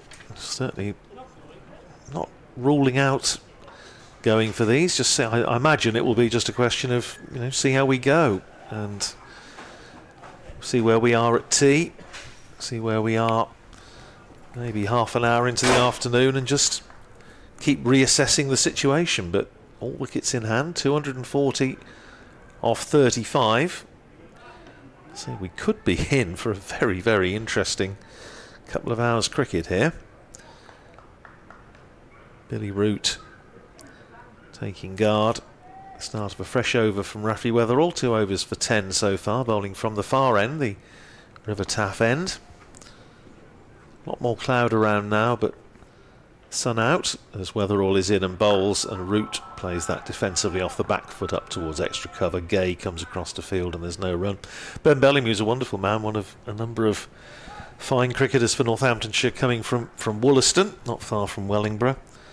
Bellamy and Vernon Murdin, Cyril Perkins, Reg Partridge, all from the same place. And Ben used to leave his motorcycle at Wellingborough Station when he went to away games. pick it up on the way home. Here's Weatherall in, bowls chipped by Root up towards mid-on. Good tumbling stop by Rob Keogh, and there's no run. And I met Ben when he was in his 90s. He was at the time he passed away in 1985. He was the oldest surviving championship cricketer. He'd actually been on the Northamptonshire staff before the First World War, and had been behind the stumps when Percy Fender made his 35-minute century in 1920. And he was a wonderful man and very clear in his recollections. I'll come back to that in a second. Here's Weatherall at the other end of the age scale, in and bowls, and clipped beautifully by Billy Root away through mid-wicket, running out towards the boundaries. A long chase round there for Justin Broad, and he's done extremely well to keep it in the playing area. He saved a run. A comeback for 3. 24 for no wicket Glamorgan, and not sure Justin Broad's gingerly getting up. Done himself a huge amount of good there. Rob Keogh's just going to go over and have a little check that he's okay. Pretty sure also, I think he just caught his ankle in the rope, and in fact I think they've signalled 4. Has he? They thought initially it was 3. Yeah, and the umpire is... Yeah, I think the signal... I'm just checking what they'd signalled in the first place, because Sue Redfern's just given the signal that she was amending. So if she may have signalled 4, but now they've decided it's 3. Oh my goodness! Well, I mean, I hit him on the toe. Yep, he's kept. That's fine. Yeah, that's okay. That's 3. Yeah. Yeah, and that's right. And that's where they are. I think Sue Redfern might have actually signalled 4 and then gave the signal to the scorers that she was rescinding the signal. And now, what's going on here? There's now a conflab going on. Is it with the scorers or with Luke Proctor or no? Well, there's been a few instances of this happening today. 20. Anyway, the upshot is it's 3 runs and it's 24 for no wicket, and Eddie Byram is on strike against Rafi Weatherall. Down the leg side, appeal for a catch behind. Off down the leg side, not out, says umpire Redfern. Yeah, I think it's one of those again. It's probably flicked the shirt on the way maybe back. Well, we can have a look again. We're in the happy position that we can have a little look. It's come off something. Can't really tell from that. Umpire's closer to it than we are. We looked at it from another angle. You really can't tell from that. No. I'm not sure I actually got anything on that, but Rafi Weatherall obviously thought he had. But bowlers always do, don't they? 24 for no wicket. This over seems to have been going on for a very, very long time. Here is Weatherall in and bowls to Eddie Byram, who's clipped that away down to fine leg. This is 4 runs. No doubt about that one. That's raced away over the outfield. Gave Gus Miller no chance of cutting it off. Byram to 15 and Glamorgan to 28 for no wicket. Not a big crowd in, but I tell you, some of the members I think down below us are getting into this game, which is good. Well, it'll be interesting where they are just after tea in terms of runs, and then plenty of wickets in hand. I think, as I say, there's still a bit of meat left in this one, I think. Here's Byram facing Rafi Weatherall, and he plays it defensively off the back foot down the pitch. That's the end of Rafi Weatherall's third over, 3 overs for 17. And Glamorgan 28 for no wicket off 5. Clock showing 25 minutes to... So that'd be 1 before tea. 1, maybe 2. Yeah. Depends what happens if they can get this over through fairly quickly from Liam Patterson-White. Bearing in mind the initial target, 262 in 39, so they now need 234 to win in 34. Rob Keogh is warming up, so maybe Northamptonshire are just going to go spin all the way now. And the exclamation that you heard while they were trying to sort out if that was 3 or 4 was that splendid man Mr. Webb coming in with 2 very large pieces of lemon meringue. Patterson-White. And big stride forward from Billy Root, who's unbeaten on 13, only as far as cover. And there's no run. Could be the penultimate over before tea. This is Patterson-White. They're a reverse again from Billy Root down. There is a man there protecting at third. Well, he's come round. It's a sort of deep point, deep backward point. Patterson-White in, bowls, good length delivery, and that's just evaded the man at short leg. Glamorgan trying to get to tea unscathed here. It's been a good start. A fair lick, 29 for no wicket. In comes Patterson-White. And that's gone through and beaten everything. Good ball there from Patterson-White. Just plenty to work with in the rough outside the off stump. Patterson-White comes in again from the Cathedral Road end. Bowls. Just drags it a slightly short, which enables Byram to clip it round the corner towards square. And there is a single. Trail by 231 do Glamorgan now. Patterson-White in and bowls. Good length delivery, and it's just prodded away. We will have time for another one before tea, as Glamorgan reply to Northampton's second innings. And the target is 262. Thank you very much indeed to Anthony Abbott, who's been in touch with us. Talking about, as I was a few moments ago, about Northamptonshire keepers who've made big scores. Of course, David Ripley getting a double 100, and Anthony suggesting Russell Warren, and Russell did indeed make a double 100 against Glamorgan. Funnily enough, 201 not out in 1996, but I wasn't sure if he was keeping in that match, and having just checked it, he wasn't. David Ripley was keeping in the match, but it's a good shout. Russell Warren kept pretty much throughout the whole of the previous season, 1995, which was Alan Lamb's last year as captain, when he wanted to balance the side and Russell took the gloves for most of that season. Of course, Anil Kumble got over 100 wickets, but Rips, I think, kept pretty much through 96. And Russell played as a batter. A very good one as well. Now, of course, first-class umpire is Rob Keogh, starting what will almost certainly be the last over before tea. Appeal for a catch behind, down the leg side, and Eddie Byram's been given out. So they had a big shout for a catch behind down the leg side in the previous over. Rob Keogh was struck with his first ball, and Byram has gone, caught McManus down the leg side, bowled Keogh for 16. That is tea, and I think it's fair to say Eddie Byram not hugely chuffed, whether it was just annoyed at getting out in that way or didn't think he'd hit it. Again, can't see from behind. No, we need the head on. May get the opportunity to see it from the other end. Eddie Byram. Either way, Lewis he's been McManus. given out. So Rob at Keogh. tea, here we go. 16. We're going off for tea. Again, 20. it's very, very hard to tell from that, but the umpire is, as we always say, in a much better position than we are, and she has given that out. So Byram has gone, caught McManus down the leg side, bowled Keogh for 14, for 16 rather. It is 30 for 1. That is tea. It means that Glamorgan need a further 232 to win in 32 and a bit overs.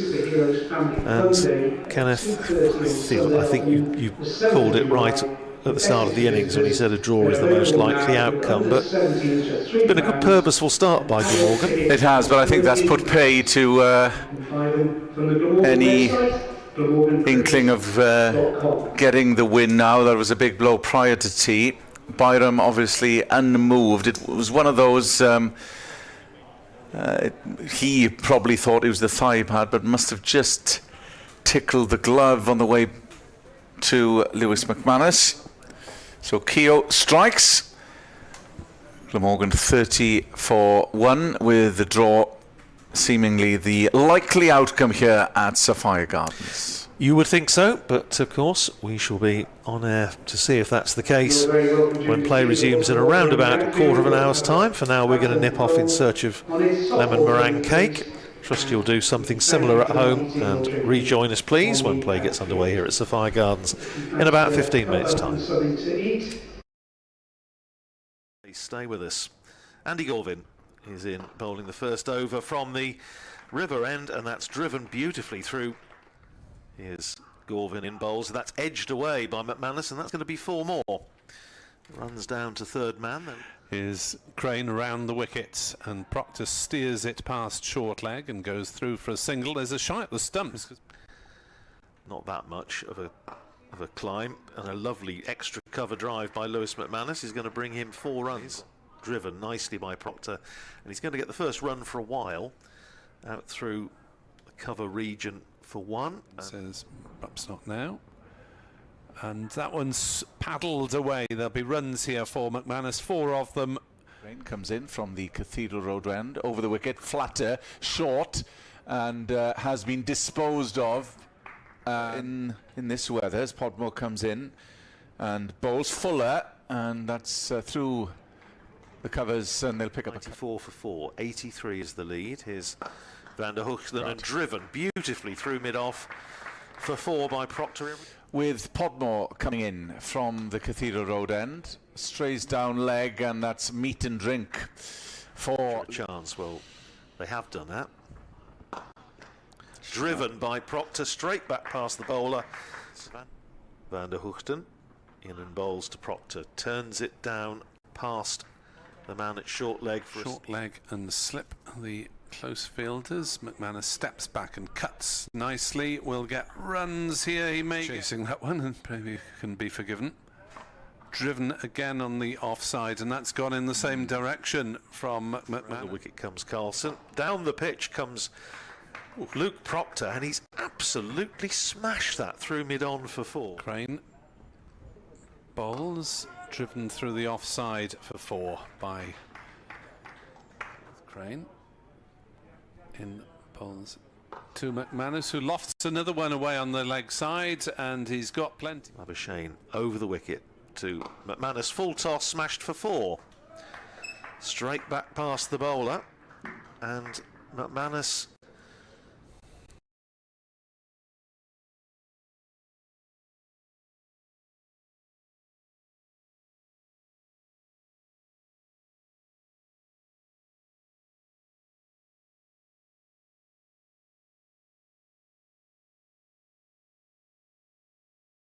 the milestone. Here's Crane in bowls, full toss, swung away by Lewis McManus. He's only going to get a single as it goes down. Crane over the wicket to the right-hander, bowls to McManus, who swings that away. It's going to go for 6. A month or so. Van der Hoogten bowls to Proctor, big appeal for LBW, and he's out. Commentating up in the box. Here's Crane in, bowls to McManus, who's edging that attempted drive out. The new man Justin Broad, 2 slips, 2 on the drive, and it's driven beautifully back past him by Justin Broad. 4 runs. That thought for the time being as Crane comes in and bowls, shorter delivery that's whipped into the leg side. Bit. Van der Hoogten in, bowls, and that's cracked through the offside for 4 by McManus. Gap between. Here comes Mason Crane, the man on loan from Hampshire, and that's swept into the leg side to new man Patterson White, left arm. Oh, that kept really low, and he did very well he rocked back. 5 saving the single. Van der Hoogten pounding in, bowls, and that's clubbed away on the leg side, through the leg side for 4 record. Van der Hoogten bowls, and that's swung away by Patterson White. Well, that's another 4. Lead of 205. Here is Crane once more, reverse sweep, and that's just over the man. That's executed perfectly, and that'll go into. Well, certainly they're picking up the pace. That's bisected both fielders on the square leg boundary. Overs left in the match. Carlson in to bowl. A big swing by Patterson White out towards mid-wicket, and the catches. Crane as Northants try and pick up the pace here. That's reverse swept. It's gone fine, and it's going to go all the way. Perfect comes Mason Crane. Bowls. Again the reverse sweep, and again it evades the slips, and again it will go all the way. Here's Carlson down the pitch, and he's stumped. Gus Miller giving it the charge. It's on strike. Here comes Crane, bowls, and he try and heaves that over, and it's gone all the way. Gonna go for it now is McManus. Flatter that time, he pulls it again, and that's gone again. 50 or 47. Crane again. He goes, and again it's another 6. Needs to hit back somehow. He goes again, and that's a big one. It's another 6. It's 4 on the bounce. Puff at tea time is Weatherall in bowls, and that's pulled away by Billy Root, and it's gone away through mid-wicket for 4. In is Patterson White again. It's the reverse sweep, and it evades the man at Cross. Patterson White to Byram, and again it's missed everybody. There's a couple here. Here is Weatherall in bowls to Eddie Byram, who's clipped that away down to fine leg. This is 4 runs. No doubt about that one. Of course, first-class umpire is Rob Keogh, starting what will almost certainly be the last over before tea. Appeal for a catch behind, down the leg side, and Eddie Byram's been given out. So they had a big shout for a catch behind down the leg side in the previous over. Rob Keogh was struck with his first ball, and Byram has gone, caught McManus down the leg side, bowled Keogh.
of this county championship match between Glamorgan and Northamptonshire.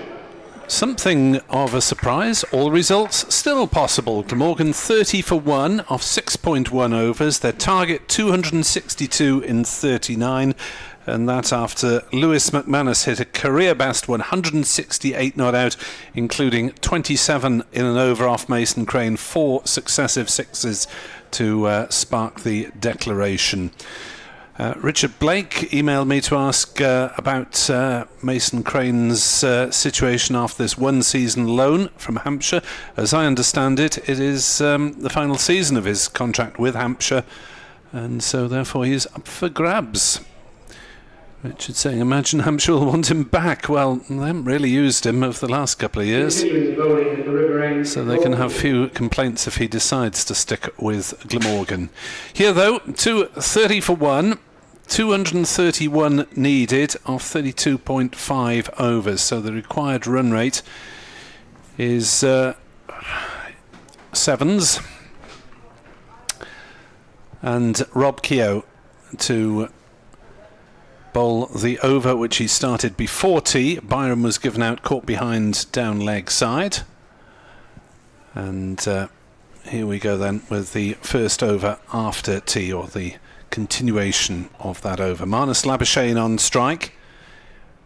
You would have thought that maybe with Labuschagne and Carlson next in, Glamorgan would make some effort to go for the target and see how it goes, as Labuschagne is back on his stumps and defending. And there's no run. There's a slip. There's cover saving the single, mid-wicket saving the single, and a shortish fine leg. But apart from that, they feel fairly well set back as Labuschagne comes down the wicket and knocks it away into the leg side for a comfortable single to get off the mark. 31 for 1, Glamorgan. Yeah, depends if he gets going. Marnus Labuschagne, 93 in the first innings. He was on for 100 before being trapped LBW by Broad, playing across his stumps. As in comes Keogh, bowls to root, big appeal for LBW, not out. Northants crank up the volume on that appeal. It was an absolutely impassioned, imploring appeal. Umpire Redfern was not impressed by it, as that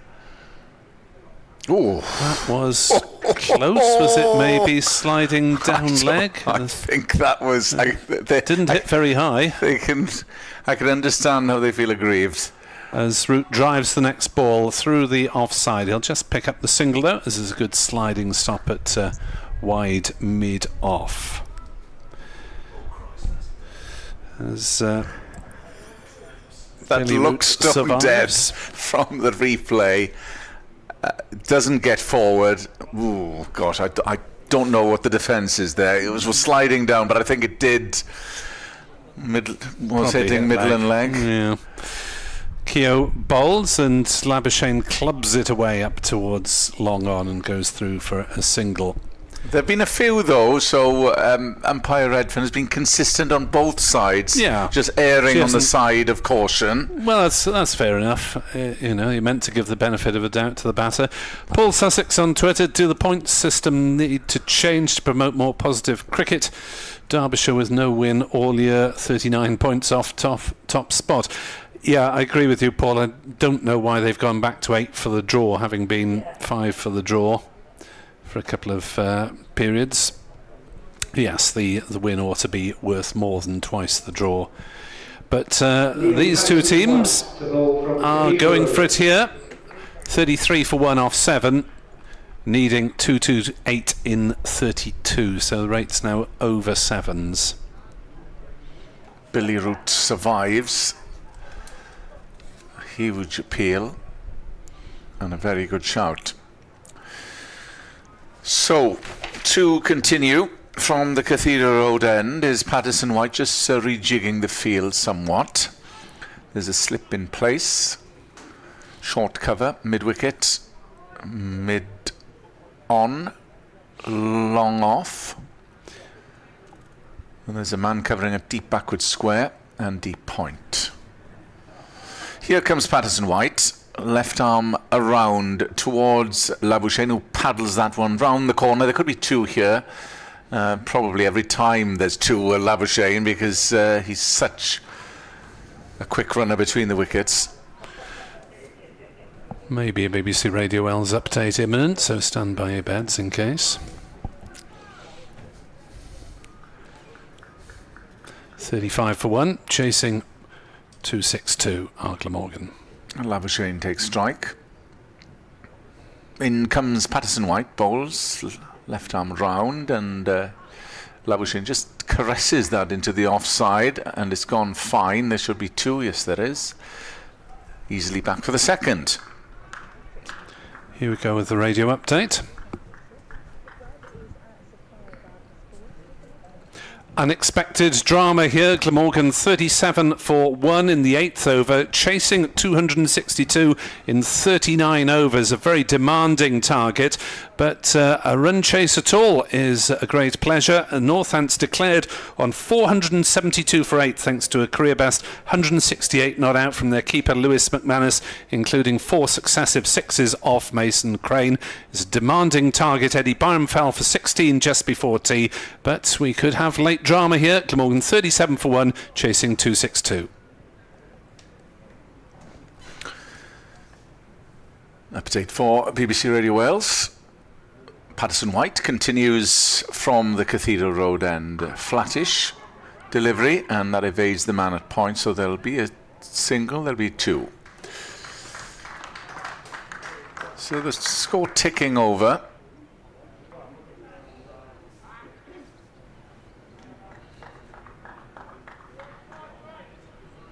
Labouchere keeps the strike. Glamorgan trail by 222. Patterson White, forward defensive from McManus Labouchere, who will return to the Southern Hemisphere after the T20 competition comes to an end. Patterson White in, bowls, good length delivery, but that's clipped away into the onside, and there is a single. T20 for Glamorgan resumes on the 5th down in Hove. Next home match is here on the 7th against Essex, but it's a tall order for Glamorgan now after going down in the last two against Surrey and Gloucestershire. Patterson White over the wicket towards Root, tries to give himself room, cuts it into the offside, but there is no run. Glamorgan 40 for 1. The man to fall, Eddie Byram, was caught. McManus bowled Keogh for 16. He wasn't impressed, but stuck around. There have been a few of those during the course of the match.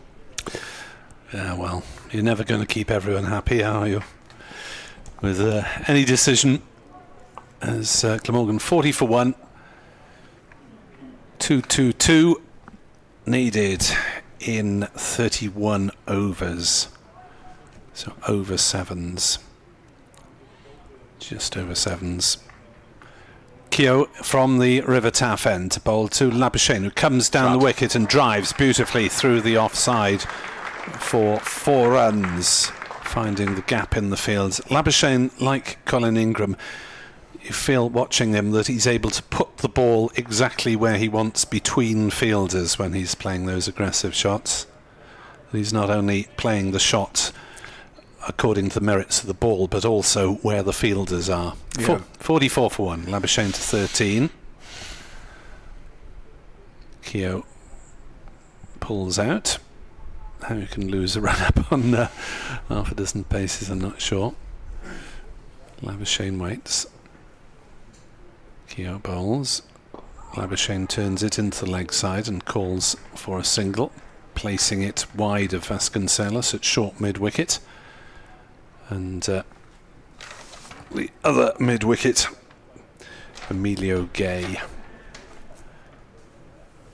Fielders swap round, and Vasco goes under the lid. Keogh wanted to bowl. Vasconcelos wasn't ready. Root is ready now, and that one's kept low, and Root's done well to get a bat on that, playing it down to point, and there's no run. We have had bits of inconsistent bounce throughout this game, almost consistently inconsistent, if that's not a paradox. Keogh bowls, and Root drives but can't beat the diving Gay at cover, and there's no run. 45 for 1. 9th over. 30 overs remain after this. There's a big swing of the bat by Root and a shout of catches as the ball ballooned wide of short slip, but I don't think it was off the bat. So Keogh to finish his over. A little bit more breeze around today. Keogh in, bowls to Root, who cuts or hits it in front of square, and actually they'll take the first one quickly. They'll run back for the second, and they are comfortably home. 2 runs to Billy Root. Labuschagne will be on strike, so that works both ways for Glamorgan. 47 for 1 after 9, so they're going at just over 5 runs and over, but they now need 214 in 30, which is 7 and a bit. Yeah. 7's required for Glamorgan if they are going to get to that target of 262. 47 for 1. Still anyone's guess at the moment, though, with Labuschagne there. He might decide to put the afterburners on. He's capable of scoring very quickly. Patterson-White continuing. There's a slip, sort of leg slip in. Short cover. Deep extra. Long on, mid off, mid wicket, and deep backward square. Patterson-White in. Good length ball, and is defended by Labuschagne to Patterson-White.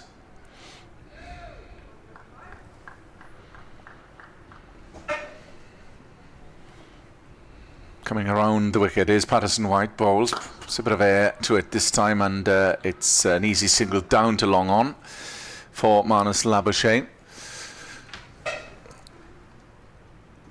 A few fans below us here under the commentary position, just to see if there's some excitement at the end of the fourth and final.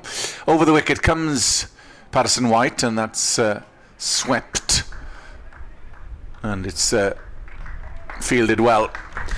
Finally. Good play of the reverse sweep is Billy Root. Yeah, he likes it down there, and they come back for a second. Moves Root to 19.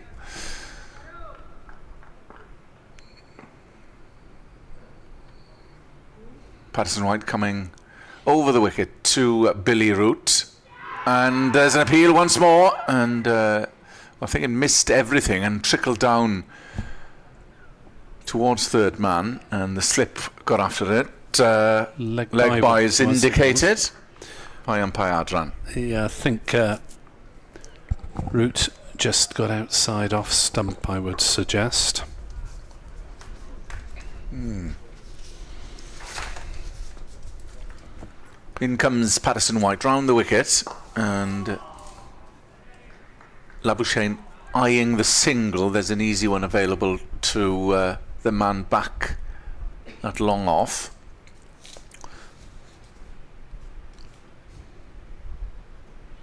Patterson-White to conclude the over then, and Labuschagne launches that one into the main stand, and it's a full complement for McManus Labuschagne. We saw 4 in the final over of Northant's innings for Lewis McManus. Well, there's 1 for McManus Labuschagne.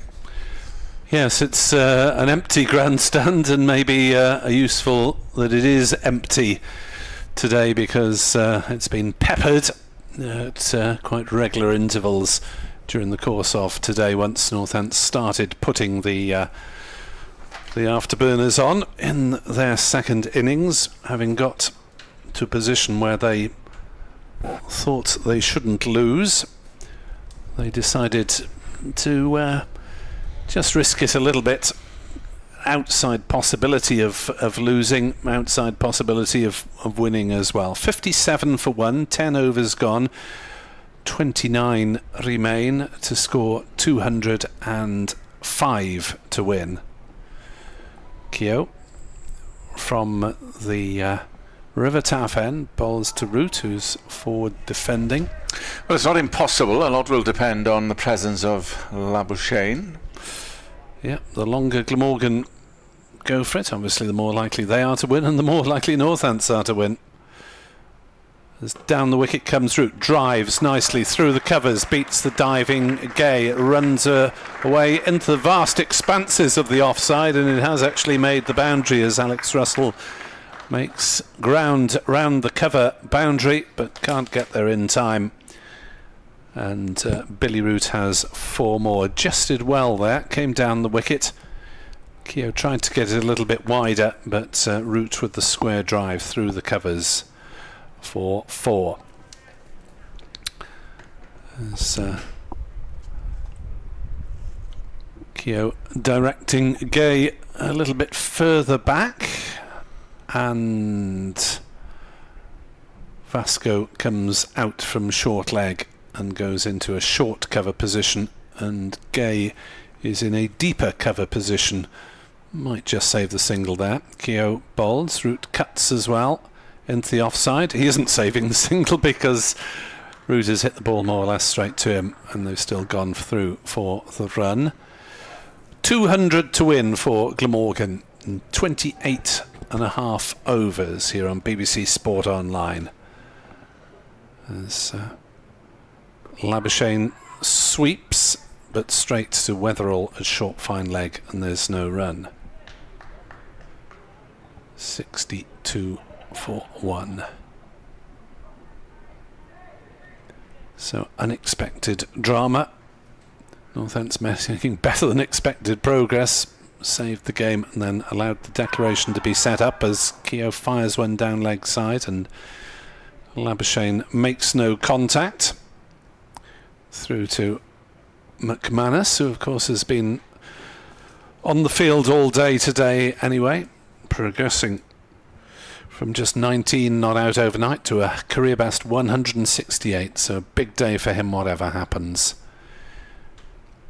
Keogh bowls to Labuschagne and he hits it hard up to deep mid-off and decides not to risk the single since he hit it so hard. A sort of squarish drive.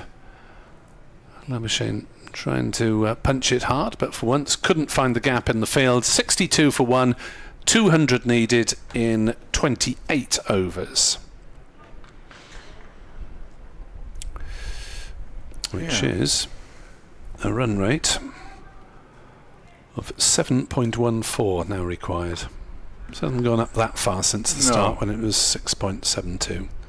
So all eventualities still possible as Patterson White comes over the wicket, and it's the same reverse for Billy Root, just a single that time though. Prolific scorer in that area in this innings. Moves on to 25, brings Labuschagne to the crease. Labuschagne on 21.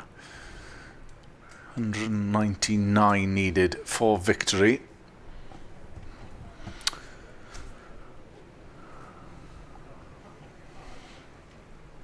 A bit of a dialogue going on between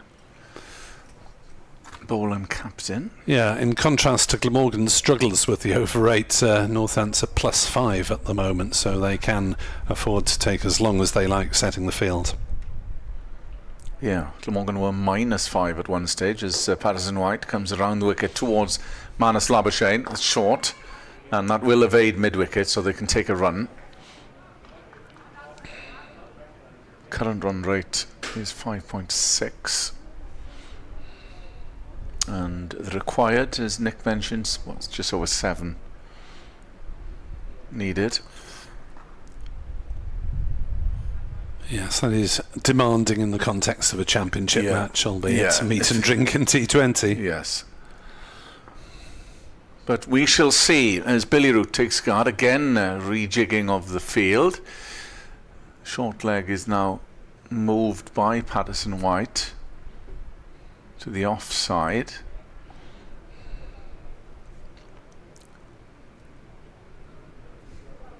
Still not happy.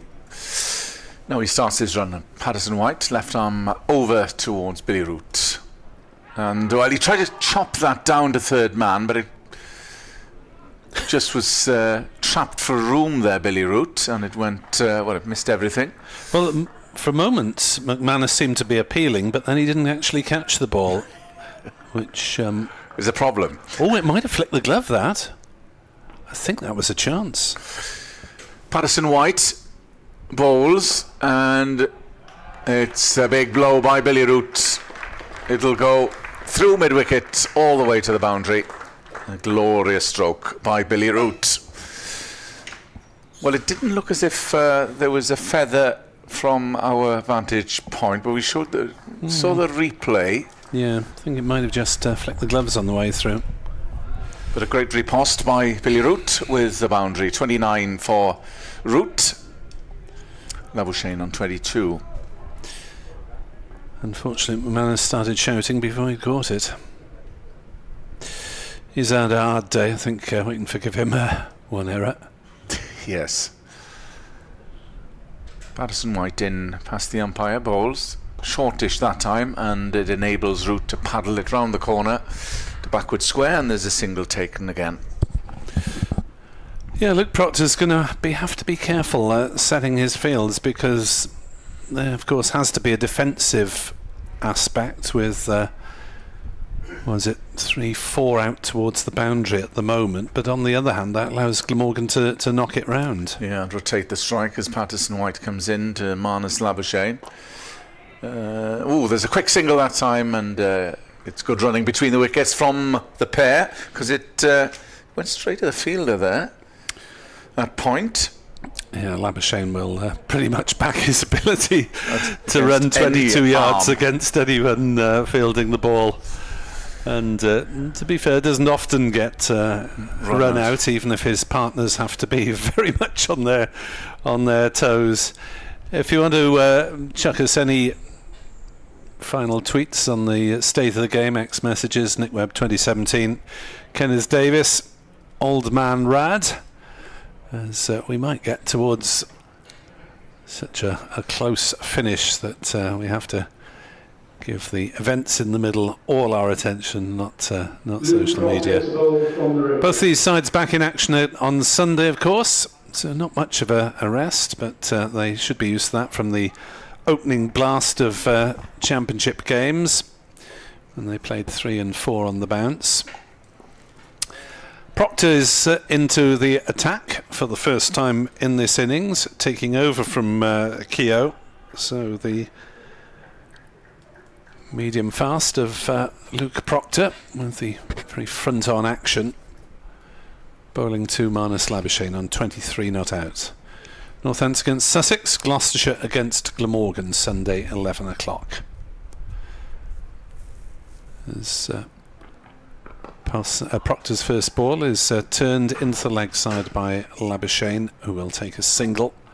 Gay, the fielder, 71 for 1. Labuschagne has 24. Glamorgan need 190 more to win. Northants 9 wickets to win, and Northants' chances again will be higher the longer Glamorgan keep going for this target. If they shut up shop, they shouldn't be able to take 9 wickets in 26 overs. Proctor round the wicket, bowls Root, fiddles at it, I think trying to run it down, but didn't make contact through to McManus. Good innings by Proctor earlier. 98 LBW to TVG. Tim van der Hoogten. Yes, he was virtually chance free, wasn't he? I think it was chance free until that moment when he was whacked on the pads. Root faces up to Proctor and is tucked up by that, playing it to cover Gay Fields, and there is no run. The sunshine has disappeared for this final session, which the fielding side will be pretty delighted with. Anyway, it was hot work out there earlier. As Proctor charges it, bowls to Billy Root, who takes a step down the wicket, just dots it down on the offside. Labuschagne's already halfway down the wicket, come one, and they do. 72 for one, Root to 31 not out. That ball probably travelled about 6-7 metres. He was from the three-quarters bat. of the way down already. Yes. Immediately. Well, Labuschagne wants a couple of balls at the end of this over, maybe, to have a go at Proctor. Checking his guard is Glamorgan's Australian star, who won't be seen here again in championship action in all probability this season. Proctor bowls, Labuschagne pulls, and that one's down to backward square. There should be a comfortable 2 here as Alex Russell does the fielding. 74 for one. Labuschagne may be back in the UK with the Australian touring side that plays T20 matches that he probably won't be involved in, and 50 over matches which he probably will be involved in. So may well trying to talk himself into a game with Glamorgan in September if everyone permits. Proctor into Labuschagne, and he defends the last ball of the over, nice and straight from the Northants captain, who's already played his part with the bat and is now trying to put the brakes on with the ball. 74 for one after 13 overs. So 26 remain, and Glamorgan need a further 188 to win, and 188 divided by 26, 7.23. So run rate just going up a little bit. Just like that. No, I am using a calculator during this innings. I quite often try and guess them, but I'll do it in my head. But I think the situation is fast changing. We need to be absolutely on the ball. So any names in terms of his replacement? We'll be seeing Patterson White coming in terms of an overseas player? Not as yet. No, it'll be... You would have thought just for the 5 championship matches, and you would have thought Glamorgan would need a fast bowler, but they didn't get one at the end of last season, and it is very difficult to nail down players, international quality players. No, Schwepson came... mid-season last year, yeah, when it was a block of, I think, 4 championship matches mid-season last year, if memory serves me right. Yeah, the second spinner, Peter Hatzoglu, came for the T20s. After Neser, of course, went with Australia. This is Patterson White. Floated up. And there's no run.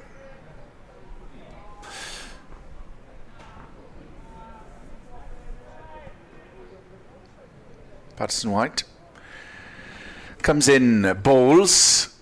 Pitched up, and they're asking for and there's a mix-up, and it's going to be run out. A huge mix-up between Labuschagne and Billy Root. Labuschagne scampered towards like he does, and Billy Root was caught napping, and it's a huge bow for Glamorgan. Well, he was asking for Labuschagne to come. Labuschagne, as we know, is going to take the arm on, and Billy Root was stranded in no man's land. Yeah, it was the miscommunication. It was a relatively simple run-out for Northants in the end. Root played it, said, "Do you want it?" basically to Labuschagne, stuck his arms out. Labuschagne, yes. Root possibly changed his mind, thinking it wasn't there. It might not have been there anyway, but he didn't even give himself a fighting chance as the throw came in from cover. And an easy task to remove the bails with Billy Root. Just halfway down the pitch, so a bit of a mix-up. Root did ask the question of Labuschagne. Labuschagne responded. Root may have changed his mind slightly, but anyway, he's back in the pavilion for 31. And it's 74 for 2, 14th over. You would have thought that Carlson would play his shots, and Glamorgan would give it at least one more wicket before a potential shut-up shop, and Northants maybe with the chance to cluster fielders round the bat if Glamorgan give up. Well, Root seemed to say, is it on? Is it on? But Labuschagne doesn't need a second invitation. He's off. And it may have been tight anyway, but as you say, he would have given himself a half a chance if to put pressure on. Yeah, there's always more pressure on the throw then, but if the fielder sees that two batters are shaking hands virtually, or not shaking hands as the case may be. Well, they won't be shaking hands now. No. So they've struck Northants. The fielder was Keogh, by the way. Yeah, and Patterson White had the easy job to displace the bails. So it brings Carlson in, but Labuschagne, of course, is on strike. Short from Patterson White, and it's chopped into the offside. So there's a run for Marnus Labuschagne. So they'll possibly see how it goes between these two. They put on a good partnership in the first innings, with Carlson making, what was it, 71. Yeah, the stand was 140 for the third wicket. So they'll probably see how it goes, and then, as Nick mentioned, they might shut up shop then. Patterson White, that's dabbed into the onside, but it's fielded by the man at short leg. There's no run. 75 for 2. 186 Glamorgan trail by. 262 the target. Patterson White in and bowls, and that's swept round the corner. They might get two. No, they won't.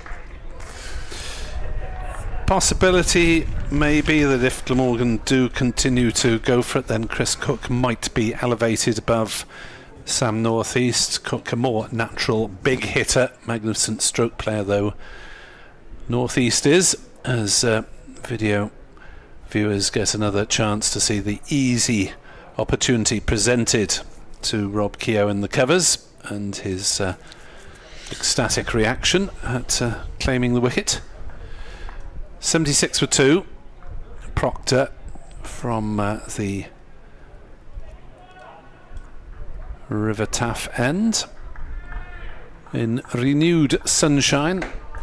Temperature's meant to be quite a bit cooler or less oppressive in South Wales tomorrow, as Carlson drives that one through the covers for 4 runs. Well, that is quite the first boundary from Kieran Carlson. Slightly overpitched maybe from Proctor and smashed away. Well, don't know if it was overpitched. It wasn't that bad a ball actually. On a length, just a touch of width, and Carlson needed no second invitation. 80 for 2. Carlson to 5. 182 needed, but we're inside 25 overs now. So the rate moving up above 7 runs and over, and Glamorgan with 2 wickets down. As Proctor bowls down leg side, Carlson flicks it, it makes no contact. So it really will need a huge effort from at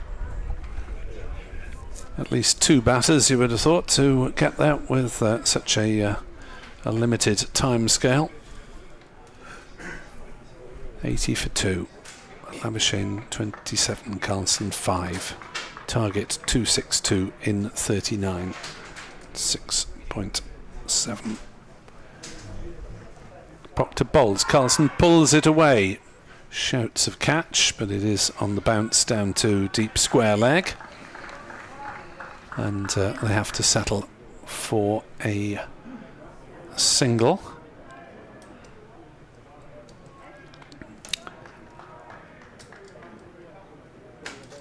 So we'll better get Andrew Radd back on commentary in a minute to put the Northamptonshire point of view in this dramatic, potentially, final session. Proctor bowls, Labuschagne back on his stumps. Defends on the leg side, and there's no run. 81 for 2. Kenneth will be back in half an hour to replace me, as we have to work in BBC Radio Cymru as well in this final session, which is very much a job for Kenneth rather than myself. As Labuschagne drives on the leg side, well fielded at mid-wicket by Gay. Labuschagne still playing his shots, but Glamorgan aren't going berserk in the in this run chase so far, apart from the run out mix up. They haven't been taking silly risks. There's Proctor on his way. Bowls, pulled by Labuschagne down to fine leg, and that one will be fine of fine leg. You may have heard the thud of the ball on the advertising hoardings down beneath us. Managed to place it fine. Weatherall had no chance of picking it up. Labuschagne has 31. It's 85 for 2. Glamorgan need 177 in 24 overs, which is 7.375. Yes, good afternoon, Nick. Afternoon, everybody. The umpire's just having a chat with batters, fielders,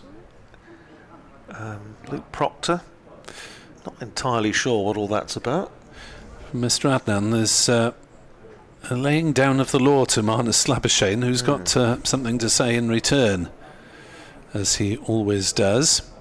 Yes, there's quite a conflab going on out there at the moment, as you'll be able to see if you're watching on the live stream. Anyhow, Labuschagne wandering away, shaking his head. So I'm not whether he occasionally gets told off for batting outside his crease and damaging the facilities if he scratches away there. Well, it's not going to make a lot of difference. No. At this stage, if anything, it's going to aid the opposition.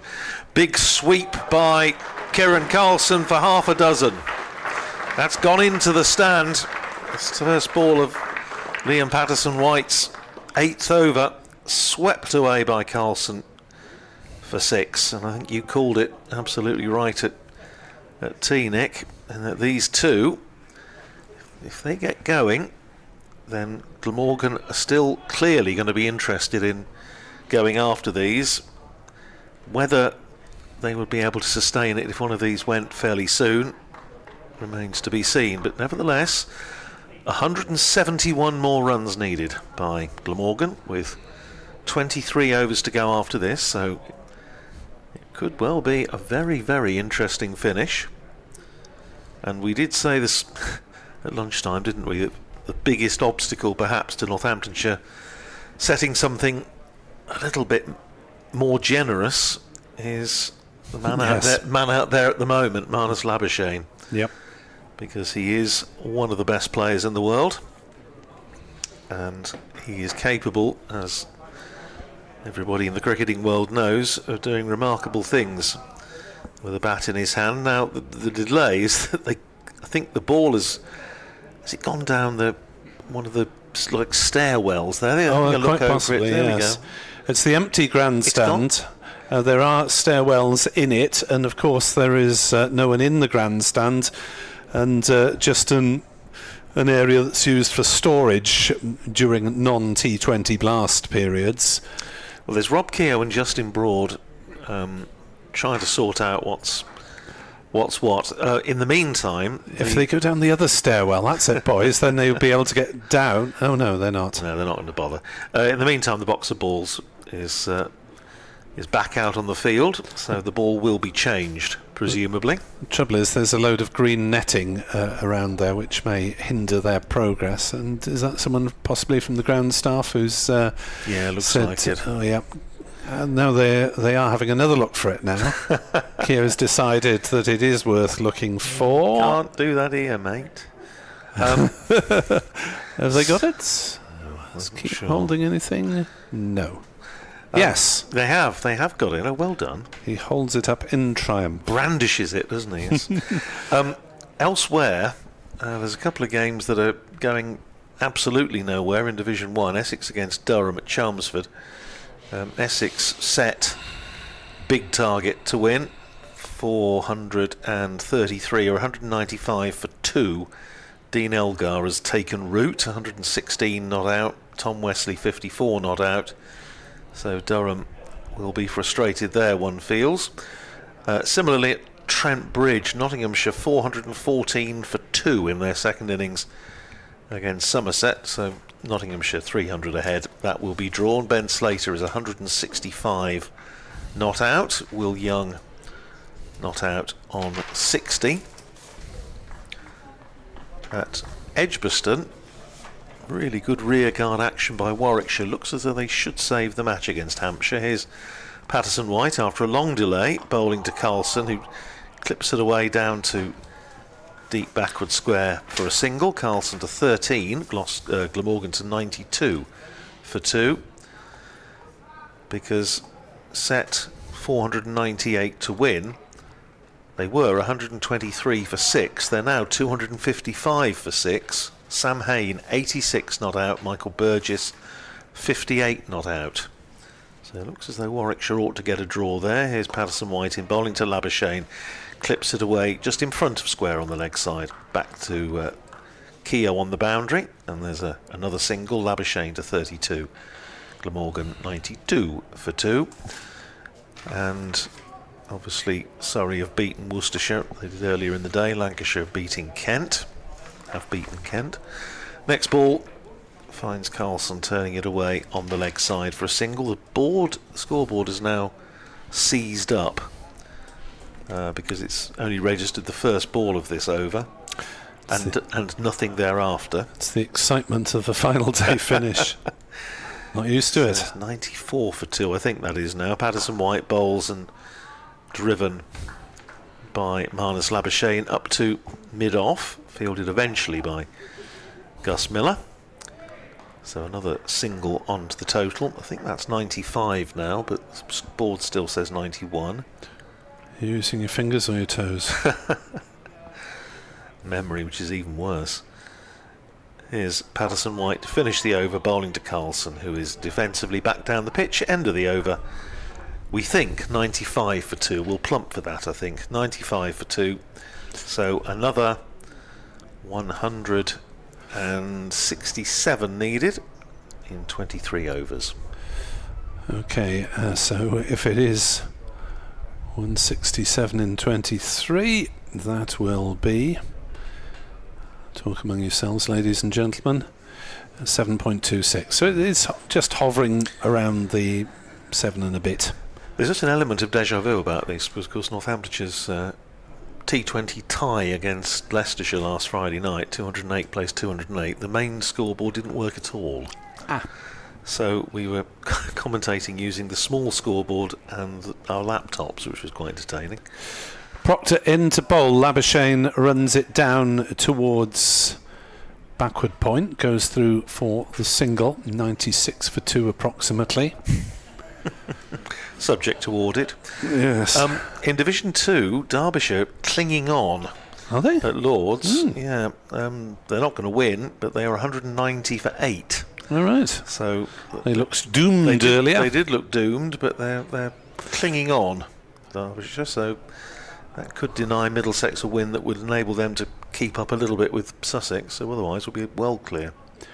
As Proctor bowls, Carlson pulls in the air. Where's that one gone? Over, long on somehow. It's plugged and they'll settle for a couple of runs. I was looking towards square leg mid-wicket.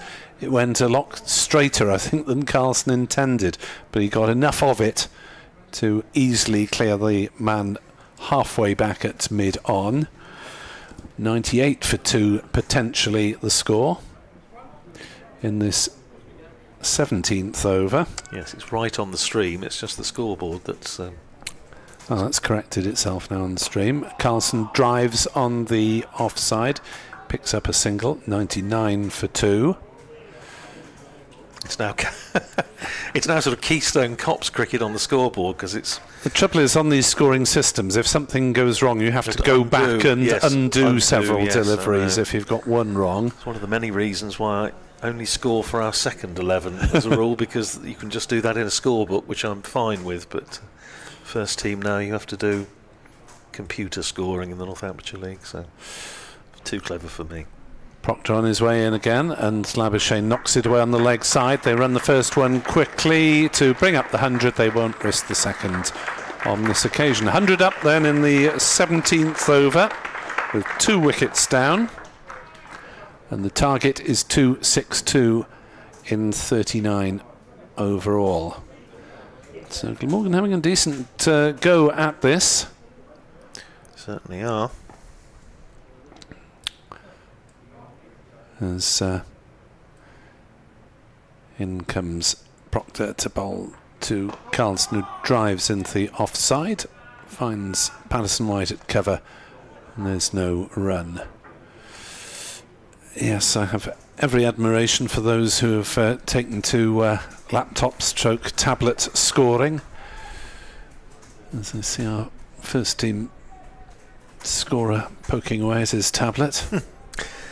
Yes, we're very lucky. Our first team scorer is Alex is absolutely superb and has it all sussed, which is great. I mean to say that we dinosaurs could just do the seconds in a scorebook, but I have done a game on the tablet, and I just found it very boring. Really?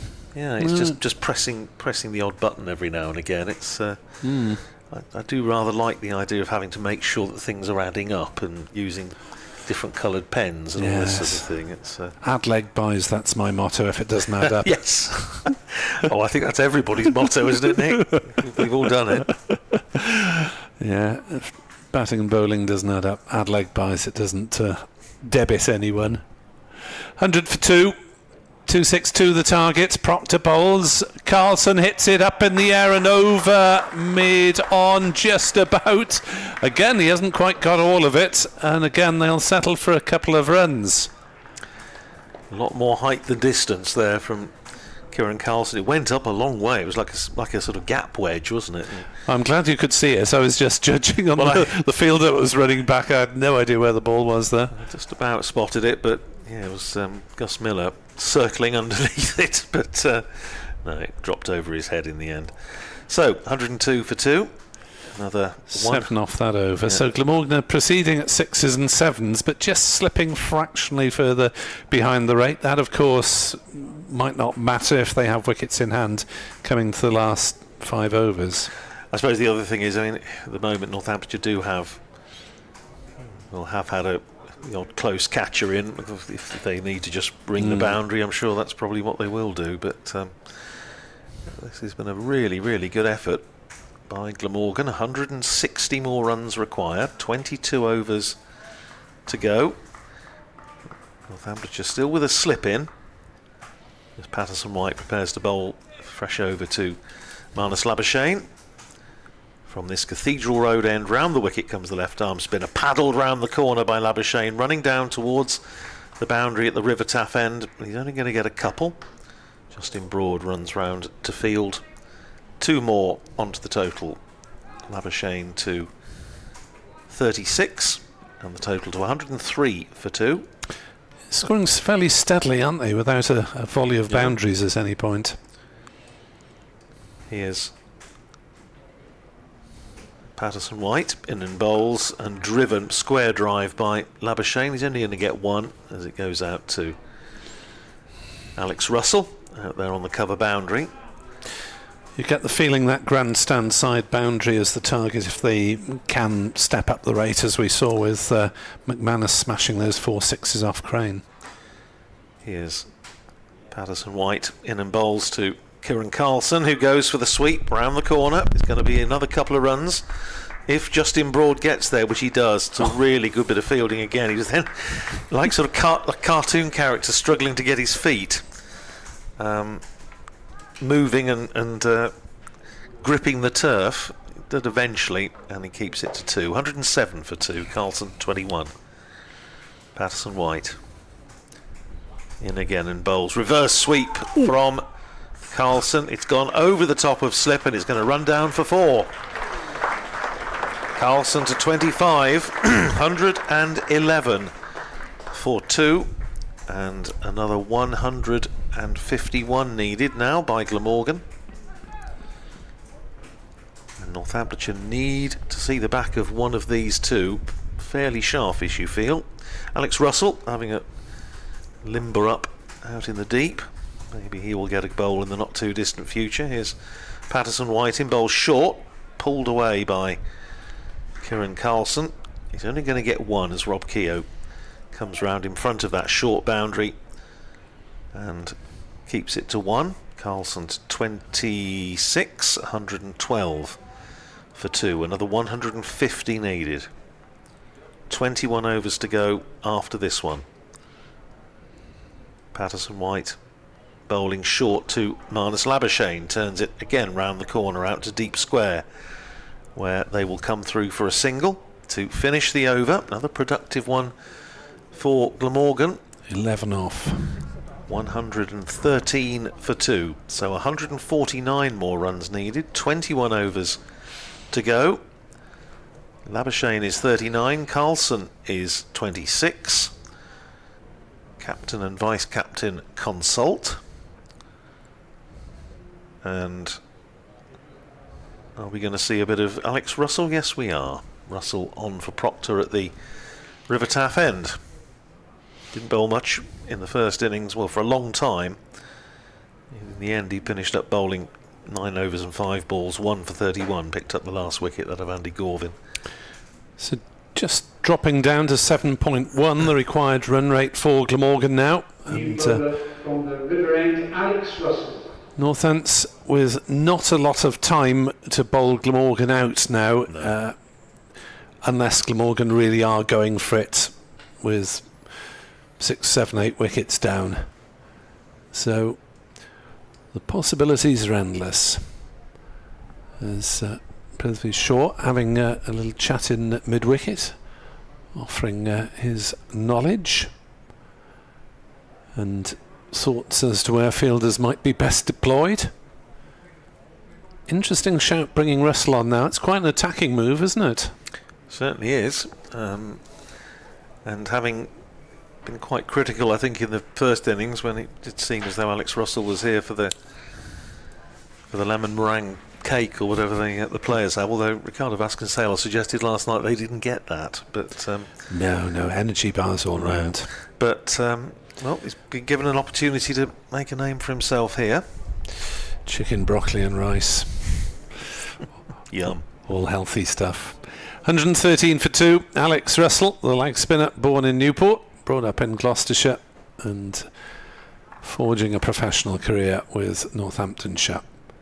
Longish run for a spinner, and it gives that a real twirl, and Labuschagne chops it into the offside for a single. Safely home as the throw from Keogh comes through. Talking of young spinners, 17-year-old left-arm spinner Max Hunt has picked up 5 for Northamptonshire. Seconds against Somerset seconds at Taunton Vale. Well done. As Carlson square drives on the offside, just the single. Somerset bowled out for 317 in their second innings, with Hunt finishing with excellent figures of 5 for 65. Northamptonshire need 432 to win, and they're 60 for 1. Russell bowls that short down leg side, appeal for a stumping as Labuschagne tries to smash it over the pavilion and misses. Glamorgan's second 11 conceded something of first innings lead over the bridge against Gloucestershire. Gloucestershire were bowled out for 345. Glamorgan 124 for 1 with Zen Malik on 61 not out. Tom Bevan 24 not out, Will Smale out for 26. That's short again from Russell and furiously hammered away on the leg side by Labuschagne, but he has got the protection of a long boundary on the leg side as Alex Russell, and they just take a single. So Russell 3 runs off the 4 balls that he's bowled so far. Carlson bowls. Carlson swings at that one. It's gone up to long on. Thought for a moment it might be in the air, but So did I, but it wasn't.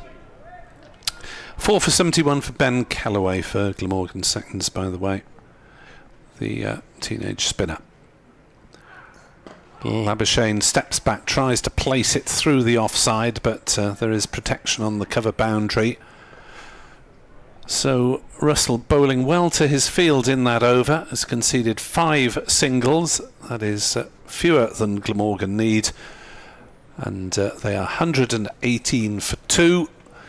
They need a further 144 in 20 overs, which is 7 and a bit. 7.2, isn't it? 7 and a bit. It's a good day for teenage spinners in that case. Young Max Hunt, I know.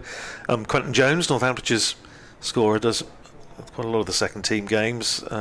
Quentin is a big fan of his, thinks he's got a real promise. I was just asking him while I was sitting at the back there, I was messaging him and finding out how he bowled today, and pretty good. There's some clips up on the score that I've been just having a look at, and young bespectacled left armour is a Surrey boy originally, I think, but involved with Northamptonshire now, is at Bedford School.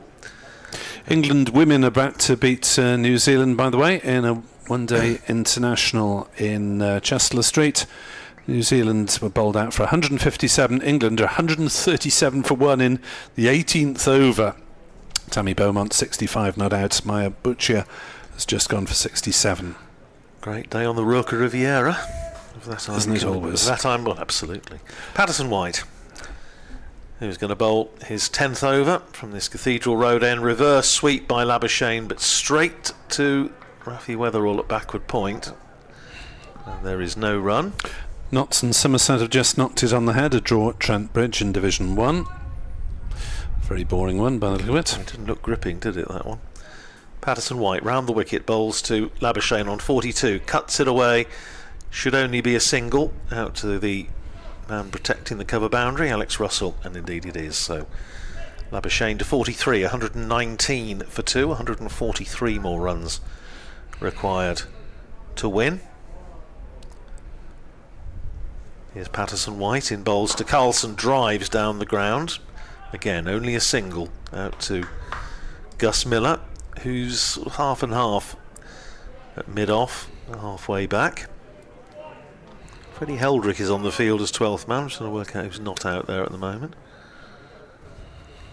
Here's Patterson White. Down the pitch comes Labuschagne, and in the end, Patterson White, who I think saw him coming, fired it a little bit quicker, and Labuschagne just plays it back down the pitch. And there's no run. 2 off the over so far. Patterson White bowls to Labuschagne, another dot ball as Labuschagne plays it back down the pitch. So didn't think we'd find ourselves saying this in a championship match as we often do in T20. Can he get out of the over without a boundary? 120 for 2, last ball of Patterson White's over going down, and he will get out of the over without a boundary because he's cracked it up to Miller at deep mid-off. Only a single to be had there. So 3 off the over, 121 for 2. Patterson White's bowled 10 overs for 63. The equation now, 141 more runs to win for Glamorgan, and they have 19 overs left. Plenty of wickets in hand, though. If this were a 2020 game, they'd be very much favourites at this stage. But it isn't, and of course Northamptonshire can pack the boundary should they decide to do so.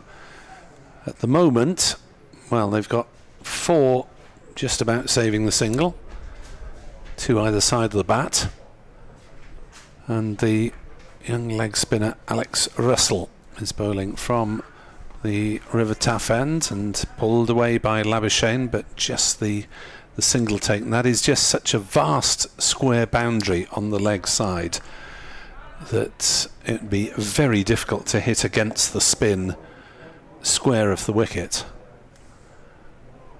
So they need to hit straight and long on and long off our back on the boundary. Carlson flays it into the offside. Good tumbling stop by Keogh, and there's no run.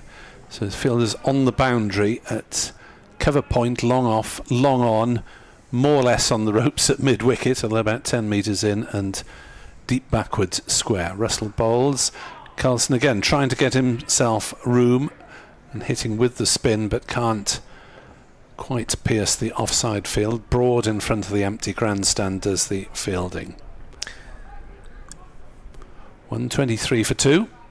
139 needed to win 18 overs after this one.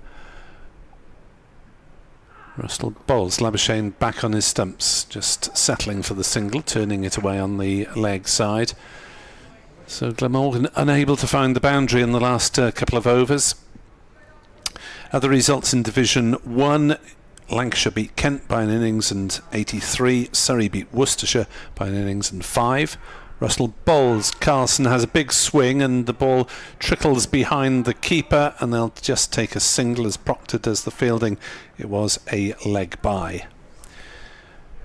At Chelmsford, well, Essex still might be just about in it. No, they're not going for it, sorry. Just check the run rates. 207 for 2. That one will end in a draw. Another 226 to win. Labuschagne drives, fires it straight at cover.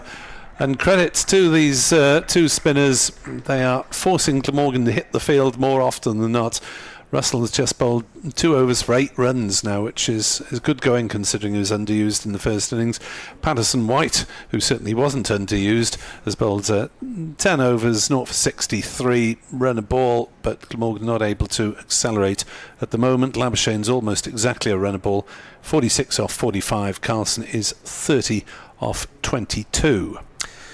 Interesting with the second 11 match we were talking about at Taunton Vale, finishing tomorrow because it's a 4-day match, that Northamptonshire have substituted already.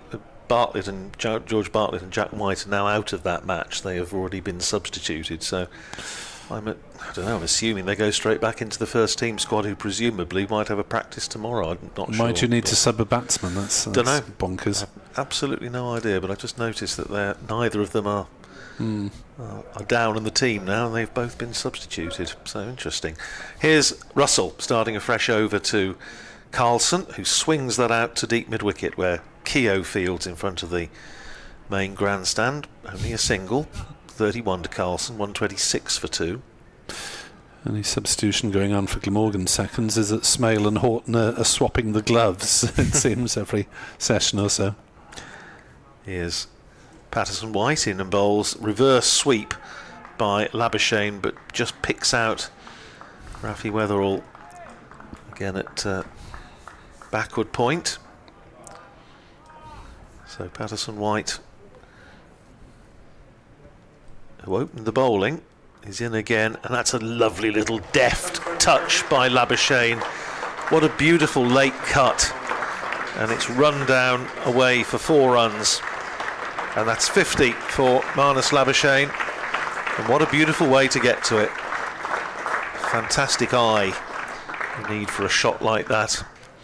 Just basically laid the bat on it, touched it down to third man to the boundary. 48 balls, 1-6, 3 fours for McManus Labuschagne's half century. Here's Patterson-White in and bowls to him again, and that's forced away off the back foot up to long on, just a single. Alex Russell comes off the boundary. One more to Labuschagne, 51 to him, 131 for 2, so Glamorgan halfway there. 131 scored, 131 needed. Here's Patterson-White in again and hit out to mid-wicket, shy at the stumps as Carlson was going for the single, and they're going to get an overthrow because Emilio Gay was backing up, couldn't stop it, and a buzzer results. So 2 to Carlson. He goes to 33, 133 for 2. The shy at the stumps was fair enough, because I think if it had hit, it might have been tight, but backing up, Emilio Gay didn't manage to do so. A little sweep round the corner by Carlson to the final ball of the over, but can't get it past Ricardo Vasconcelos there on the one. Be interesting to see a replay of that, because I thought there might have been more of a chance at the wicketkeeper's end. Could be, yeah. But these decisions have to be made in a split second, so you can't blame anyone for choosing one end. Labuschagne just and Carlson just taking a bit of drink on board. So 133 for 2 at the end of the over. That means another 129 runs required, 17 left. Yeah, Glamorgan, well, the scoring rate has never gone absolutely out of control, has it? Nope. They've just been bubbling under, really, haven't they? 6.72 at the start, and it's gone up a little bit since then, but not a vast amount. They're still very, very much in this game. Northamptonshire, from their point of view, just need to keep plugging away and hope that one of the ones that goes in the air goes to hand. 7.59 required run rate now, so it's slipped over 7.5 possibly for the first time. But I think Northampton's victory hopes are now probably gone. Yeah, barring something very strange. Unless Glamorgan really do swing down to number 11. Decide not to shop at any point. 133 for 2. Russell in.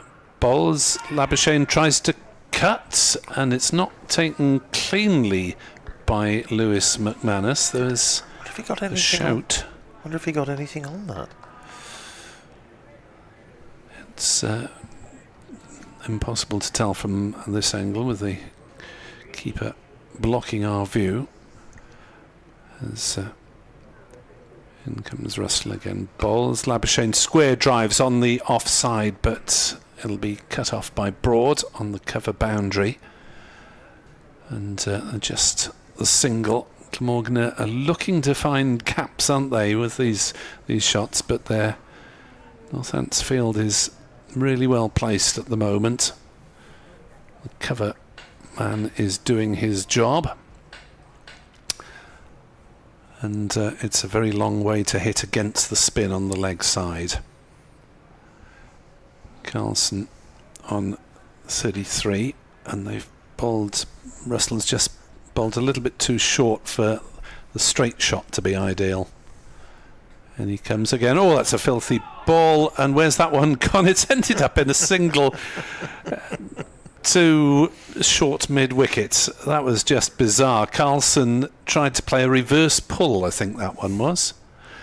And the ball has possibly hit him on the glove and the boot or something like that. Ricocheted away anyway, just the single. 135 for 2. Labuschagne steps back and hits the ball down into the ground at the last minute, and it bounces up to cover. Glamorgan's shot making is becoming of force rather more extreme at the moment, and they're not getting the ball away. And well, credit to Russell for holding his nerve. That's floated up though, and it's driven up to by Labuschagne up to Vasconcelos at long off for the single.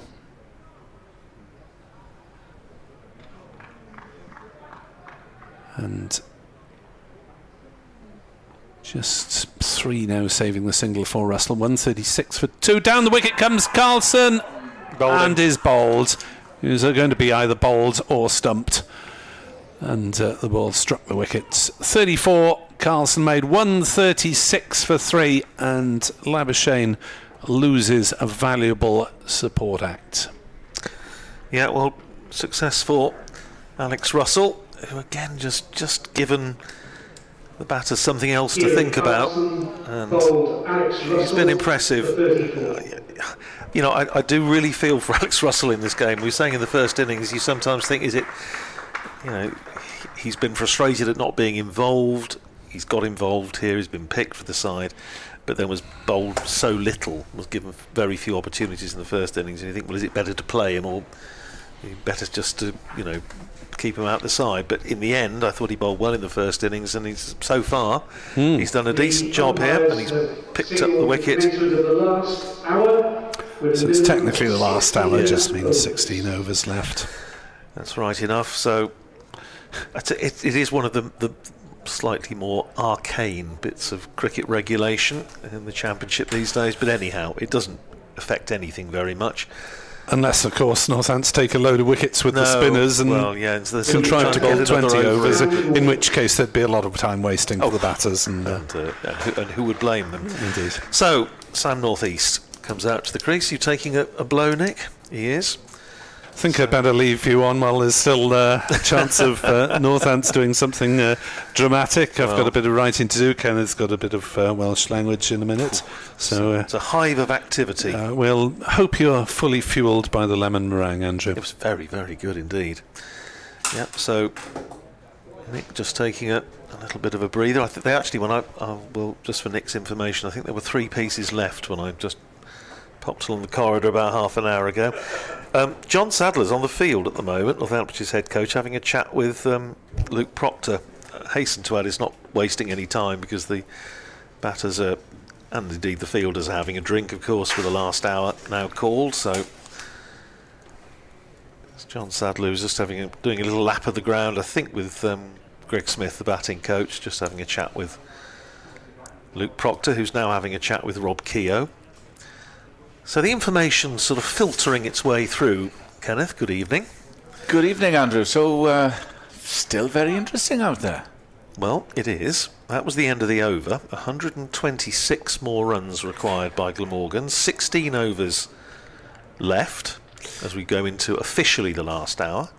Like Nick, I thought they might have pushed Chris Cook further up. It is Sam Northeast taking guard.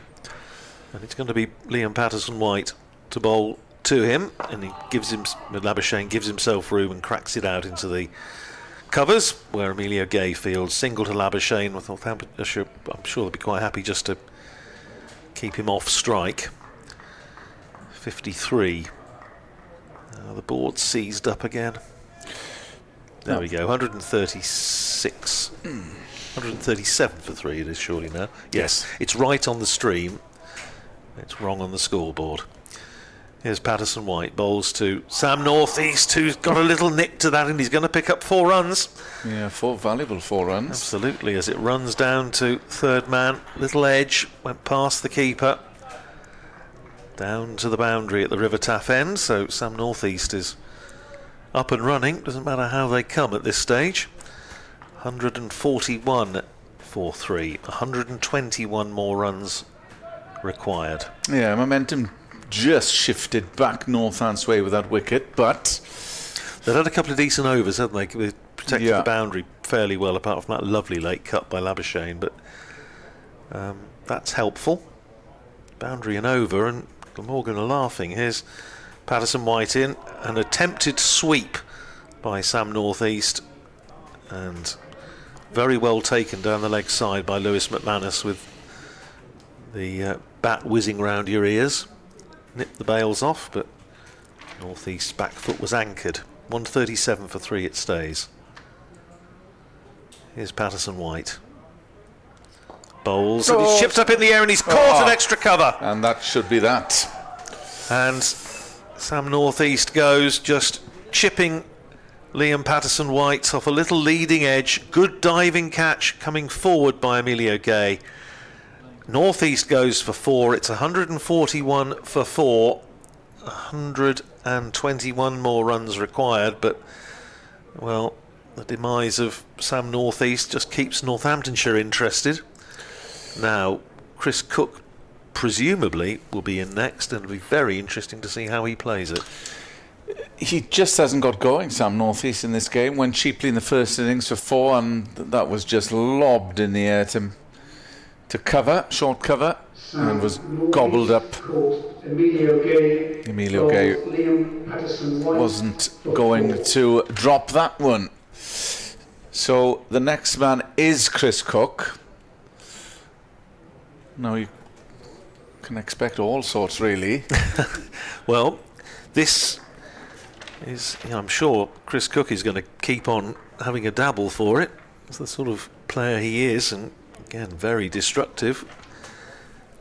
Played rather within himself in the first innings, had 58 off 128 balls. Chris Cook. But crucially for Glamorgan, of course, Marnus Labuschagne is still out there. Yes, he's just losing partners at the moment. 120 they trail. I mean, as Nick said, if this was T20, it would be straightforward, but it isn't. No, and of course, as Nick was also making the point that Northamptonshire, unlike in T20, they could, if they wanted to, just ring the boundary, which obviously is not an option available to fielding sides in T20. Now we have the interesting sight on the scoreboard at the moment of Alex Russell bowling from both ends simultaneously. Yeah, indeed, that is a skill. Talented lad that he is. Yeah. I don't think that's probably right. Well, there's a bit of short circuit going on. The board's scoreboard. The board's having one of those afternoons. Yes. But anyhow. So we should resort to the stream. But at least it's working, as I say. Northamptonshire's in the last T20 game didn't work at all, so it's a step in the right direction. Right, Patterson White is going to bowl to Chris Cook. 2 balls left in the over. 141 for 4. Here's Patterson White. Bowls short, cut away by Chris Cook, and it hits Rafi Weatherall at backward point rather than him fielding it. And they're able to come through for a single because he doesn't stop it cleanly. So Cook is away.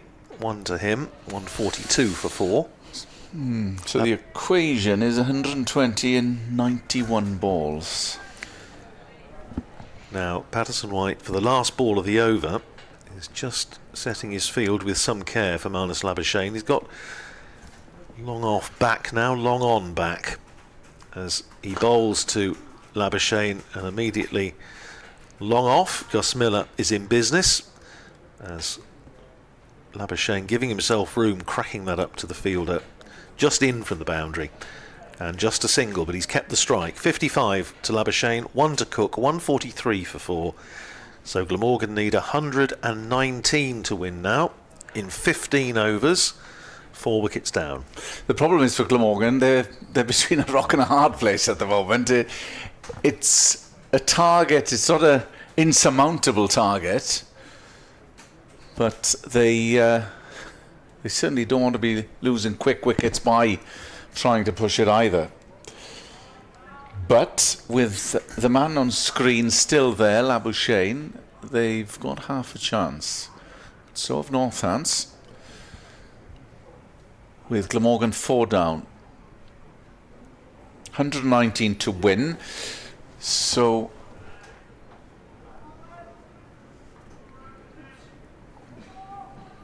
the scoreboard is still having a meltdown. Yes, it's not in its happy place at the moment, is it? But I say so the total is right. Russell coming in, and that's reverse swept by Labuschagne, and he's running the first one quickly, and there is a misfield, and he comes back for a second, and that's what Marnus Labuschagne can do. He can put pressure on the fielders. There was a misfield, and he was back easily for the second. Yes. Alex Russell is the bowler at the river end. Not. Yes, that wasn't Liam Patterson White's finest hour with the in the field, was it? He should really only have had one there.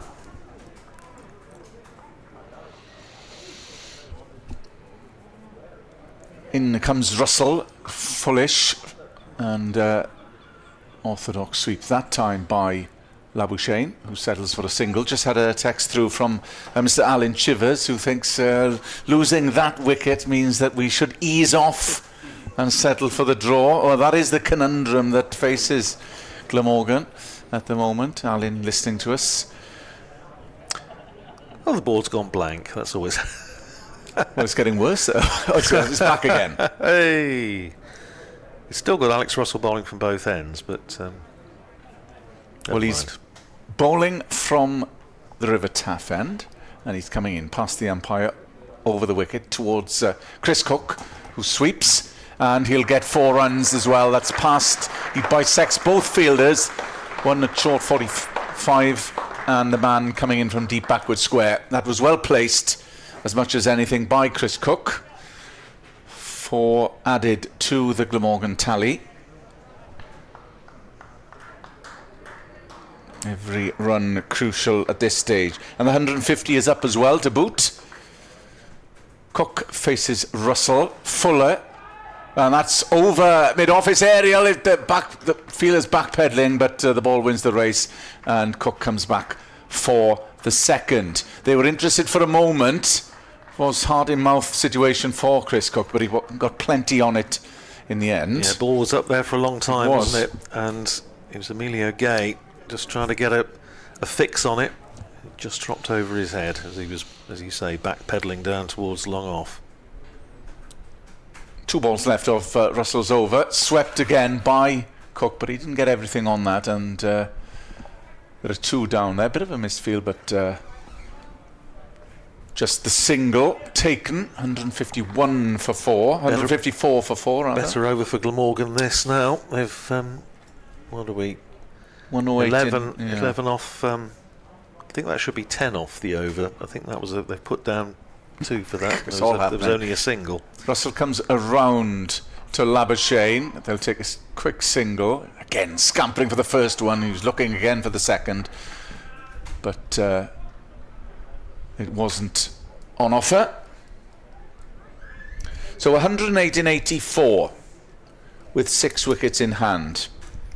But that was a much better over, much more productive over for Glamorgan. Yes, they've got that right now. It is 11 off the over.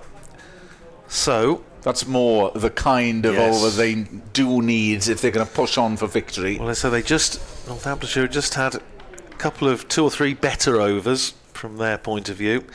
It's going to be Patterson White to continue, bowling his 13th over straight off. So we haven't seen Gus Miller bowl at all. Rafi Weatherall bowled 3 at the top. Proctor has bowled 3. So it's been a question of Patterson White from one end and then a variety at the other. Patterson White, though, is to continue, starting his 13th over. 108 runs to win. Driven, first ball of the over from Patterson White to Labuschagne, up to Gus Miller, coming in off the boundary from long off. 1 more to the total. Labuschagne to 60, 155 for 4, 107 to win. 13 overs and 5 balls remaining. 1, 2, 3, 4, 5 men out. 4 in a ring, looking to save 1 as Patterson White is in bowls to Cook, who chips it just over extra cover. They're going to come back for 2. Clever batting, because he just landed it sort of point between 3 fielders. They're able to come through for 2. Cook to 10, 157 for 4, 105 to win. Here's Patterson White in and bowls, played back down the pitch by Cook. It beats the dive of Patterson White, and he picks up another single as Alex Russell comes in off the boundary from long on. Cook to 11, 158 for 4, 104 more runs required. Labuschagne back on strike. Patterson White bowls to him, tries that little cut again, and he's got hold of it, but he's not going to get a boundary this time. It's well fielded. It's short third by Rafi Weatherall, but they're still able to come through for 2. 160 for 4, 102 to win. Labuschagne to 62. Now for the next ball, I thought he might be tempted to put a slip in. He's not. He's just putting a short third man in and a backward point. Patterson White in bowls that little bit flatter, a little bit quicker, and it's pulled away through mid-wicket. This could be 4. It's a great bit of fielding out on the boundary. Brilliant. Really good stop out there, and it keeps it to 2. Yeah, that looked as though it was 4 all the way. That was travelling. And that's a terrific bit of fielding by Rob Keogh. 162 for 4. Labuschagne to 64, 100 to win now. And 1 ball to go in this over. Patterson White in bowls to Labuschagne, who's going to be caught at backward point. He is. Tried to just flick that one away. It skewed off the bat to backward point, where Rafi Weatherall took probably the easiest catch he's taken since he was playing for the under-10s. And Marnus Labuschagne goes for 64. It's 162 for 5. And Glamorgan, with 13 overs remaining, need 100 to win, but now just 5 wickets down, 5 wickets remaining, and Labuschagne, the man who I think has had a big say in how this game was set up, because I think Northamptonshire feared what he could do, but he's out. And 13 overs to go. Northamptonshire 5 wickets from victory. Glamorgan 100 runs from victory. Yeah, that's a big wicket for Northampton. That goes without saying. He was looking to put that into orbit over mid-wicket, but he caught the toe end of the bat and it was caught at point. Now I suspect Glamorgan have to change tact here, because they could lose 5 wickets quite easily. So Brigadier Block might be coming out now. My cricketing hero. The only thing I was ever useful for with the bat. I've had absolutely no talent but limitless patience. So was always useful for saving matches. I've never come near close to winning a match in my life. So 162 for 5. Patterson White gets a little bit of reward there. Interesting figures. Now 13 overs, 2 for 86. But doing his job for the side. And well, I wonder whether Northamptonshire will, you say about Glamorgan altering tactics, I wonder whether Northamptonshire will think, well, okay, let's give ourselves a bit more of a chance. Let's put in a couple of close catches. Well, yeah, they've certainly got a big opportunity here to put pressure on the new batters. And the thing is, Kenneth, we say this so often, but this game of cricket we've had a real treat over 4 days. We've seen some terrific cricket from both sides, and here we are, 13 overs to go on the last afternoon, and we still can't call it. Exactly, both sides have had opportunities. Coming in this morning, you'd have bet your bottom dollar that Glamorgan would have perhaps picked wickets up, but brilliant knocks from McManus and Proctor have given golden opportunity here, you have to say, for Northants. As Russell comes in, that was the end of the over. That's a bit of turn. Dabbed into the offside. It's fielded at point. There is no run. So 100 to win for Glamorgan. 5 wickets needed for Northants. Still anybody's game with 77 balls remaining. Russell comes in from the River Tap end of the ground. That's whipped into the onside by Chris Cook. It'll just be a single. And if he goes, you're in the realms of, well, Timmy van der Hoogten is still there, but I think he just knows one way. Well, then you've got Harry Podmore.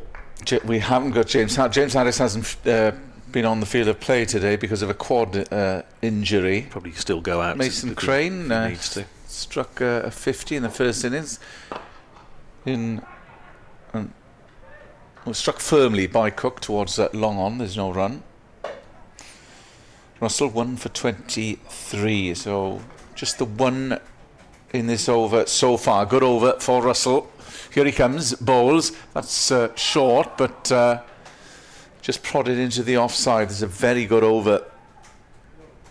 Just what Northants needed after the wicket taking over, disposing of McManus Labuschagne. Here comes Russell again, past the umpire, bowls, full toss, and that is disposed of by Chris Cook. It goes over past long on and will go Van der Hoogten, rather. I'm sorry, not Chris Cook, who's on the non-strikers. And it went towards the taff end of the ground. Yes, 64 rather than 46. So we're in the 90s in terms of runs to win. Here comes Russell towards Van der Hoogten. Bowls, and that's cut by Van der Hoogten. There is a man on the cover boundary, and it'll be a single.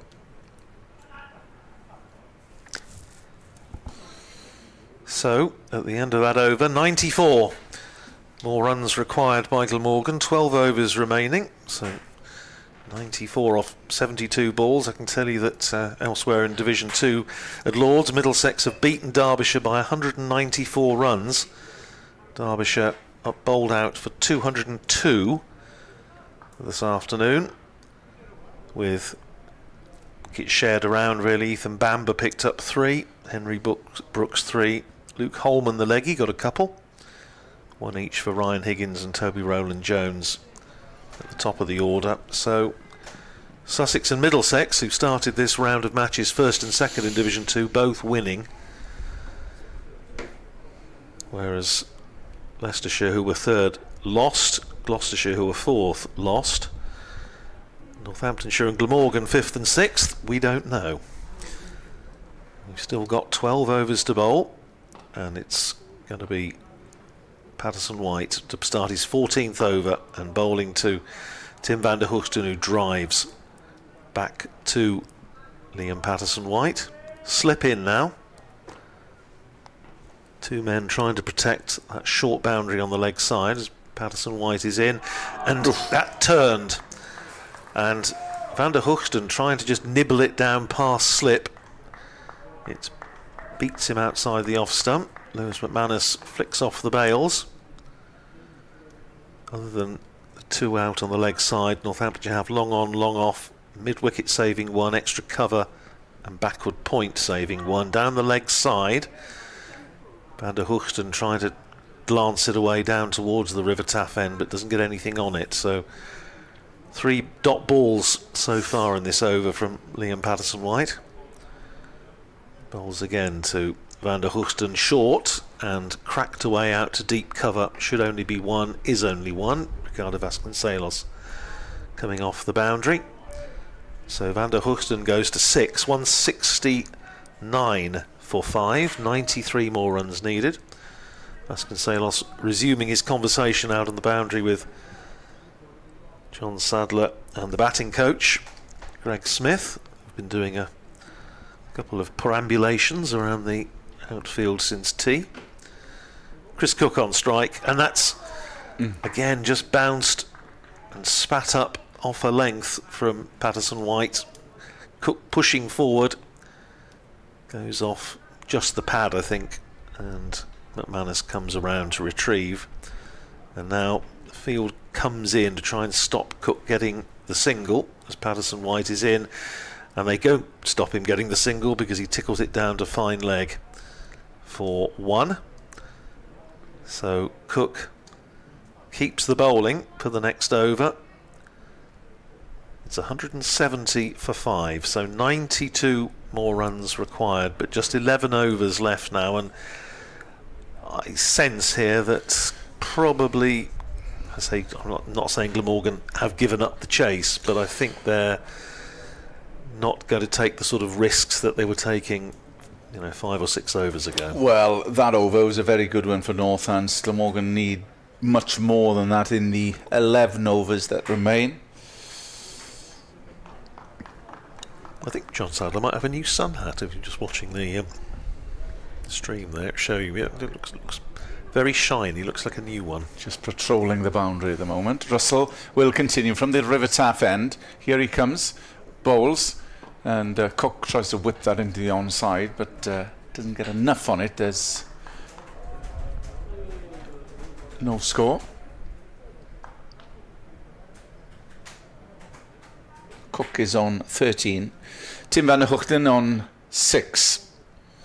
But running out of overs now. Russell short that time. That's worked round the corner. They run the first one fast, but it's only 1 for Chris Cook. If this is a draw, which looks more than likely, then Glamorgan will go up to 4th place in the table above Leicestershire with 97 points, but it is incredibly tight in the middle. Handful of points separating teams. Russell is a full toss, and van der Hoogten gets all of that, and it goes past long on, right in the meat of the bat from Tim van der Hoogten. And if he connects, it's going to go. We've seen that in T20 mode. So 175 for 5. Glamorgan trail by 86. Russell still trying to tempt Van der Hoogten. That's dabbed round the corner just for a single.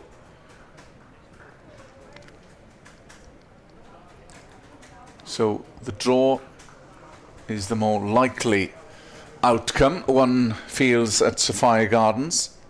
If Glamorgan do go up to 4th, that gives them a bit of confidence, albeit now there's one away fixture for Glamorgan at Cheltenham against Gloucestershire. If they can get something out of that. But I'm going ahead of myself as Russell continues from the taff end of the ground. Slightly short that time, but Cook tries to work it into the offside, but there's no run available.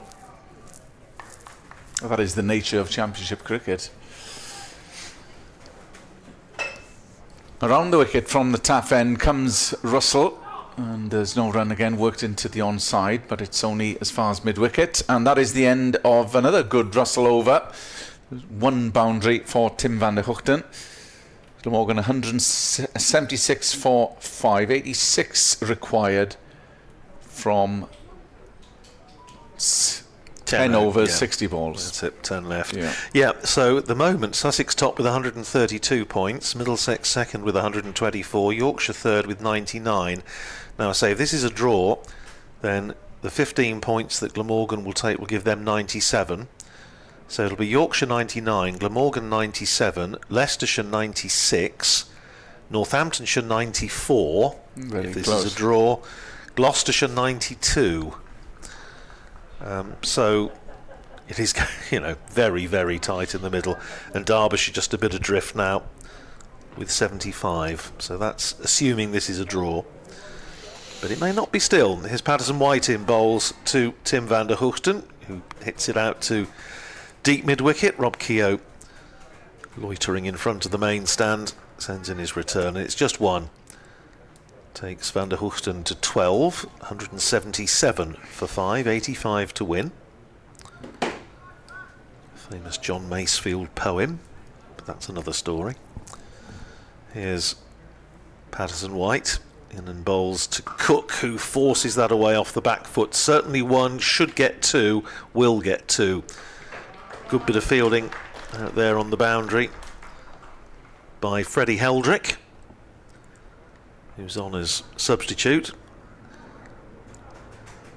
Sends in his left arm return as the helicopter that we saw yesterday is now buzzing overhead again. 179 for 5, 83 to win.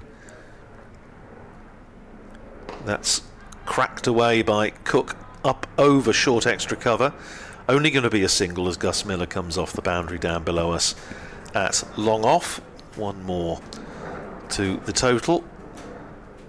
Takes Cook to 17, 180 for 5, 82 ball runs required. Patterson White just having a chat with his captain, Luke Proctor. Proctor, one of two Northamptonshire batters in that second innings to fall just short of 100. Vasconcelos out for 99 yesterday, Proctor out for 98 today, but Lewis McManus making no mistake and hitting a career best 168 not out. Just moving extra cover Emilio Gay a little deeper as Patterson White bowls to Van der Hoogten, and he's driven that down the ground, and Gus Miller didn't see it, and that's gone for 4. It should have been a single because didn't go very far from him, but he just stood there and he obviously didn't pick it up coming out of the trees presumably. So 4 to Van der Hoogten, 16, 184 for 5, 78 to win. Patterson White in bowls to Van der Hoogten, plays that very carefully out towards extra cover. Patterson White comes across to field off his own bowling. One ball to go in the over. It was extraordinary. Gus Miller just stood there. Yeah, just as you say, just didn't pick it up. He was well hit. So Patterson White to finish the over, bowling to Van der Hoogten, drives down the ground all along the floor, and it's out to Alex Russell, coming in off the boundary at long on, who fields just a single. So the end of the over, 185 for 5. Glamorgan, they need 77 more runs to win. There are 9 overs remaining. Tim van der Hoogten is on 17, as is Chris Cook. Still probably just out of reach for Glamorgan. 9 overs remaining now, and 77 required. These are the second team game down at Taunton Vale for Northamptonshire, set 432 to win in the rest of today and tomorrow. 130 for 1 Northamptonshire, with Orm Riker 53 not out, Adi Sharma going well, 63 not out off 54 balls, 2 6s and 9 4s. In comes, and Van der Hoogten tried to launch that over mid-wicket, but didn't connect, luckily for him. Good to see Russell with the confidence to flight it up there, not trying to bowl quick and flat.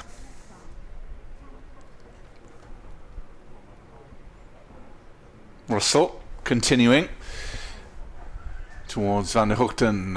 It's full, and they will come through for a single, but they need to be dealing in boundaries now, do Glamorgan.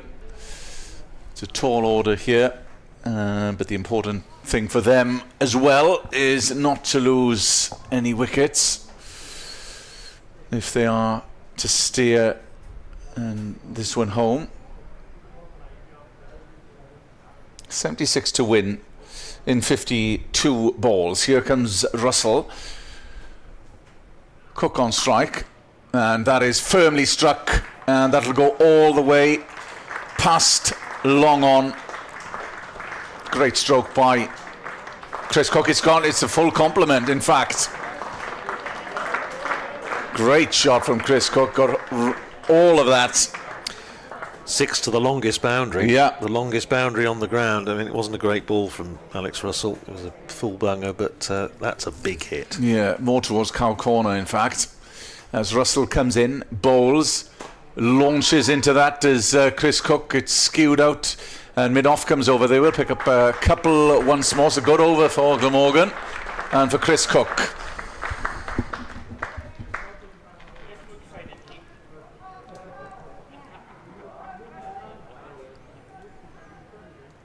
Cook on 25, supported by Tim van der Hoogten on 17. Cook is on strike. Here comes Russell once more. Bowls. That's a full toss once again, and they won't get a boundary. They should get 2. Didn't get all of that, did Chris Cook? Well, this is the over that Glamorgan needed to get themselves back in it. Yeah. Another profitable over after this, and it could get nervy for Northants. Russell trying to compose himself. Here he comes towards Cook. Cook. Now, where's that gone? It's in the air, and it's going to be gobbled up, and Cook is gone. And that should be that. Caught at long off. Emilio Gay. By Emilio Gay. Well, he went for it, and it didn't get all that he needed, and it was a simple catch in the end for Emilio Gay, and he made no mistake. And Cook's gone, and does that put pay to Glamorgan's chances of gaining victory? Yeah, it's good. In the end, it was a good catch because, again, he was coming out pretty much out of the sun, I think, and Emilio Gay just had to steady himself. It was up there a while, and there he goes. Oh, thank goodness for that. Yes. Oh, heavens. Yeah, Emilio Gay very grateful to cling on to that one. 196 for 6, so 66 more runs required. That was the end of the over. Russell 7 overs, 2 for 44. So, although he said it was the over that Glamorgan needed in terms of being quite productive. It was also very handy from Northamptonshire's point of view in that it has picked up a wicket. So, Mason Crane, well, he's man in form. He's been pushed up the order. Yeah, well, no surprise after his 50 in the first innings. Well, this has ebbed and flowed throughout, and it's still going because it could be advantage Northants now. 48 balls still remaining. They need four wickets. I know. It's going to go down to the wire. It makes you wonder. I mean, I'm only thinking with Mason Crane coming in at number 8. I know obviously James Harris is injured, but you know he's puts bat to ball, as Northamptonshire know, having conceded a couple of half centuries to him. One here in the first innings, and one at Wantage Road in the fridge back in April. Yeah, I wonder what the situation is with Harris if needed. I'm sure he'll bat. I'd be surprised if he didn't bat if it was a question of just going in and batting, standing there blocking a couple of balls. Nathan Lyon and thoughts. Well, yes, absolutely. But there's a long conversation going on involving Luke Proctor and Liam Patterson-White, who's about to start his 16th over, 2 for 97. John Sadler and Greg Smith have done another lap. They're over the far side now, over by the main grandstand. So they've got their steps in this afternoon. 196 for 6. 66 more runs required to win. 8 overs remaining. 4 wickets needed by Northamptonshire. Patterson-White in and bowls to Van der Hoogten, who cuts nicely through backward point. Certainly a couple of runs for him here. Vasconcelos quickly to the ball.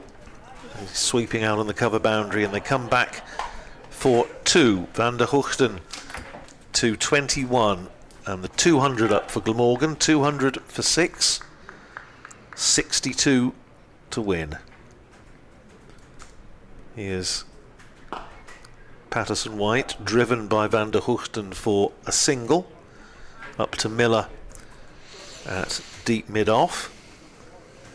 Van der Hoogten still with the ability to make a dent in this total. Here is Patterson-White preparing to bowl to Mason Crane with 63 needed. Here he is bowling, and Crane playing defensively. Now this is interesting because there was an easy single there and they decided not to take it. So is this a little bit of an indication as to where Glamorgan's thinking is at the moment? That's flighted up by Patterson-White and pushed defensively back down the pitch by Crane. So have Glamorgan decided that enough is enough? Vasconcelos coming in off the boundary, the cover boundary, as Patterson-White is in bowls to Crane. Appeal for LBW and out! Patterson-White picks up another wicket. Mason Crane trapped on the crease, given out LBW, and Glamorgan 7 down. Crane goes for naught, 199 for 7, and there are 44 balls remaining. Northamptonshire now need 3 wickets. Well, I suspect we're going to see at least 40 odd of those, as that just flicked Crane's pad, probably in line with the top of off stump, and it would be a real sickener for Glamorgan, having dominated so much of this game and had a good go at winning it. Now, if they were to lose it, similarly for Northants, conversely for Northants, having been 211 behind after the first innings, to win such a game would send the likes of Andrew Radd searching through his record books as to whether it was the among the biggest deficits that Northants had and potentially won a game. Well, they've won a couple after following on, one of which I saw, which was Warwickshire at Northampton in 1988, when they won by 6 runs. An astonishing game of cricket. And they beat Worcestershire following on in 1906, which I didn't see. Okay, I'll take your word for it. although Charlie Poole's innings of 166 in that match still ranks, in my opinion, as one of Northamptonshire's 2 or 3 best championship innings ever. Anyway, we digress. 199 for 7. Let's not think about the past at the moment. We've got a very fascinating game here in the present. Sue Redfern just having a chat with Tim van der Hoogten, and well, all of a sudden I suspect we may see the new batter having a little bit of company, because I don't think Northamptonshire now probably think that Glamorgan are going to win this. Harry Podmore is the new batter out in the middle. Probably fair to say he hasn't had a great game so far. No, he'll want to see this through to play a part in Glamorgan's effort. Well, there's 1 ball to go in this over, and yeah, all of a sudden fielders have appeared. Slip, forward short leg, silly point, short extra cover. Patterson White bowls to Podmore, plays back, and it goes back down the pitch, fielded by Patterson White off his own bowling. 16 overs, 3 for 100 for Liam Patterson White, 199 for 7 Glamorgan. They need 63 runs to win. There are 7 overs remaining. Yeah, I think with the run rate required going up to 9 and just the 3 wickets left, we can effectively discount, unless Van der Hoogten gets 6 full tosses in the over, in which case I'm sure he'd try and hit him into the stand, but that's unlikely. So really fine example of championship cricket, this, I think. Oh, absolutely. Has flowed mostly Glamorgan's way over the first 7 sessions. Northants have fought back really hard, just left the door ajar. Glamorgan gave this victory chase a good go, and now it is the visitors who are pressing for victory in these last 7 overs, as Russell is in to bowl and Van der Hoogten defends on the leg side, and there's no run. Yes, it's just, you know, this wonderful nuanced game that we love so much, 4-day cricket, and just game can turn on a couple of deliveries. One outstanding performance which we saw from Lewis McManus just shift the initiative. Russell bowls, Van der Hoogten pushes forward, the ball just squirts past silly point, and there's no run. It's 3 round the bat at the moment. Northants could probably afford to push in a leg slip and maybe a second slip as well. I think so. Quite agree. As Russell on his way bowls, Van der Hoogten pushes forward and defends. Here we go. Here we go, indeed. They might need to get more helmets out onto the field. It's a second slip at the moment, rather than anything requiring a helmet. It's a second slip on his knees. Is that Keogh? Yep. Russell in bowls, Van der Hoogten back on his stumps, defends. Yep. So Van der Hoogten has got a long reach and might well be employed best getting forward. As Keogh is fielding at second slip on his knees. Shaw is standing at first slip as Vasco is at silly point, and there's a short leg as well. Russell bowls, Van der Hoogten stretches forward and defends. Broad is the other man under the lid at short leg. So a supreme example of championship cricket, with both sides in it to win it into well into the last hour of the game. As that's a filthy ball from Russell down leg side. Van der Hoogten tries to hit it up to Pontypridd and misses. 199 for 7. Another over survived by Glamorgan, who have Harris and Gorvin still to come, so there are no real rabbits, you would hope, to come. Harris may be encumbered by a quad strain, and don't think running will be an issue anyway. No, and Podmore will have to defend. And it's going to be Patterson White, and as predicted, another helmet has come out. In fact, there's more of them here. It's like was it Jimmy Cricket used to say, there's more. There's 3. In fact, Freddie Heldrick is now out on the boundary's edge with 3 helmets. Bring them all on. But they've now got 1, 2, 3, 4, 5 up round the bat. Silly mid-off, silly point, 2 slips and a forward short leg. Patterson White bowls to Podmore, who blocks solidly past Gus Miller, who's in there at silly mid-off. And there's no run. Northamptonshire also with a short extra cover and a silly mid-on catching.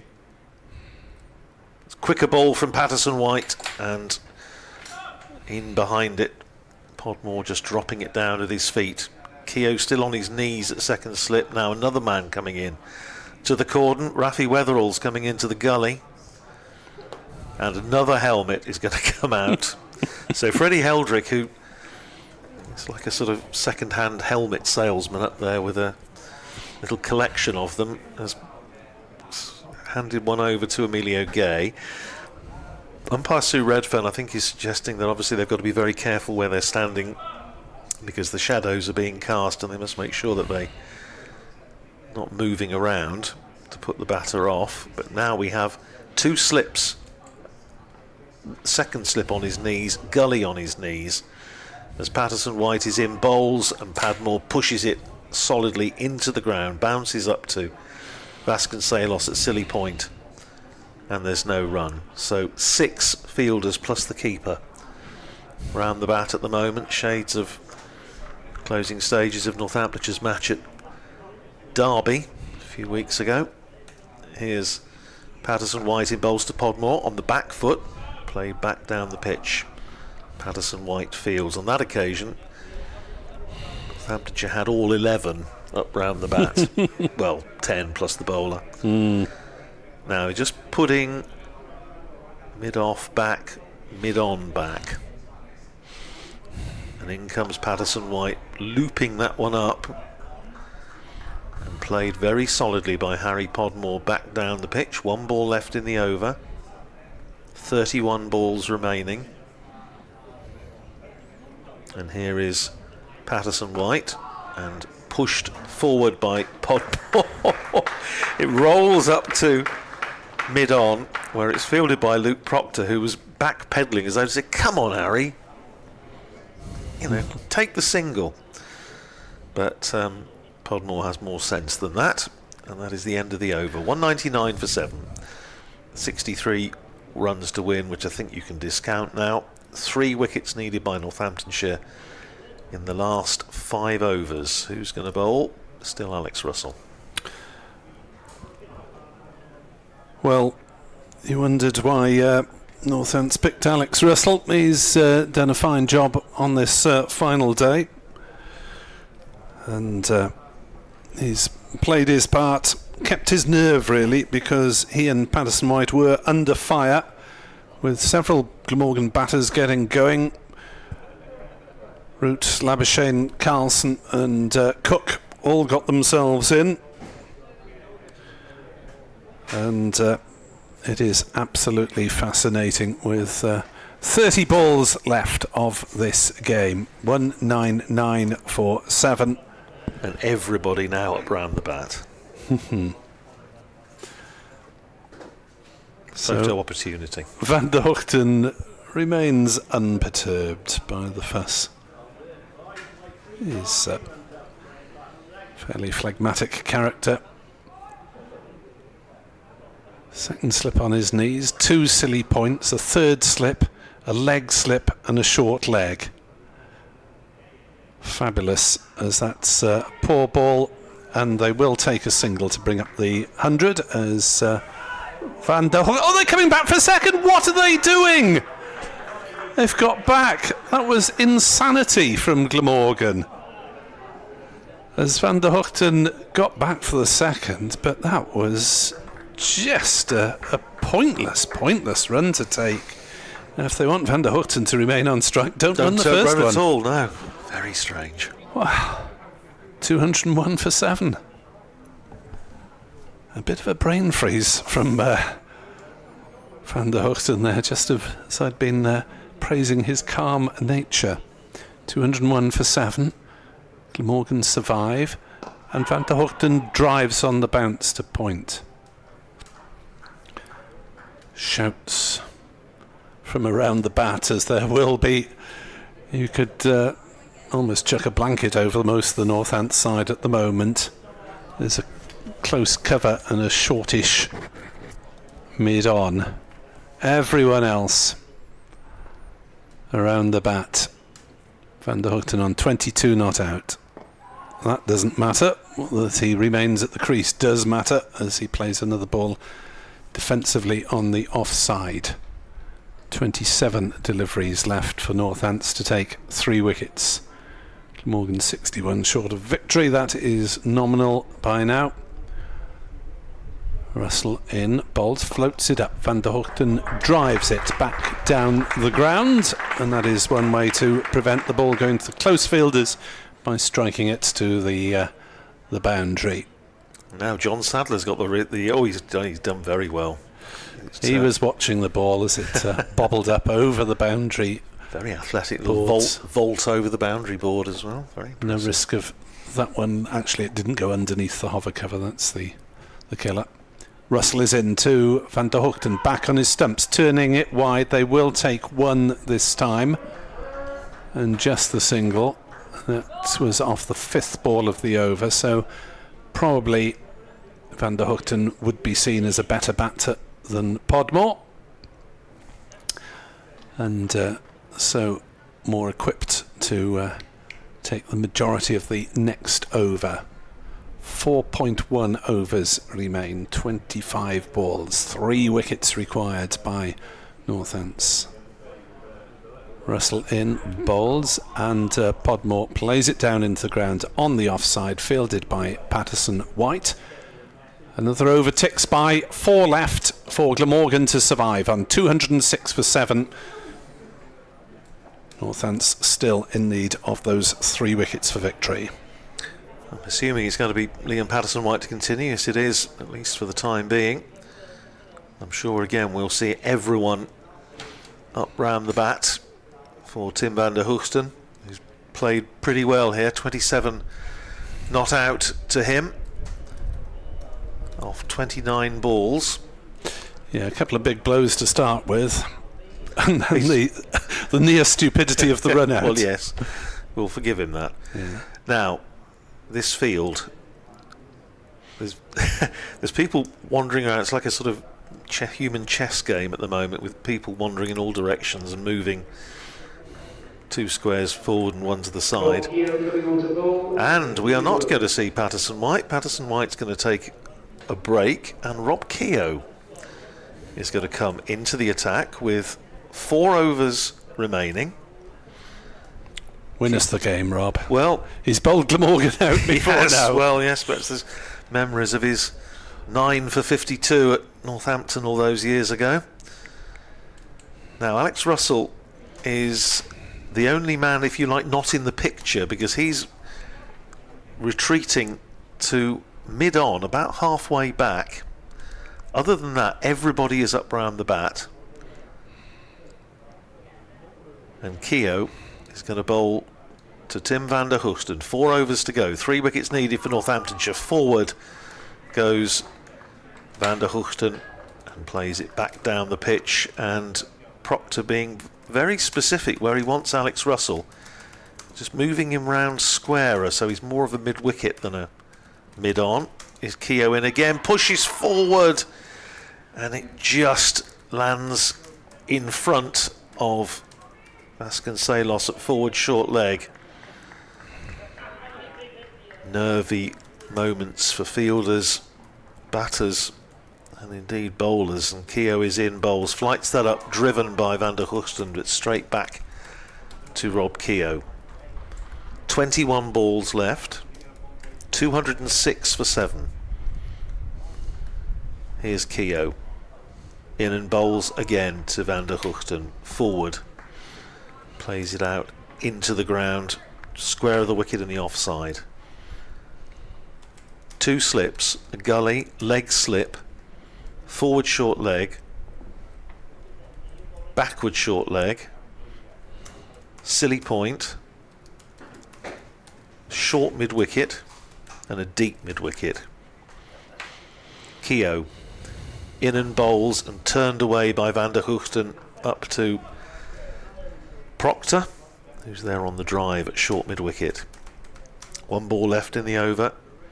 Van der Hoogten's looked pretty solid as Keogh is in, bowls to him, and again forward he comes, absolutely rock solid in defence. Plays it all along the ground, back down the pitch. Applause from the crowd for Tim van der Hoogten. 206 for 7. 3 overs to go. 3 wickets still left to be taken by the visitors. And Patterson-White switching to the other end. So Northants juggling their spinners, who've taken all the 6 wickets to fall to the bowlers, as announced by Lawrence on the PA. 206 for 7. So a couple of people leaving their seats. Well, they can watch it as they walk around towards the exit. A maximum of 18 balls left in the match. Everyone around the bat, as Podmore's beaten by that one. Didn't know much about it. All sorts of yells as the ball squirted off the pad. And there's no one more than about 15 metres from the bat, and that's a shortish mid-on, also on the drive. Next ball blocked by Podmore. 16 deliveries remaining for Northants to take these wickets. In comes Patterson-White again. Floats it up, driven through mid-off for a single by Podmore. We'll be updating BBC Radio Wales listeners in just a moment. 207 for 7. Van der Hoogten on strike.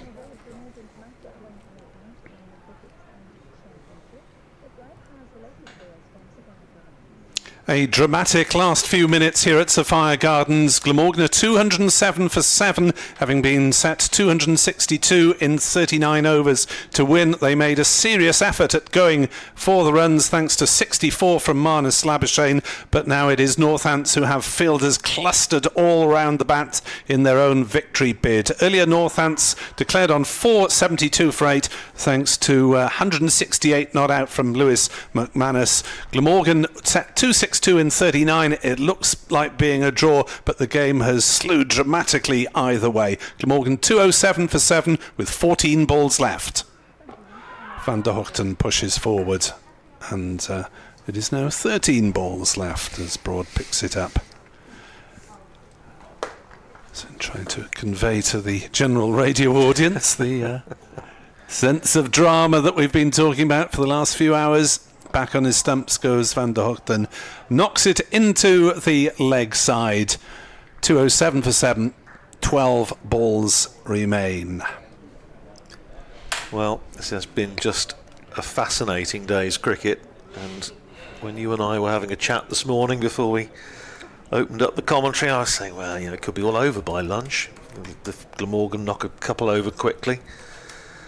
Well, it wasn't all over by lunch. It still isn't all over now. At 6 minutes past 6, 12 balls remaining. Can Northamptonshire somehow fiddle out these last 3 wickets? Harry Podmore is on strike, and well, we saw Alex Russell pushed out into the deep for the previous over when Van der Hoogten was on strike, but now everyone is up round the bat as Rob Keogh prepares to bowl to Harry Podmore. First ball, and he's beaten outside the off stump, and Keogh can't believe it. He drew Podmore forward, it went past the outside edge, and Lewis McManus had the bails off. but not out. Here's Keogh in again, bowls to Podmore, who again is forward and beaten. Ball going into the gloves of Lewis McManus. I bet this isn't doing a great deal for Sam Northeast's calm and composure.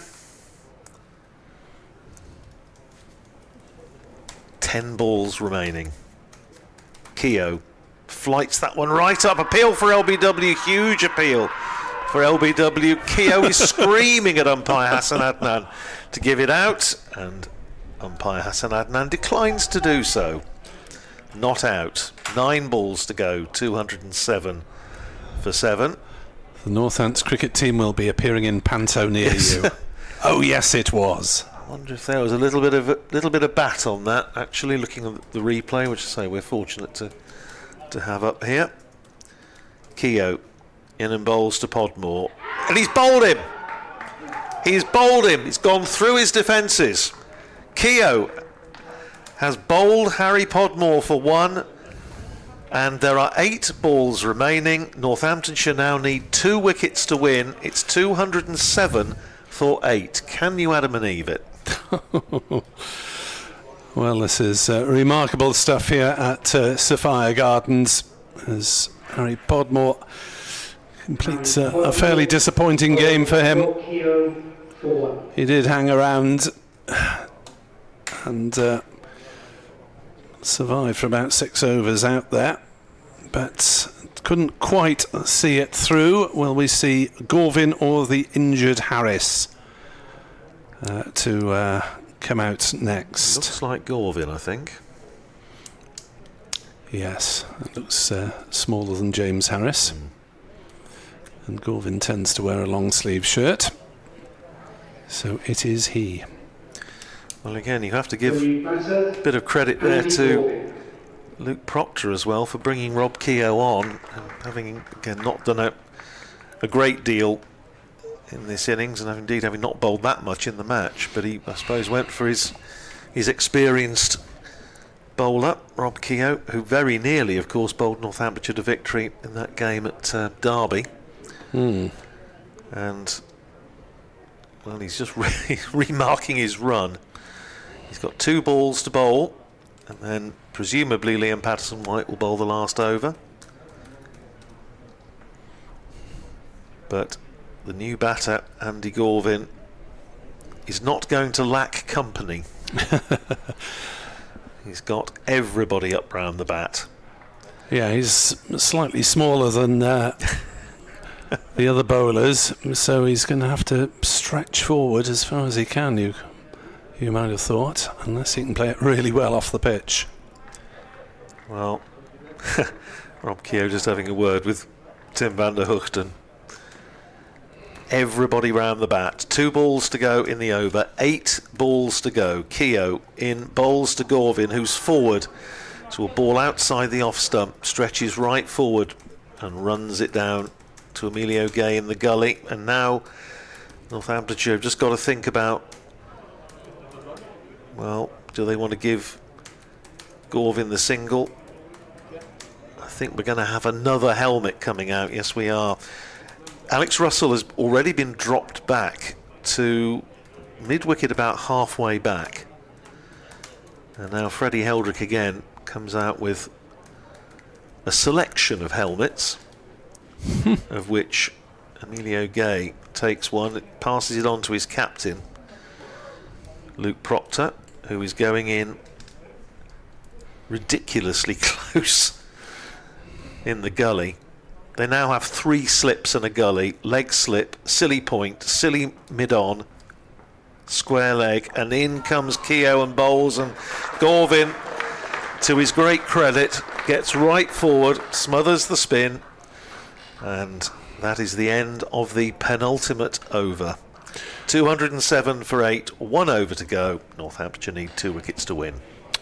So we're going to see at least 5 deliveries bowled by Northants. They will take it to the absolute limit, and this is just such a treat and a rarity to see a game going so deep on the final day, with both sides having the chance of victory up until Chris Cook was sixth out, you'd have to say, with 8 overs remaining.